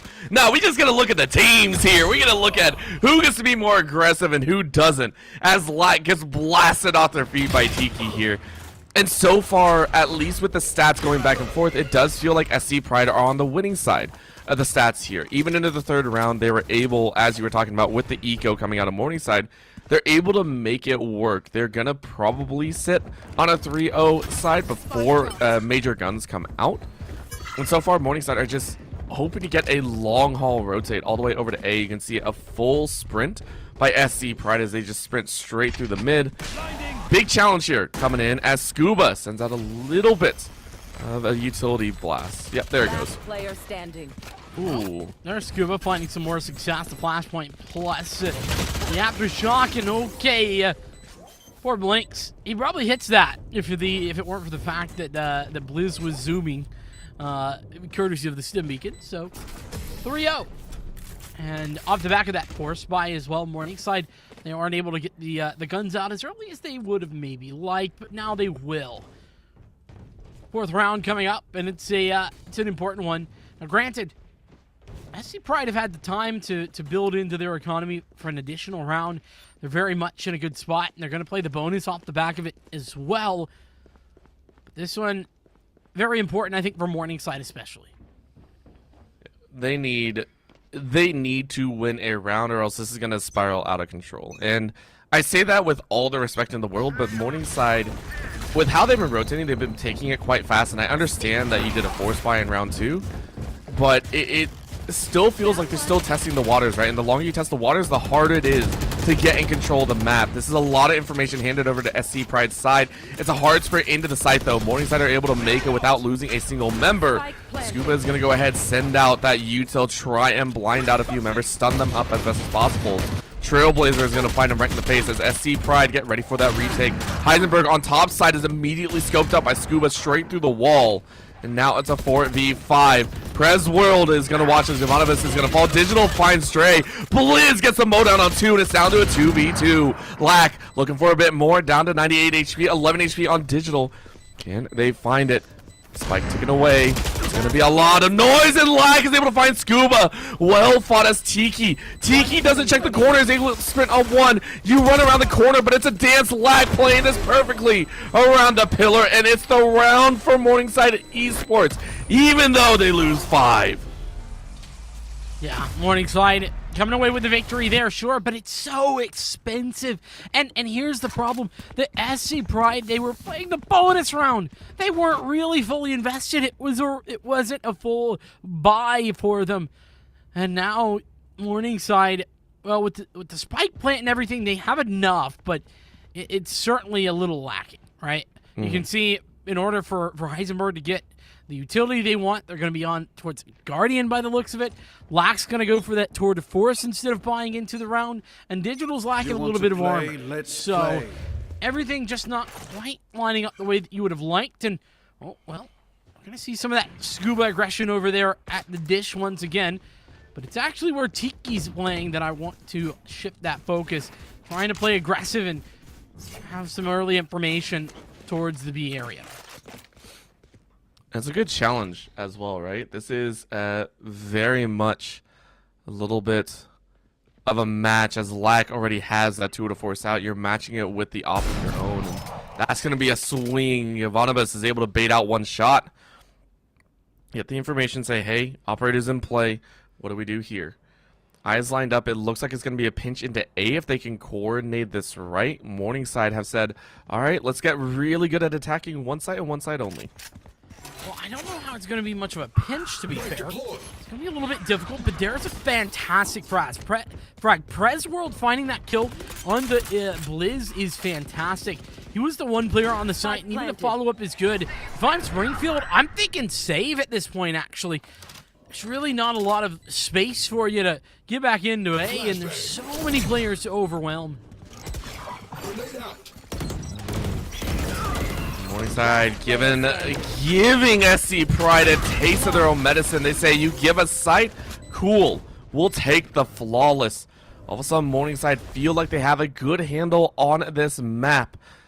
And they're bringing it within 1. SC Pride, for the 3 rounds that they won earlier, are now forced into an econ of their own. Yeah, and when you're playing so solo on the A site like that, like, it's fine, but if you're Blizz, you need to get 1, right? You need to at least get 1 before you fall. The fact that they find that Morningside, to be specific, find 2 openings there on towards A is a little ridiculous. Shouldn't be happening very often, but it's going to be critical. There's the Rolling Thunder. Morningside. Oh, and actually, looks like that Rendezvous doesn't bring him out of it. Into Canteen, a nice little pop flash from Dre, but it's just not enough. And the Headhunter can't really find much of anything. I'm not so sure about this investment from Scuba on this round. The opposing Rolling Thunder seems unnecessary, but Ivanibus has brought one back, and maybe that can be the turnaround. It could potentially, but again, you want to make the best out of this. Morningside, of course, keeping it real as Lack is able to find 2. Still alive as Preswold falls. It's a 1v3 as Ivanibus, again, the sole member alive, is going to have to try and take this fight. Is able to find 1, makes it a 3K. With the healing and the overheal available, you're going to take a sprint left and right, takes a swing, finds it through the wall. Can you get Digital? Oh, the orbital strike, though. Ooh, this is going to be good. You hear the call. The bait is out. Digital drops it. This might be enough time, but the shots! Oh, Ivanibus can't make it. So close to being a clutch victory, but it's tied up. Morningside Esports retain this tie with 1. I will say, Digital really doing a pretty poor job in that 1v1. Peaked way too early, but got away with it. Winning the fight, but just barely. It was on red HP, so it was far more dangerous than I think really was necessary. Looking over here for the SC Pride side, though, they got the guns back out. It's a tied game, so it's a fight for the lead. It's going to be some early dish aggression by the look of it. With 2 players there, they can easily push in towards the opposite spawn and find some success, and that could be dangerous. You can see Heisenberg has already pulled the Blade Storm out and has an idea that this could be coming through. Trying to cook up a little stuff here at the dish, and it looks like they might have. That's going to be 1 reset. Look for a few more. It gets 1 tap on the head of Blitz, but it's not going to be more than. It takes out the Marshal. Can't find a kill. 1 more knife to reset. Morningside on the flip side is able to mow down 2, but Blizz takes out Heisenberg's life. Tiki able to trade it back. 2v3 as Preswell takes out Tiki. It's a 1v3 scenario as Pride. We're going to watch the orbital strike go down. Blizz gets nothing more than a little bit of extra time to play with. Yeah, that's part of the problem here. A lot of aggression. That Molly is at a point. No, it's not. The fault line going to go out, but he snuck by. Blizz in a really good position because it's so sneaky. Molly goes through. Not going to find it. Low HP for Blizz, but now on the 1v2. Digital running the other direction is Presworld now on the site. Stuck between a rock and a hard place. The flashpoint misses. It's Mark. The last Sky Smoke going down, and it's Prez to hit the shot. The lead for Morningside there. All right, Vincent, we're starting to hit that point where I think we're seeing Morningside say, hey, look, you might have picked the map, but maybe we got a bit more experience. Of course, on the attacking side, it does seem that the initiative is being held, right, by Morningside. They are the ones setting the pace. They're calling the shots here, and so far, SC Pride have not really been able to counter. It's been Morningside taking advantage of the fact that these 1v1, 1v2 fights are going in their favor at this point. So SC Pride got to start locking it down. They got to start playing a little bit better, a little bit more on their feet. As we do get a full push. This is all 5 members of Morningside rushing in here to B. Quick and fast. Here's that dash. It's in the canteen for the Jet. Potential there as the null command comes through. Tiki on the side with the headhunter, good for 1. Dre as well on that frag, but it's taken down. Now on the ground is Dre. Well, it's just going to be a matter of time before he falls even further. Blizz again. 1vx. This time it's 3. And this time, not working with an orbital strike nor a real gun, just a Spectre in hand. I mean, we've seen Spectres do some work, but definitely agree it's going to be a bit difficult to work with. However, if you hit those headshots like that, floating Heisenberg, you make yourself look a little bit better before falling into the respawn. That's going to be 5 rounds in a row for Morningside as they are cruising to a healthy lead so far. From 0 to 3 to 5 and 3, SC Pride now into the full buy, looking to change things up. Morningside have really done a good job of making the comeback here. I mean, it's definitely impressive on the attacker side as well. That being said, I've really not loved anything that I've been seeing from SC Pride. Like, they need to be getting a little more aggressive, and maybe this time they are. You can see they've done it. There we go. Yovanovich going to be good for 1. It's going to be trades, though, all the way back. 2v2. The Rolling Thunder now in hand. The Morningside, they've pumped the brakes here, Orbital. They're not headed in towards A just yet. Eyes open, Dre is mounting away all the way to A site. And thank you very much to our lovely observer giving us some more callouts here, as it's going to be B tree moving into whatever other B side there is, because yeah, it's Fracture. It is going to be a hard split, though. SC Pride are going to have to run their way across the entirety of the map to try and take this, so that's going to be another about 10 seconds of time given. But the shots are made. Very nice util. They're able to sprint and get ready for this retake much earlier than expected. Very true, but the Rolling Thunder's still available, so that's a big problem. On the 0 point, don't know if it caught anybody, actually. Fragment not going to be in position either. Trailblazer doesn't find any information. The push onto the site, pretty much guaranteeing that they're in one of 2 positions right now. But the Rolling Thunder's still available. That's the problem. The real issue of it. And there it goes. Rolling Thunder going to be allowed to come back in. The Guiding Light going to deny Dre any sort of situational awareness. Tiki has no chance. They've taken so much time. Last player standing. It'll snap one more, but everyone is going to lose their life here. Presworld ends it with the 3K. 6-3 is the score. Morningside have secured their first half here and are ready to go to lay a few more down. 3 more rounds. If they're able to pick up 3, that would put them at a healthy 9-3 lead.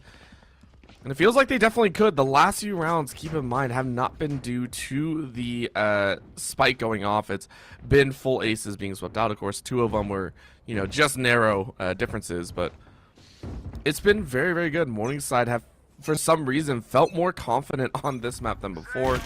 Again, that is on the attacking side. I'm very curious to see if they have the same struggles that SC Pride do here on the defense. I love the pace that they're playing with Morningside right now. Bringing it back fast today once again, and Heisenberg on the entry. Tiki, though, has pulled the tour de force and has got that frag back into an even scenario. Yovanovich the same on the Empress, and now the orbital strike to go forward. Blizz denies Prez, and it's now 2 alive. Basically all the ults being used, but hey, those are still good. A couple low health. The Headhunter connecting on the spray. Tiki with 3. All right. You know what? If there was a moment to turn the tides, it's with the tsunami. Just wash over them with the ultis and send it. Well fought is the only thing I can say there. Yes, you burn the ultis, and now you only have your own ult to work with as well.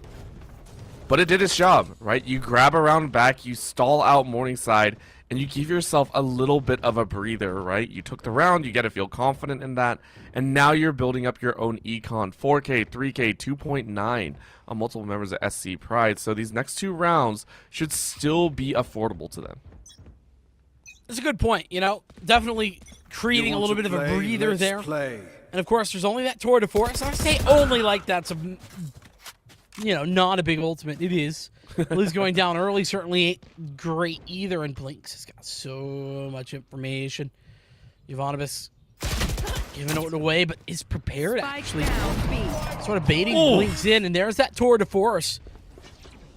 Very, very strong. 3 alive for here. For SC Pride, excuse me. Are they going to find a bit more? So right now, 4v3, SC Pride need at least 1 or 2 more picks to really make this work. Tiki hiding in the smoke. You get a swing, you found 1, but you know 1 more is there. Nice little bolt to the back corner. It lands without really giving any information out. Lack forced out into the open for the time being. And immediately a disable as the suppression goes in, but Lack is still able to hit the headshot. What a phenomenal play as Tiki is going to find that kill. It also drops a spike. That's very, very important. 1v1 going to occur here very, very shortly. Digital realizing that the position has been given away, but the shots are more centered as Tiki loses their 30 life. seconds left. Trey, can you make this happen with the Phantom? Maybe or maybe not. 25 seconds. There's only really 1 spot Morningside can go to. You're hunting, swing, and you hit it. 87. That's plenty to work with here as it's down to the wire. No time, that's the real problem. 15 seconds, and you can see Heisenberg has to start to pick up the pace. They've got no choice in the matter. Taking the duel, though, and they won it. Morningside with 7, and SC Pride go down again. You wonder, would it have been better to run away, to just play the time game? Who knows? But you're left questioning. You know what? We can leave it up to them all they want, but I would have liked to see a run at that point. Keep the gun, keep everything available. You did your job. That was so well fought from SC Pride, but you maybe got a tiny bit greedy. You thought you could get the swing, but Heisenberg so far has had, it might not have been the star of this game so far, but has had some amazing standout moments, but so has Ivanovic. What a great 2 frags to open things up. And the dismiss to get away as well. Back to your point on Heisenberg, though. You're absolutely right. You know, they had a really slow start before, and has really stepped up big time this time out. But we see a trade come through. This is going to leave us in a near even scenario. Oh, Tiki probably should have had that if we're being really honest about it. Goes back for more, can't get it. 3rd time even is denied, and the aftershock going to come through in order to deny further. That being said, the Rolling Thunder finally going to come in, but Lack wins the fight anyway. That's ridiculous. Lack winning 2 fights while fully engaged with the Rolling Thunder. Blizz on the side, it's denied. It's Blinks with 2, and Morningside have 8 on the half. Switching Where did this Morningside come from, Vincent? Where did this squad come from? That's what I want to know. This is not their map pick, and yet they're playing it better than their map pick. That's what's happening here. Morningside are crushing it here. And again, we don't know if this is an attacker or defender side of map. This next hash should give us a bit more insight into that, especially with how SC Pride like to play. If they also like to play aggressive, great. That might lend itself that 4-round, the 4 rounds that they've won might be able to give them a nice little cushiony play. But so far, Morningside seem to be firing on all cylinders at this point, though. Conductor's baton in SC Pride's hands. Where do they want to go? How do they want to aggress? Are they going to go slow or fast? And are they going to bum rush or not? Eyes are open as we see the movements coming through. Taking a chance over here through A-Hall. Honestly, quick A certainly seems like a go-to idea. This round, we're going to see that come again. Riding Light going over the top. Blinks is somehow still alive to get a kill there. Goes 1 for 1. That's ideal considering the situation they were in. Dre putting the spike down while Sivanovic finds more on the way of frags. Even the third dismiss away, and another great round there for the Reyna. All right. I see how this is gonna go. This is gonna get aggressive and out of hand very quickly.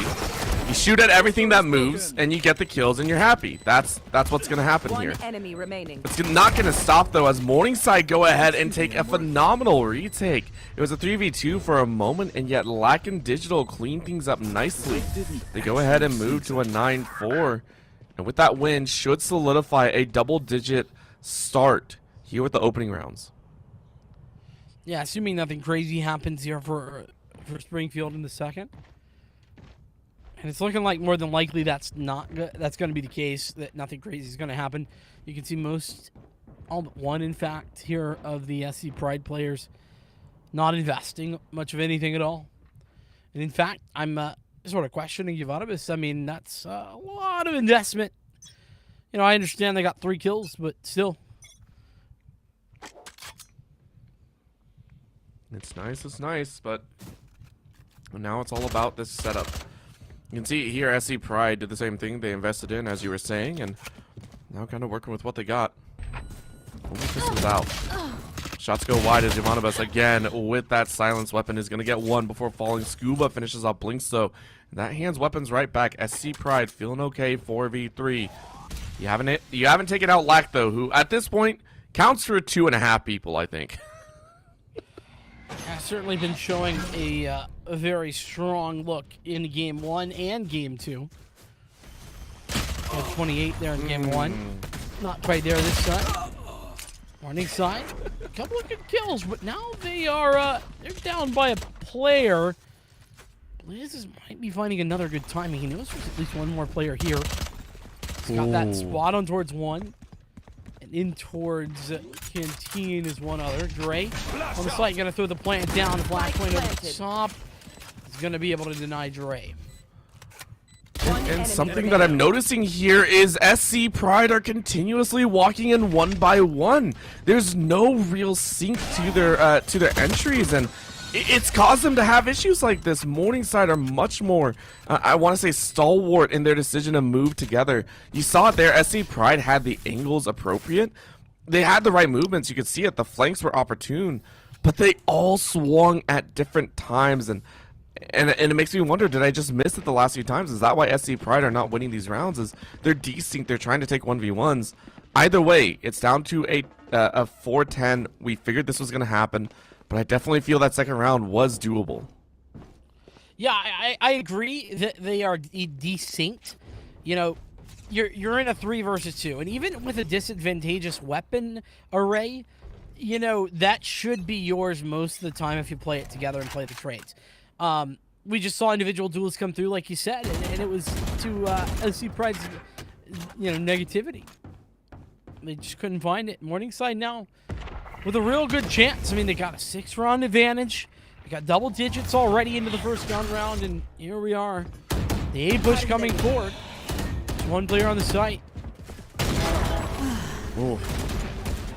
Well, the weapon's hot this time. Yovanovas is looking much, much better. And again, keep in mind, Yovanovas has, I think, gotten multi-kills in almost every single round, at least 2 each time. Just a little bit difficult for the rest of the team to follow up, and that's why the Empress is coming out here. Good call down. See a 4v4 racking their brains right now, and it's a very dangerous spot to be in. 3 in the back of sight, 1 off on the flank, and 1 is definitely going to meet that problem. Blizz is going to realize there's a few members. Catches 1, catches 2. Yovanovas finishes off 2 as well. Scuba is going to finish off Digital before Digital takes, or after Digital takes out Yovanovas. And finally, Pride are able to take a round that they were slated to win at the start. Weapons are hot now. All members should have rifles in hand, except for Heisenberg, who is still sitting with that Spectre. Heisenberg has money. Has, you know, 1,050 there back. Okay. Well, the Spectre is a little bit different, and actually Morningside, you know, because of the amount of damage done in one of those eco rounds, they really don't have money to full buy like they should. So SC Pride winning that round actually means a lot more than it would typically mean. And that's a very well-placed fault line as well. Yovanovas is good for it. Gonna find some success. The the 0 point goes up towards Heaven to find out some information. There's just at least one player there, and that's Lack. Playing with the shorty. Close range, Dre to plant that spike. Spike planted. Morning side playing the, Oh, Tiki. oh boy. Tiki's looking. Tiki got it, but not before Lack was able to take out Blizz. One enemy remaining. It's down to very quick snaps. Again, now we're seeing why this map is so good, it seems. Vincent, I hate to say it, it feels like attackers have a little bit of an edge here. I mean, I wanna pump the brakes so there. we have very, very small data here. But certainly right now, that is the case. But that being said, we also haven't seen a full gun round yet. Morningside now have their weapons out for real, and they made that last round a little bit more dicey than it could have been. And a couple nice kills on the backside. Shorty getting involved, and here's that tour de force as well. And Lack so far has been kind of neutralized at the start here. Now with the aggressiveness of Ivanobus, it's got some problems. However, we are going to see a little bit of a flash as Lack immediately has to teleport back. Couldn't even get a shot off, so it is going to be one option taken out. Lack is now going to lose that teleport, that opportunity to change out, but Lack is able to get a spray. Ivanobus takes out Blinks. Lack is going to find Scuba and immediately can't pull out a better weapon. Dre is going to find Lack. 3v3 now. Main fragger down, which gives a hefty chunk over to Pride, but that's going to be the orbital strike. Dre barely gets out of the way to safety. Blizz is able to find Heisenberg, and it's feeling a bit better. SC Pride starting to find their rhythm. Blizz is in a weird spot here, and Prez coming around the corner. Very, very nice spot with Digital in towards Canteen.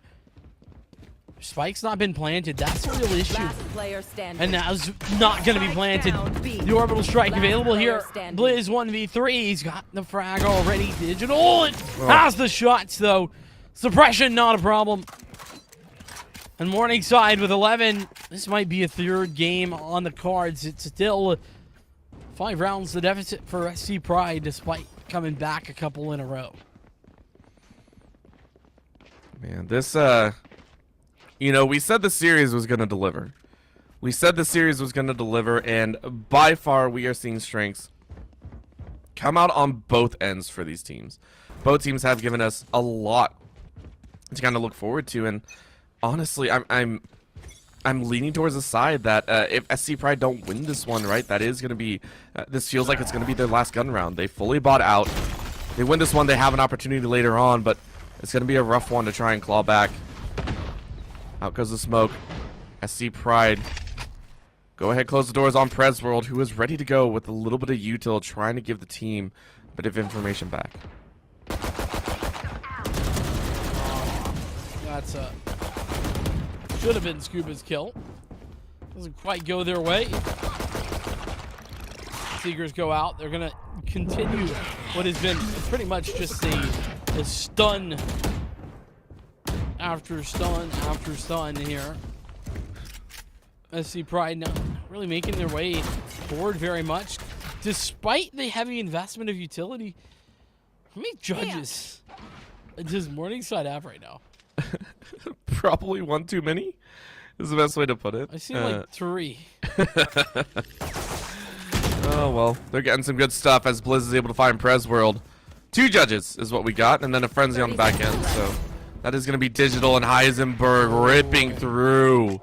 And Morningside seem to have found the perfect number. SC Pride. One enemy remaining. Feeling like they're lost a little bit. Lack is going to pull out the judge to finish things off. Heisenberg with another reset. As Morningside put themselves on game point, ready to push for game number 3. Yeah, Morningside on the map point here. Third map is looking likely. Now, granted, to be fair, there's not a lot of weaponry available for SC Pride, but they do have a plethora of ultimates ready to go. That Tour de Force is one that comes to mind instantaneously, but of course, the null command ain't bad. Empress, obviously, that clutch potential always coming to mind, and with Ivanovic doing as much good work as they have been doing, certainly not a bad idea. Not bad. But it could be better, of course. We're trying to see. And Digital just snaps up Yovanibus. And with that down, remember, Yovanibus has been a key player in how SC Pride like to take this early game and like to try and get those early rounds. With that kill, that does mean they have lost one of their primary fighters, one of their primary engagers. Morningside Esports, they feel a bit more comfortable. They're just like, hey, all we got to do is wait for someone around the corner. Slow and steady here. It's going to be that E hit. The pace is what Morningside was showing early. Sort of the opposite here for Springfield. There we go. 0 point to come out, but it's not going to deny Blitz. Or Blinks, excuse me. Tiki, though, does. Everybody coming out. Molly in towards the corner is good. Tiki holding off the push as well. 2 versus 3 to come forward.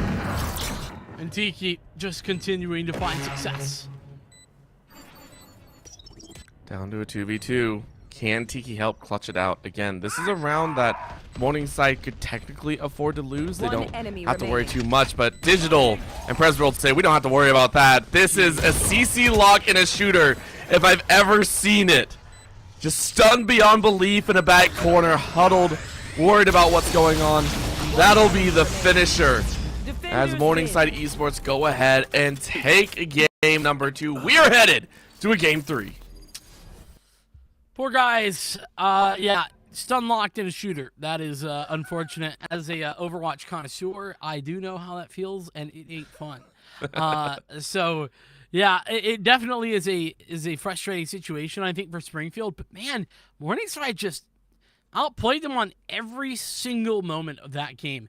The attack side was fantastic. The pace changes were really strong. Whenever they were hitting, they just basically were like, hey, listen, if you can't stop us from hitting A, we're just going to keep pushing A, and you're going to have to try and deal with it. Well, they did, created a 2v2, instantly go back towards the other site, and able to find the clutch up there. And then on the defensive side, for the offensive side of Springfield, it just felt like they could never really find a consistent level of success, even when they were winning rounds. Even against eco players, they were losing duels that they really shouldn't. So, and a lot of that had to do with the sheer amount of stun and flash utility that was there. I feel like that was being used very, very effectively as well. The breach play for Morningside, along with the Sky, I think that's what they were running, was very, very strong. It's very, very powerful. And again, this is something that actually really impresses me, because if Morningside do work their way out and are able to make it into the semifinals after this game number 3, it's going to be a statement made. As you were showing the stats, a very low percentage of teams have actually played Fracture, actually have it in their wheelhouse. And now we're realizing that this could be a major surprise for a lot of people, right? Now you realize that Morningside have a reaction to this Fracture map, whether they like to put it out there or not, and that's something for teams to kind of worry about in the future. They have now just put a very large target on their back, again, if they can make it past this game number 3. Yeah, it's a good question. They're going to have to do that. And, Ivanibus was so strong there, and it didn't matter. 6 first bloods over the course of this game. That was double anyone else individually, and it didn't matter. It wasn't enough. And usually those first bloods do matter a whole lot more, but they just did not in this game. But we'll have to see if we can see Ivanibus alongside the rest of Springfield College come back and close out a third, or will it be Morningside to complete the reverse sweep? We'll have to see on the flip side of this break.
Fracture was a little bit of a domination here for the side of Morningside, and maybe a little bit of a surprise for myself alongside of Orbital on the cast. Now, as we head towards Haven, I think we both have questions, and, well, maybe we'll get some answers. It's gonna be a little bit like that. Of course, game 1 not so black and white as game 2. Game 2 was Morningside quite literally. It was like night and day almost for the fact that they came out with some aggression. They came out with some phenomenal plays, and it was a fact that it felt like it's weird. I always like to talk about this, but there's always a point where it feels like a team doesn't have an actual plan going into it. It's just like run and gun, have at it, good luck, right? And that's what they did. It was a point where you're just like, let the instincts take over if you haven't played the map, and it worked for them. Granted, it's a stroke of luck that it kind of worked that way. You still see it in the latter half. There were some group ups, but it did feel at the start they were finding their groove, and that groove came with the fact that, hey, let our primary carries play the game. Good luck. Go out for the 1v1s, 1v2s. See if you can make it work. Now onto Haven. You're probably not going to get that sort of opening and availability. Well, I think calling it a bit of luck is maybe the wrong way to put it. There was definitely some good ideas from Morningside. The pace change especially was very strong. The trading of utility was incredible. They were playing the Breach and the Sky, and it was wonderful. Now, we're going to see how things go here on Haven. We have some memes on the other side for Springfield, but Morningside probably looking to lock in most of these picks. The Viper would be a bit of a surprise for me, but otherwise this is looking pretty standard. Very, very set up, and for Morningside, they're going into this with, I want to say, quite a bit of confidence, right? Game 2, they rolled it pretty well. A deciding map is always one that both teams feel like they have an even chance on, but for Morningside, they're coming into this with a very a little bit of bravado under their skin, Choose right? your agent. Most notably, Blinks had a phenomenal time. Laxel had an amazing time. Digital really stepped up in that game as well. So those are the 3 players that I still want to keep eyes on. Heisenberg and Presworld did their job, but with Heisenberg now on that jet once again, this is going to put a lot of weight on that player, right? Game 2, a little bit less so this time around. We got to see that jet hit those shots and really make those opportunities for the team. Certainly. We'll see what that looks like. Is Viper not confirmed. That Sova is what we would expect. And, you know, the Sage is a little different here for Haven. I definitely don't tend to see that Sage very often. In the Reina, for that matter. I mean, it's definitely not exactly a norm here when the Jet's so strong, but hey, that's fine. Ivanibus has been a very good Reina, all things considered, so I'm not really worried on that point. But the key differences here going to be that Sage, comparing and contrasting that to actually the Chamber, even though that's sort of not the same role, but they're both Sentinels, and that's kind of what you would tend to compare and contrast to. And then of course Tiki going for the KO over Blinks's Sky. So, you know, which one's going to do better? How are we going to see that play out over the course of time? It's going to be a little bit of a challenge, but I'm expecting SC Pride to come out with some nice pistol wins. Again, this has actually been their bread and butter, as they have had a very nice time here in the opening rounds. It's always a lot of rounds that they kind of struggle with, so can't wait to see what they can do. Of course, with that wall going up in Garage, it is going to stall out a majority share of what Morningside Esports were wanting to do. So they're going to rotate over. It's going to be a quiet walk through short is where they're going to chance, and uh-oh. Bubba's, you have a knife out, and that's not what you want to have.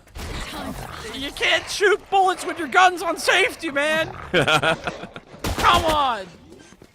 Unfortunate there for SC Pride. The start is not what they were looking for. The spike not quite planted. Now it's going to go down. Lack adjusting. As we see the Recon Bolt going to be coming out for its width, but you got to wait on the dark cover to fall down. There's the rest of the dark covers being put up. There's the 0 point, and here comes the Recon Bolt. Paranoia out. Maybe finding one, but they gotta pull the pin here. Start to move forward. Tiki, there we go. A nice opening. It's Presworld to run out of bullets, and Lack only good for one on the trade. They get a second before Blizz, comes away with 2. A big moment in time there for SC Pride as they take the pistol in map 3.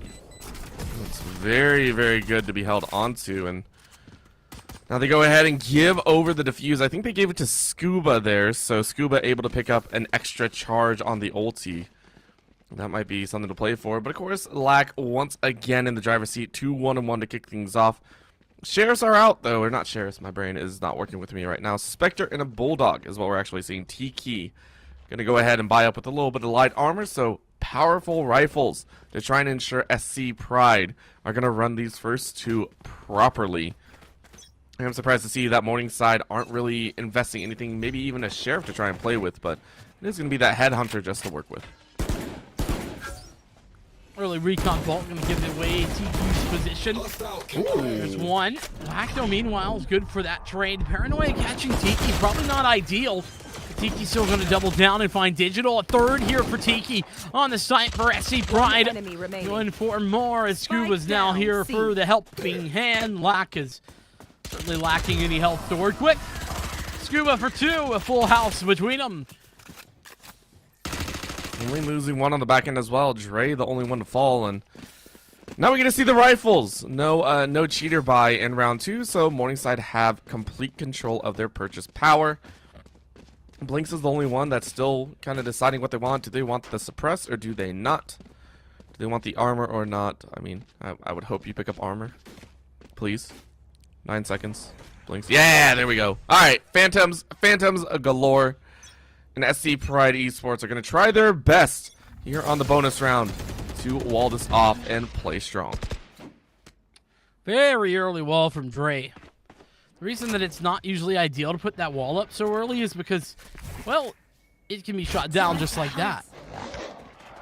Nonetheless, look at this aggression. Tiki is just pushed all the way forward here. Is going to find out the bit of utility for Lack and fall back off the communication. But right now, the A lean for Morningside is there, but it's very much passive. They're not committed. In fact, they're going to be rotating out, and Tiki's going to hear all of this information more than likely. As you see that, though, Morningside are very, very passive. They're walking this out. Taking their time, and Tiki unfortunately gets swung on. Prez is able to find that one. Very, very nicely done, and that gives them the opportunity. You know they came from garage, so maybe 1 or 2 more over there. Instead, they flood into this A site. No one even close, and I mean, the most that you got is maybe 8 tons. Is where they're going to spread from, but it's going to be a heaven look. As Blizz is going to take their position. 30 seconds Spike left. goes down now with 30 seconds left in the round, as that is a very nice shock bolt, forces Blinks back out. Well, Blinks thought about going for a little bit more aggression there. Thinks better of it, though. 5 alive from Morningside. So the re-aggression comes through for SC Pride. When are they going to pull the pin here? Lear goes out. Recon Bolt as well. Yvonne is good for 1, but it's just a trade. And this is the problem. It just seems so singular, the pushes. It's 1 at a time. No one committing fully. Heisenberg able to find the frag and fall back before Drake comes around the corner. No one finding any success. And Morningside, good for it. SC Pride's retakes are really falling flat for me.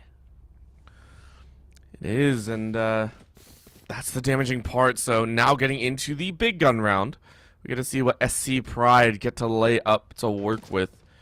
Full buy is coming out here. It's now Dre's turn to decide what weapon they want to have.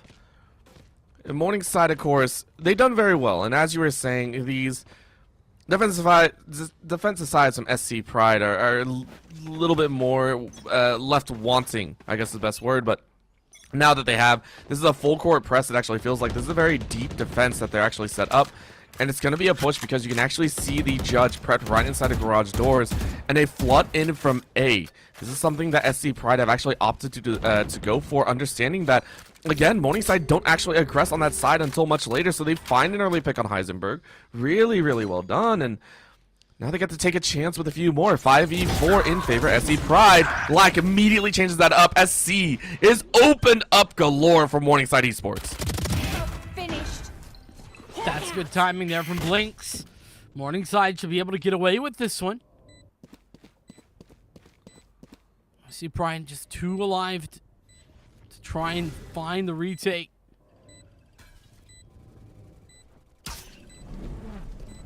Paranoia missing out. Ivanovic, a nice dodge, but it's still not good enough. The recon bolt finds lots of information, but time's been ticking so far. Nothing left to find. Ivanovic finally getting digital. It was out in the open for a long time. Don't rush me. Tap it on the spike, but it's not going to be enough. Too difficult to try and hold down. That is going to be the round. Morningside Esports go ahead and tie things up. And I will say, though, these feel a lot more confident from Morningside's side, right? Remember the last few in games 1 and 2, we saw them winning them out, and it seemed rough. They were losing a lot more members, but these feel a little bit more concise. The swings were appropriate. They were, double peeking at the proper time from opposite sides. You always get the shots down, and SC Pride are gonna try their best to round things out again. They are working with just a Sheriff and a Spectre in their hand, which is not great compared against the other firepower. Certainly not ideal, that's for sure. Push coming forward. The defense of the site, quite there. Lack on the opening. Even one more. Peaky gonna fall down, and oh, what a great transfer from Lack. Scuba down as well. SC Pride is no more. Spike planted. So well fought, and yeah, only 2 members left alive. It's Sova and the Reyna, 2 that you would normally say should be good for this, but it's a 2v5, and even with all the shots, Prez World is gonna fall. Ivanovic is gonna try their best again. Overhealed a little bit over 100, but it's a quick tap, and Morningside Esports go ahead and claim their rightful round. 3 in a row to start things off here. SC Pride starting to feel a little bit of pressure here. I mean, hey, they've definitely had a rough start to the I guess back half of this first couple slew of rounds. Morningside able to close things out 3 in a row now, like you just mentioned. Now, granted, SC Pride have guns in their hands now, and they've got 4 ultimates to work with as well. So the KO, that no command especially, is what I've got my eye on. First Hunter Fury could be a big moment as well. 0 point early. It's a huge 0 point. They found so much info. And that's immediately a skedaddle out. Morningside realize that the information hasn't given up as well, and they say, yeah, we ain't doing that. A little bit of the owl drones meeting each other in the air. Creswell said, you take out mine, I'll take out yours. Hunter Siri goes out. He's gonna miss the first shot. Immediately traces Blizz straight through the wall. Can't find the 3rd shot. So Blizz is able to live. However, that does forfeit a majority share of this site. That's going to be the plant going down. Hunter Siri roaring out in response on the defender's side.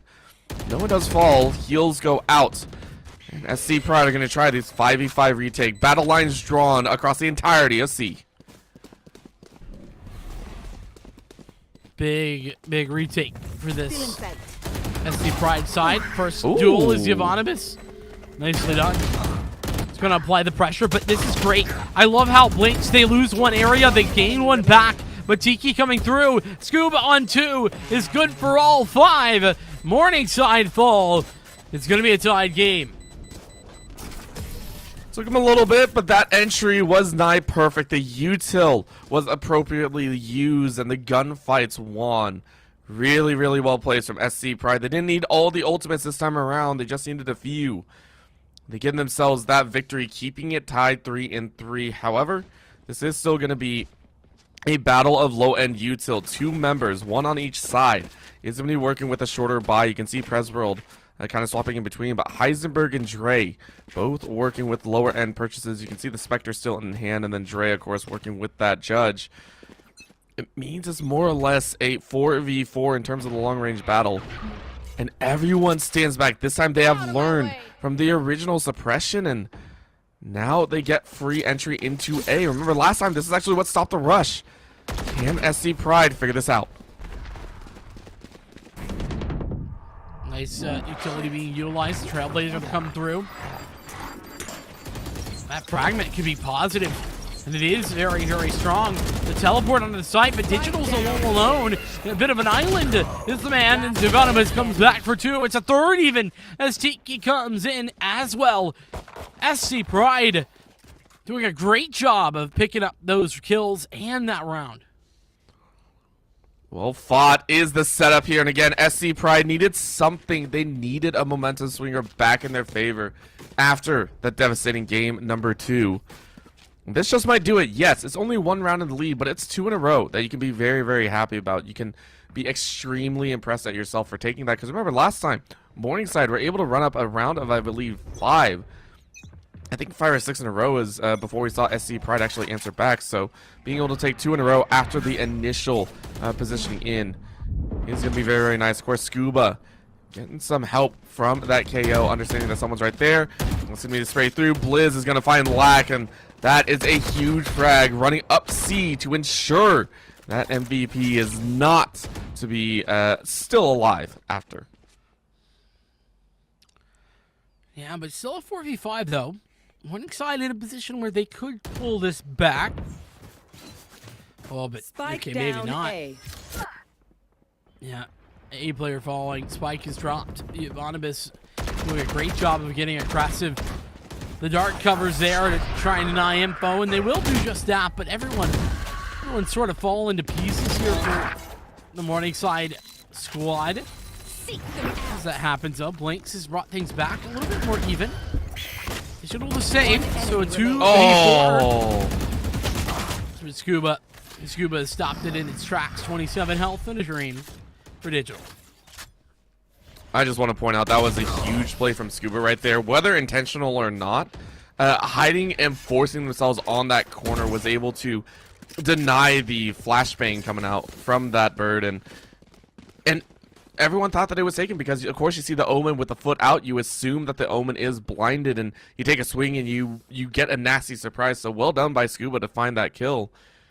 And SC Pride are up 2. This is going to be really nice. 3 in a row for them. Looking at the util, you're looking down the line from Morningside, and they're right back to square one. Looking at the rough buy, Sheriff's Classic, Spectre, and Stinger. I mean, this is a bargain bin of purchases for themselves. Oh, that recon finding so much information. Did you see that? SC Pride, they know what's going on. They've fallen back. They're not wanting to get taken out in the early stages. Shock darts going back and forth, but Blizz might be caught out in the open. Oh, Heisenberg playing around the smoke. Not quite ready to push forward. He's going to play the corner. Never mind. Waits for the smoke to fade. Ivanibus is good for it. Now at the bandits' advantage. Morningside have to play defense. Can they do it well is a big question, right? And so far, they are saying yes. Game 2 was a little bit of a weird one. And this time around, they make it flawless here. As again, in a gun round that they were slated to win, they make it so no one falls. They're building up their econ much more steadily than we've seen in any other rounds before. And I think this says something. They are looking very strong here into this game 3. No doubt about that. SC Pride, it made the comeback very, very strong. It was 3-3 not too long ago. Now it's doubled down. 6-3 the score. And I'll be honest with you, still not a huge fan of this Sage. But look at the assists, 10 assists. Dre's certainly keeping him healthy over there. You got to give credit where it's due. And though I don't think the wall is really having, or the slows for that matter, having the same effect that I would have liked, it's certainly giving them early information, and that's kind of what your Sentinel is meant to do. You're meant to be able to not look at the top of the scoreboard. If your Sage is top of the scoreboard, it's going to be a very, very interesting story, but it's working. It's working for them right now, and that's going to be another great tag. That's going to be the spike planted down at B. It was a very quick plant and immediate out. Morningside attempted to try a cheeky play, but immediately paid the price, and should be an easy one. Tiki going ahead, spraying through. Tiki picks up a 4K. Scuba finishes it off. Almost going to be a singular ace. The SC Pride have found their march and are feeling much stronger. 7-3 is a score. We might be looking at one of the larger gaps. Remember, the largest gap I think we've had so far, I think it was an 8-4 at half, if I'm not mistaken. Yes. SC Pride have a chance to make that a much larger 9-3 difference. Yeah, 100%. I mean, it's definitely a huge potential for that, number one. And let's talk Tiki as well. Tiki been consistent, 20-plus kills in both games thus far, playing on the Chamber previously, but has now really stepped up big time. And oh my goodness, this 0 point again. Talk about having high impact. Every single one of these kills is partially enabled by that 0 point. Spike down A. So freaking Last powerful. player standing. Over and over again, and it's not just about the information that you get, it's about the information you don't get as well. And SC Pride have been able to walk around and foil the plans of Morningside as the morning is slowly turning to dusk here in digital. I'm not sure if that's where you want to be, because Tiki read it like a book, saw the util going out, and Morningside paid the price. 8-3 is the score. Last round in the half. This is going to be a full buyout. SC Pride on course to push for the largest round lead that we've had this entire series. Yeah, this is very impressive from SC Pride. I mean, they got kind of smacked around on their map pick of Fracture. I'll be honest with you. But this defensive side of Haven has just been fantastic. And it's not even like every single individual is firing on all cylinders. It's just, you know, the three key players at the top. I mean, Ivanibus doing the heavy lifting as well, being one of those heavy lifters at the very least. Already finding that opening pick in this round. It's helped so much. I don't know what happened, whether it was a little bit of a talk in between or not between these games, but SC Pride have found their swing back. They've felt much more steady on familiar ground. Of course, Prez World still has something else to say about it. Ivanibus is going to find Blinks. Lack is going to find Scuba. And remember, we can't forget about Lack so far. Still able to make some of these plays happen in a 3v3. This is one such opportunity. They don't want to allow SC Pride to get a full-on march. Swing is wide as Prez World takes out Ivanibus. It's a great crossfire set up by Morningside. On the backside now, Tiki. This timing is fantastic, and Dre's going to bring back Blizz. So this is now a 3v3. Oh. One player falling down. No more Heisenberg. See you later, my friend. 30 seconds This left. Spike sure are going to get planted on the backside of the default box, excuse me. And Revealing area. now man advantage to SC Pride. Nowhere to run. In comes that Hunter One Siri, but enemy Lack is able to take out Dre in a Prez World. Gonna find Tiki. Blizz was revived for one reason and one reason only. Try and clutch up, but Lack is gonna spin and cause enough of a distraction. Prez World makes it a 4K. As Morningside ensure that it Switching still sides. stays relatively within range. 8-4. As we swap over to the second half, SC Pride lead the half. Yeah, big moment there by Prez World doing a whole lot of work. But, you know, Morningside, they just really were not able to find anything, you know, opening pick-wise. The retakes were very strong from SC Pride. I mean, I say that. It was those three rounds, it felt like the Morningside were able to pick up early on. Those rounds were where SC Pride struggled on the retakes. And then as soon as those rounds ended, it was like SC Pride figured it out. They found out how to retake sites, and they did it flawlessly. It's always nice to see, I think, whenever they're able to kind of figure things out. The jigsaw puzzle all falls into place, but now it's right back down. You got to win the pistol if you want to get ahead here. And SC Pride, they really do want to. Their pistols have actually been very, very good, and it's a full give by Morningside. They say we don't even want to take that chance at fighting just yet. We want to make sure everyone's around, but that wall is going to cause a few problems. Heisenberg is going to break it very, very quickly. Ivanibus eats a majority share of those bullets after the wall breaks, and Lack up in heaven is immediately going to start getting popped out. When is the big firefight going to happen? That's going to be one. Tiki takes out Heisenberg, and from the window they go. Ivanibus was ready for it. Digital is taken out. Tiki finds Blinks. Lack and Prez will try their best, but Tiki makes it a 3K. Lack is going to find Ivanibus. It's down to a 1v2, and down from the range they go as Tiki takes the 4K. What a moment. SC Pride just getting pulled across the finish line by Tiki in this game 3. It feels like, I mean, Ivanibus and Scuba are both playing very well as well. I mean, you just like add that as a caveat, but individually, Tiki is just dominating. So 9-4 is the score. And SC Pride, they have the big gun advantage. Looks like Morningside going to go for the standard eco. No force buys here, which I think is probably the best case scenario as well. You'd hope so, of course, but you never know with some of these players. They're always deciding to try stuff out, and that'll be a catch out of Blinks. Blinks now notified of a very large presence. Immediately, all of the util thrown down right in that doorway, which now leaves the sides exposed. Blizz and Yavanabus take one apiece, and they're now going to clear out A. It is a 3v5 retake. I'll be coming out of Morningside. But Yavanabus is immediately going to cut that down. The lurk is playing so well. You're going to round the corner, look for that final. It's another 4K as SC Pride are putting up the multi-kills like they're pieces of pie. Yeah, it feels like, you know, I'll have a quad. I'll have a quad. Everybody will get a quad. You know what I mean? It's just great stuff. SC Pride feel like they're playing on easy mode right now. But granted, easy mode's been turned up to hard for this round.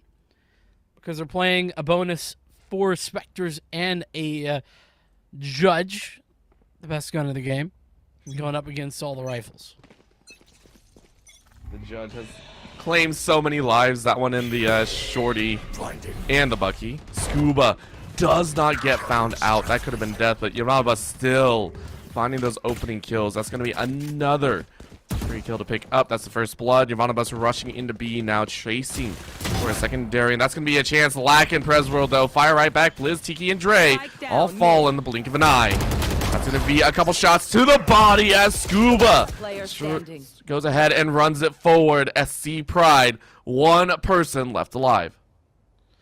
Yeah, and this is sort of going the way that I anticipated, you know, considering the weapon advantage at the very least. Cover going out. Scuba. A couple of teleports to work with, but otherwise lacking, and Presworld gonna be ready for the crossover. I love the change in pace there from SC Pride. You know, well, Ivanabus has been very aggressive all the time, but, you know, getting aggressive in towards B, finding that early pick, and, you know, making it look relatively easy. I do like that. But SC Pride now, they have their weapons in hand as well. Feels nice that they're able to pick it up, and now the question goes, how do you come back from this? They've done it before. They pushed very close to a finisher, but it's a difficult one to climb. Can they make it happen?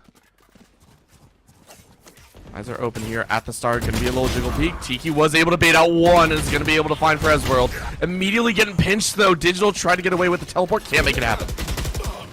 Oh, Tiki over the top is denied by Lack. Lack even coming in for more. It's Eisenberg to actually find that frag, but it's a 1-for-1 on both counts, which leaves Morningside down by a couple. Blinks has to go for the 1-on-3. It's given an opportunity. Lots of damage done to Yavanabus, but it's just not enough. And I love the fact that it basically felt like that was just a toss to the wolves there. Just everyone rush in. Good luck with the gun runs, and if you win, you win. That's kind of how it went, and SC Pride were more than willing to take that battle. 1v2 here. As Blinks is going to try their best, bounce their way forward, immediately blinded, and Yavanabus is going to take a 3K. 26 frags.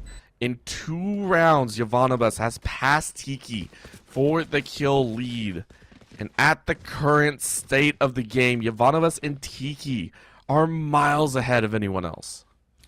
Yeah, I mean, listen, I don't mean any disrespect to Dre, but this is an 11-5 game while Dre is going 1-10 at the moment. And that's, again, no disrespect whatsoever to Dre. It's just that the rest of the team is doing all the work, and Dre can sit back and relax and have a good time.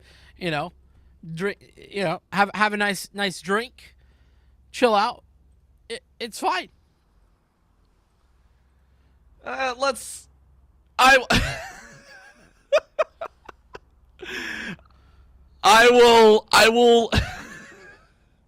will give some credit back to Dre, though. Again, when you're put in a spot, I feel there's definitely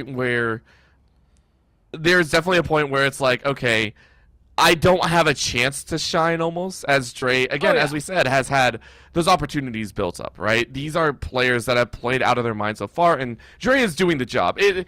Whenever you're surrounded by excellence, the mediocre or more than mediocre still feels and pales in comparison. I think that's what's happening I mean, here. there's only so many kills to find. Now, Yeah. Again, I don't mean any disrespect. And look, I mean, 14 assists. I mentioned that before. 14 assists is a crazy amount, and it's exactly what you want to see from your Sage. As you know, them very clearly putting, getting some assists off the back of healing up the rest of the team. So. No command being put forward. It's going to be Tiki going down. Should be res back up the wall to create the space to allow that to happen. 4v4. Tour de Force is in. Blizz, though, was found another, and Heisenberg falls. Heisenberg is going to fall. Lack going ahead with a Tour de Force. Is going to find one. Tiki is going to take out Prez World. It's down to a 3v2 again with the spike down. It's going to be dangerous. Blinks, though, finds one. Lack finds another. Dre is unfortunately going to stay with only one kill, I believe. And that's not what you want to see happen. Tiki is going to try their best. It's going to be a shot taken straight at his head. You get the suppression. Eyes are open. You get the diffuser. But it already made it to half, so that should be the finisher. Lack is going to happily lap up that 6th round. And Morningside are able to keep their heads above water for now. Yeah, just barely above water. You know, they're kicking hard. Let's put it that way. Morningside, but they've done well to bring it back, right? The problem is stringing rounds together. We haven't seen them do that once since the opening 5 rounds of this half. So, Morningside need to win this coming round as well, because we saw what happened last time. You know, they win a round, lose a round, and instantaneously are reset economically. So, don't want that to be the case. And, oh, man, that's a not great bit of utility. Ivanibus in a good position, but Lack has found the better of it. Dre falling down.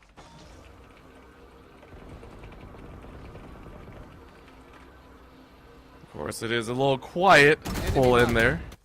Prez is going to try their best to find someone. B play, and that'll be Blinks actually winning it out. Okay, so top fragger is down. Morningside Esports might have found a second wind here. Unless SC Pride. This is going to be a chance. Seekers are out, roaming around. Who is going to find what? Blizz able to kill that one before it gets too low, and this recon bolt could give a lot of information, but they're not going to chance it. Around the corner they go. They don't swing right, and they lose out, and that's another great paranoia. Tiki is going to find Digital. And they even things out 3-3.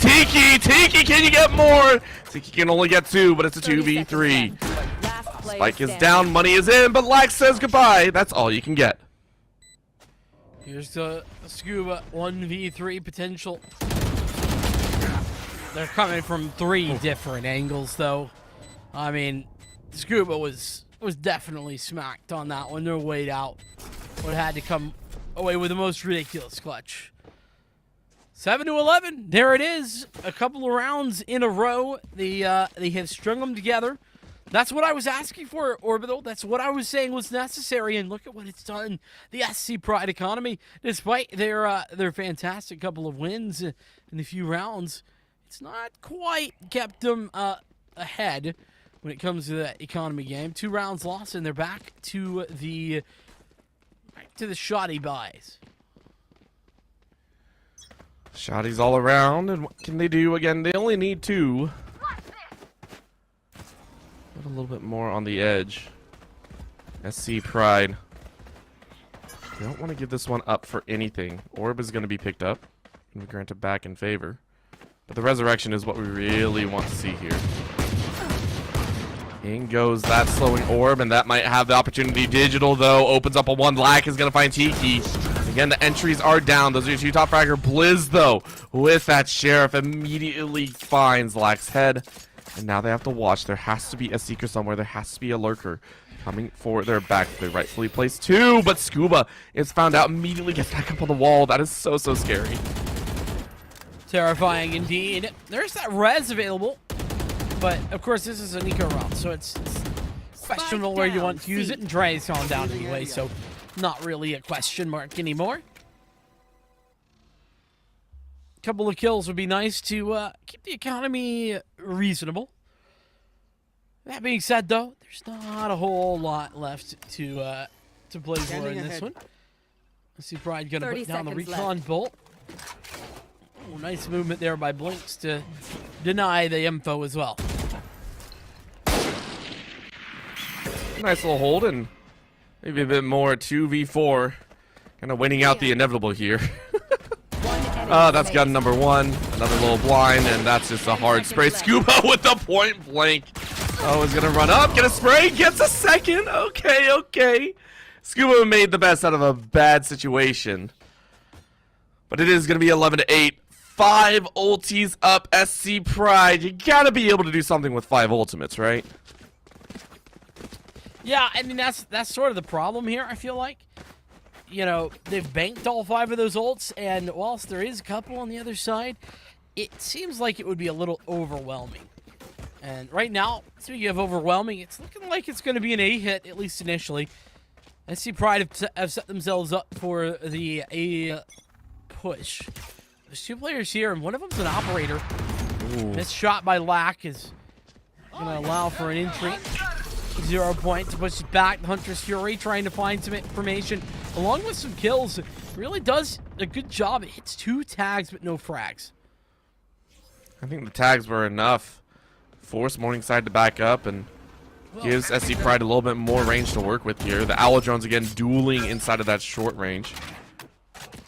And Ivanabus was found out. So SC Pride, what can they do here? Multiple opportunities, 11 rounds to their name, and still 5 ultimates to play with. If they just force an entry, I think that could definitely be a chance, but they're all going to regroup here. They regroup straight in mid, no way. Are they going to try a B rush? Are they really going to go for B? This is their grand plan. They lay down all the util. It's going to go down here. I mean, I hesitate to call this a B rush, but Yeah.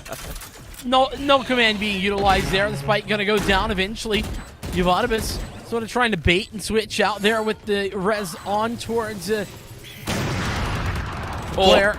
Oh, and that no command is now going to go down and out. The res this time from the stage to be there. Oh! 1 for Digital, and Black comes back for more. A 3rd kill. It's going to be Blizz versus 3. 2 shock darts to Hunter's Fury as well. Going to get that first, but the halfway mark already gained. He needs to find a kill here, but he can't do it. Halfway mark already gained, and yeah, Black going to find the 4th kill of the round for themselves. 11-9 to the comeback for Morningside. I think I'm going to call it for real. That was the flawless dance of death with the Hunter's Fury there. He knew exactly how to bait it out, knew exactly what to do, and then find out where the shots were coming from. So that is 3 ultimates down that Morningside spent nothing for. And now they have their own tour de force out and ready to go. That is most likely going to call down the Empress. And then from the shadows, I mean, what can you really do with it, right?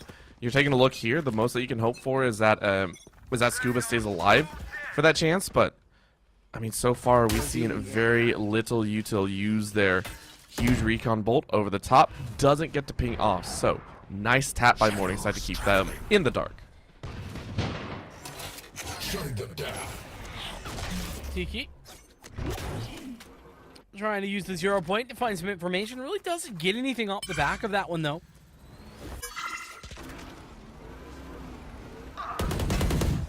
Ivanabus, though, there's a nice opener. Tiki unsure of why they didn't take the initial shot there. I mean, it would have been tight, but still, they've gotten the advantage. Now, an interesting decision. Spike down. Gonna use it from the shadows to get back into the site. So the 8 site clear, courtesy of doubles from Ivanabus as the overheal even comes to fruition. Default box is there. Gonna plant it down. So a big opportunity, even on the eco round for SC Pride.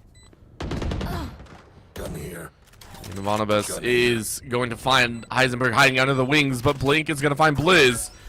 And still 3v2. Very, very doable here. Nice dodge on the blind because Ivanabus is right around the corner. Digital is going to try and take a swing, but it's an ace for Ivanabus to give SC Pride an opportunity at this series. What better time than to land a 32 bomb here in Game 3. 32 bomb, an ace to boot, and multiple 4Ks have led to this point. SC Pride 1 game away from moving on to the semifinals. absolutely fighting for the chance to continue on here in the playoffs. Evonibus 32 in regulation is insane. I mean, 30 is crazy. Valorant, I mean, you're doing good to get 25. 32 is absolutely mind-bogglingly good. Tiki gonna go for it. Not quite able to find it. Just running and gunning. Paranoia to come through. Not quite there, but Evonibus, he has 3 players to help him out. But he's got the kill eventually. Scuba goes down. It's 3 versus 4 as the spike is planted. The wall goes up to buy the space. But you know what? Evonibus is still alive and the Empress reigns. Blizz is going to take out that low clone. It is going to be, the From the Shadows not going to be played. Blizz, oh Blizz, you got to look! Lack is going to find Blizz lacking once again. That is my new favorite phrase ever to say. Evonibus is going to find Heisenberg once again. Overhealed, ready to go. Dre finds another kill, and Dre finds a double. That's huge, but it's not going to be enough, as it will be Morningside taking a 10th. Everything used and then some. And we are right back to a potential OT. Yeah, this is right there. SD Pride, it feels like they're doing everything they can, but man, Morningside have been bringing it back little bit by little bit. And, you know, we've been talking about Evonibus all the time and Tiki as well, but man, look at Lack. Lack with 28, and Lack had 28 in game 1 as well, even when they lost. I mean, you gotta give them credit. You know, Morningside, Lack in particular, showing a lot of class into this game 3. So as we head into what could be the final round, considering it's match point, we'll have to see what things are looking like. It's going to be fast aggression in towards A. Nobody actually on the site initially. Looks is going to fall back from the push in short. And oh, at least that's a judge. I just didn't realize this is over. If they push that judge, it's over. Oh, but they're not. They're actually pushing in on Prez. They're rotating all the way around, and this might be a cheeky. There it is, Scuba. You gotta check the corners, but now it's spotted out, and Evonibus is able to clean up. It's still a 4v4. Evonibus is gonna get the overheal.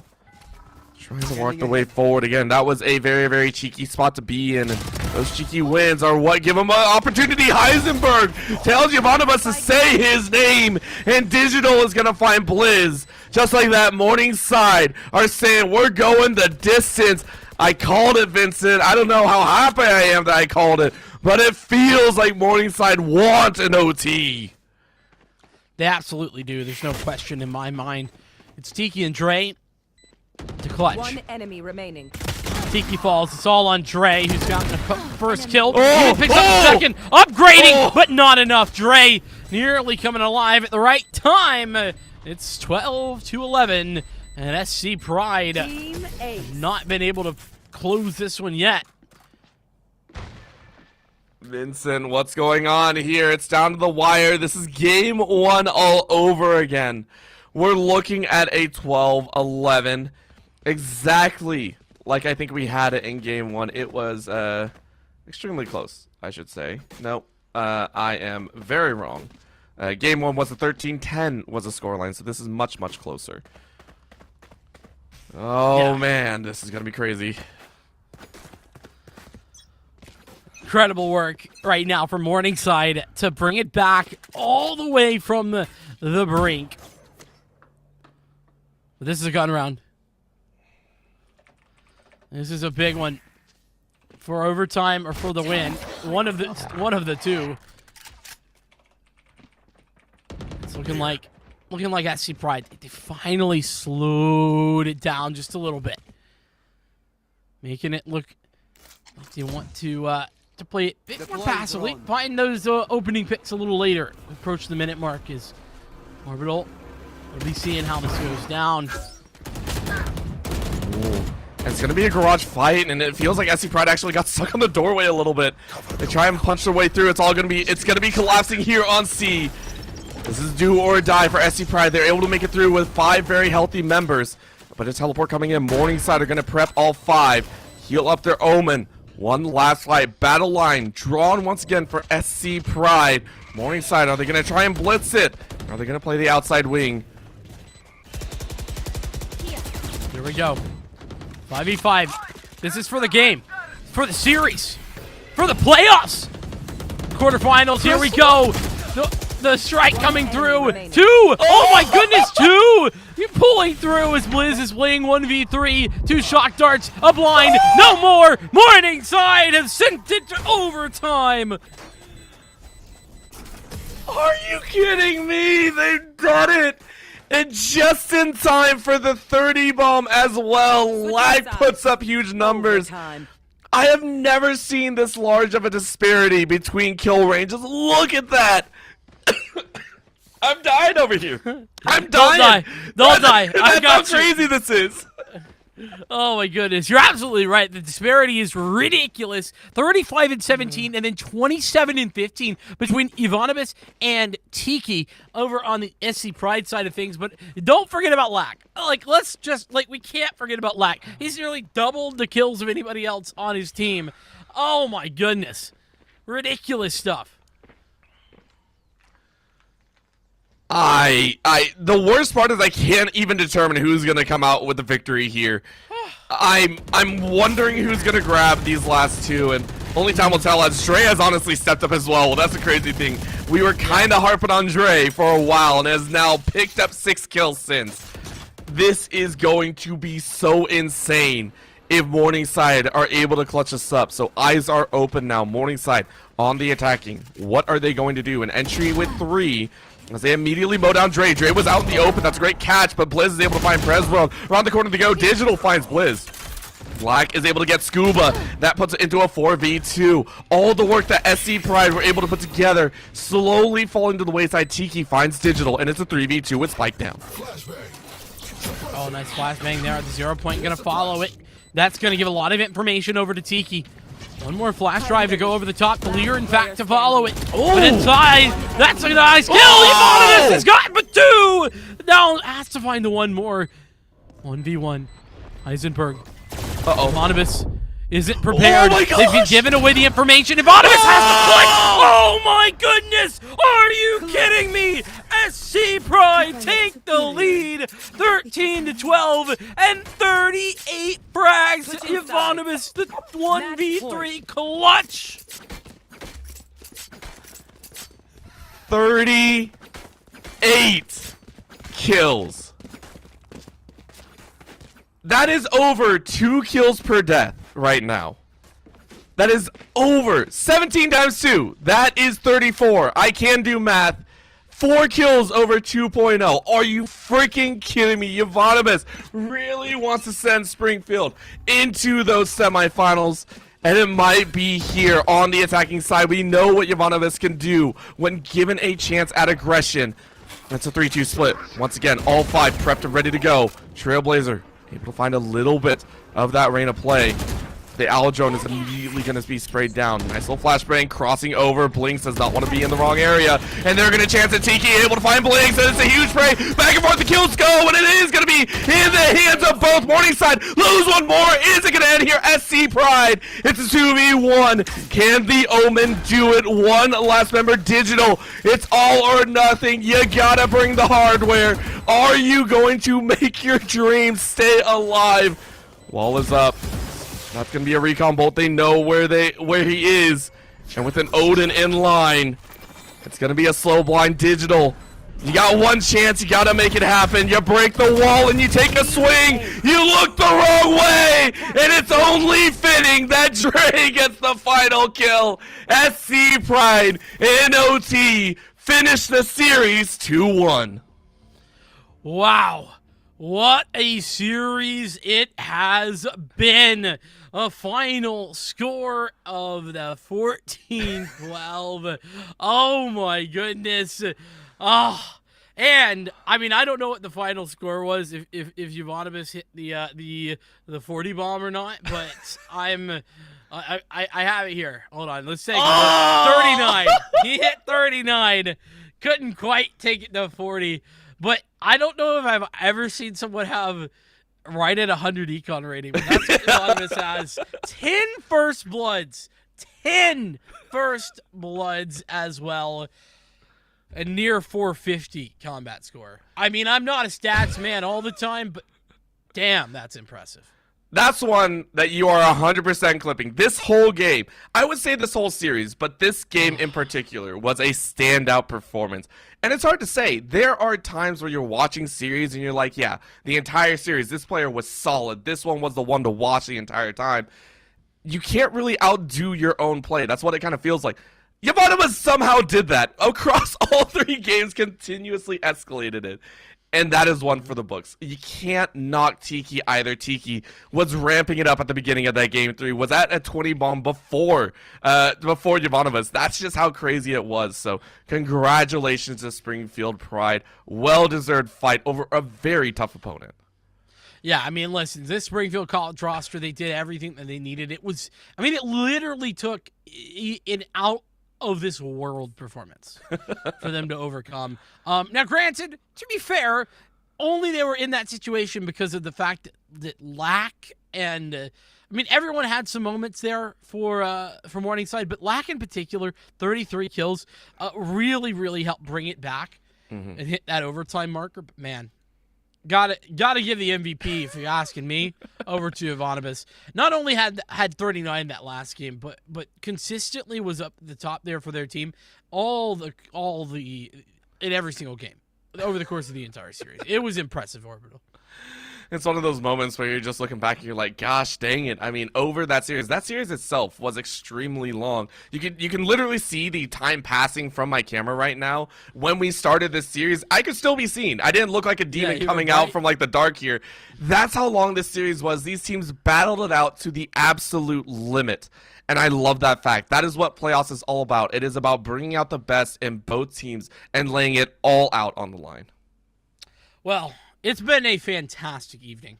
We've had a whole lot of quarterfinals. We've had a whole lot of great matches, and we had a map 3 as well, and overtime to close it. But the quarterfinals have been finished here, at least for the NECC stream. It's going to have to be the end for us. But listen, it's not over. Playoffs certainly aren't over. We're going to have semifinals coming up next week and then finals after that. So make sure to continue to tune in over here on the NECC channel. Myself, Vincent, alongside Orbital. And of course, we couldn't be here as well without our fantastic friends working the production. Wolby and Bryce doing so much work for us as well. You wouldn't see our beautiful faces if it were not for them.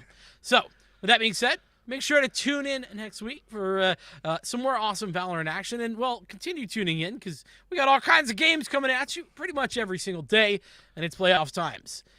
We'll see you next time here at the NECC.